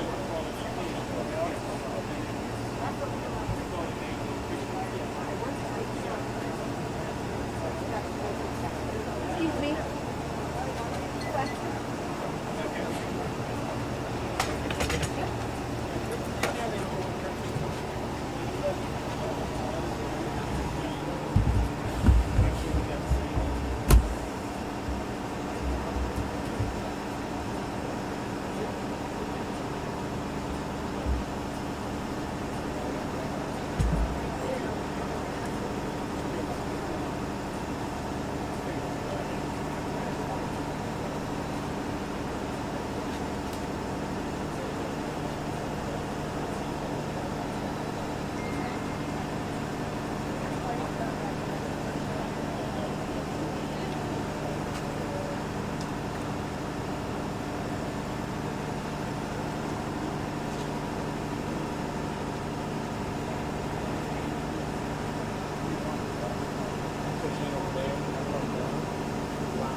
off for like 30 seconds waiting for them to pull them off the bus. Is there anything that we need in there?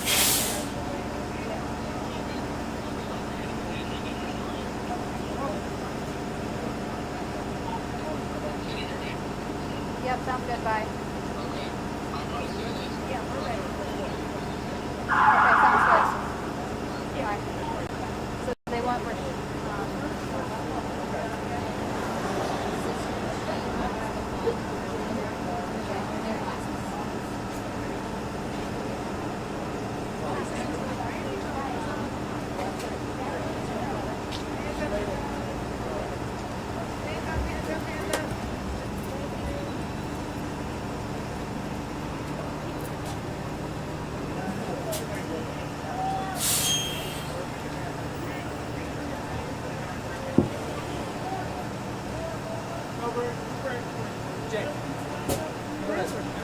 on that side. I got them.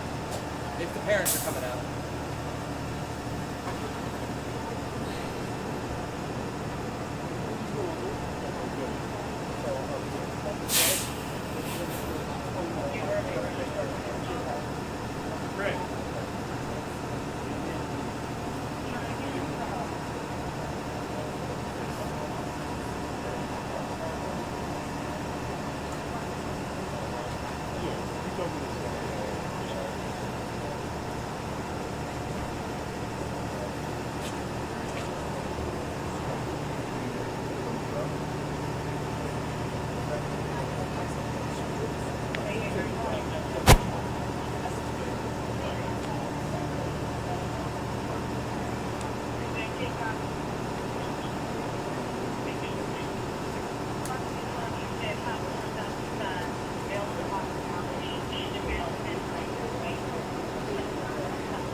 You rolling?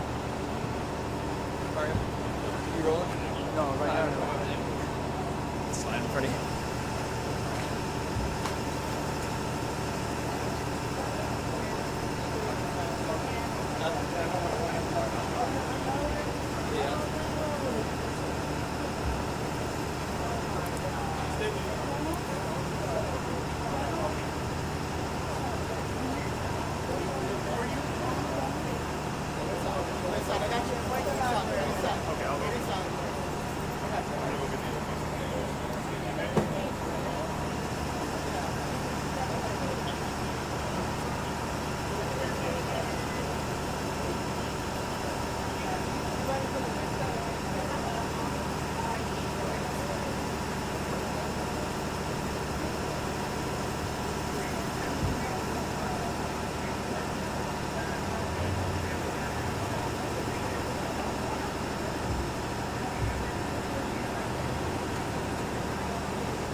test is positive. Yeah, but you always got something. How does he do?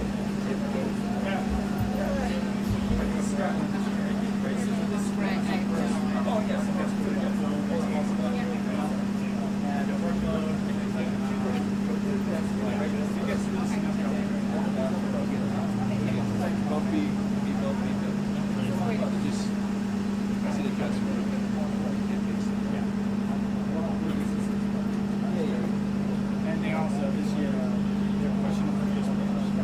We had that out on back this year, doesn't make a difference. And all of a sudden, it's like he's just going to bus at 5 o'clock on the strand. They'll get back Friday midnight on Sunday. And it's much less. It's a relief thing.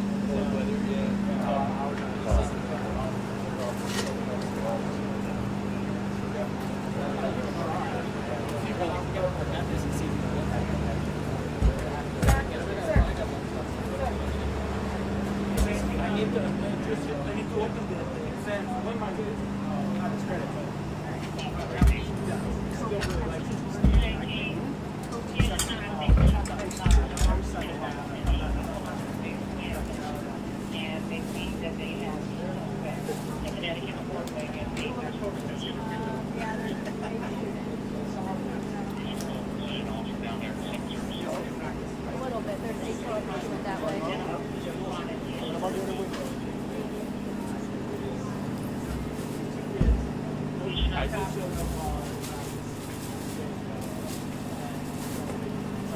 Yeah, Mario.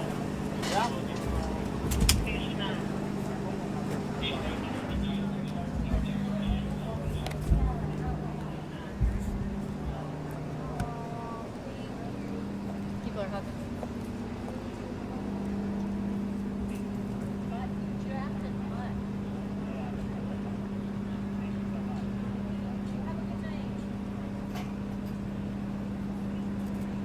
Oh, that's not his sister.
There's more buses behind us.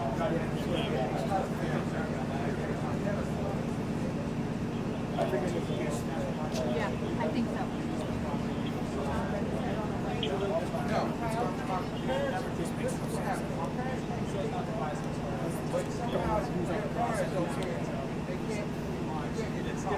think they're trying to shield the media, but it would be faster if they just let it.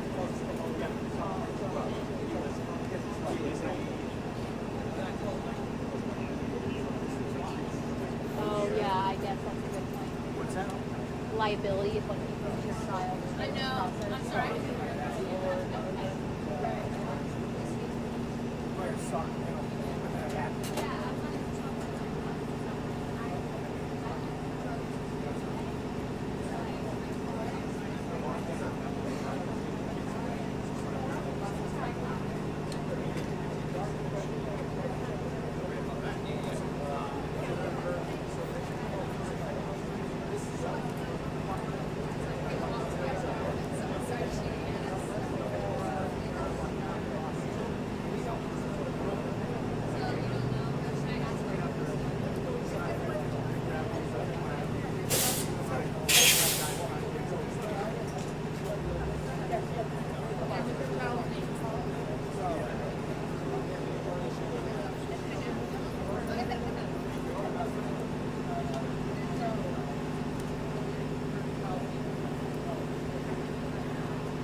Yes, they have.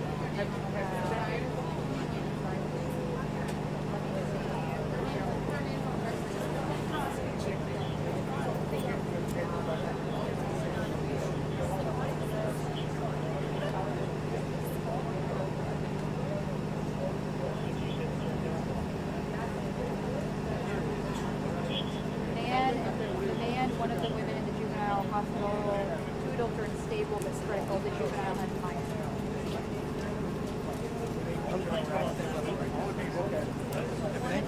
They added a fourth one, who had a crane. I know she was outside. And I talked to her. But the other three inside the school?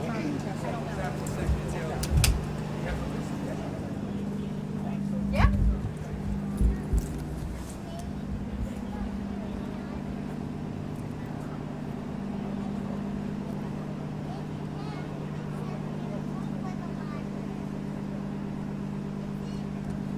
They're going back to the back.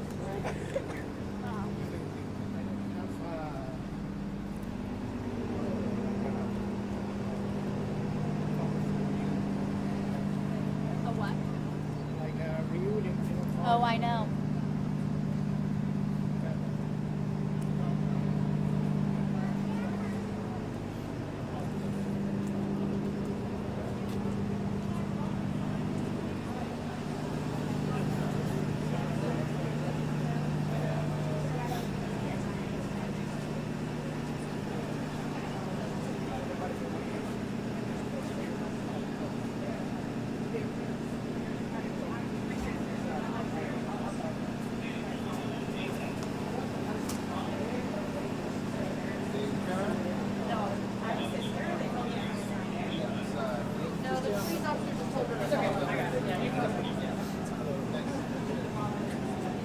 Just starting out.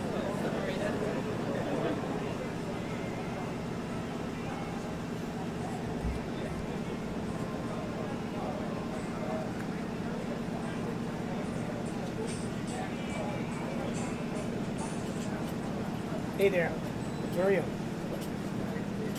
Oh, okay, just checking in. Still waiting for Mel to get unpacked. She's on a bus somewhere.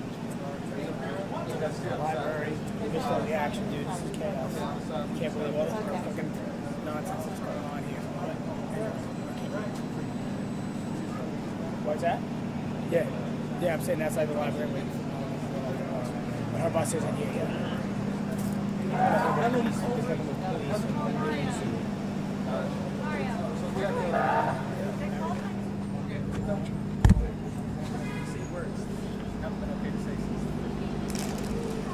Just missed one. Just missed a big. I think three. You got one.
right there, very excited. Oh, right there, Mario. We're talking.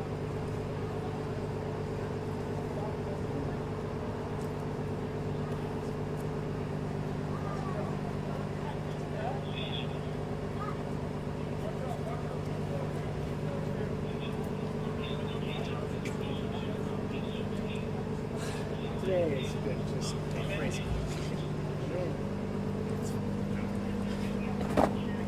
So that's all that's left. A little cold because we got it a while ago, but better than nothing, man. Put it over there. Sit here and Okay. Talk to you guys later. Bye, John. All right, thank you, John. Doing amazing.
Yeah, let me call it.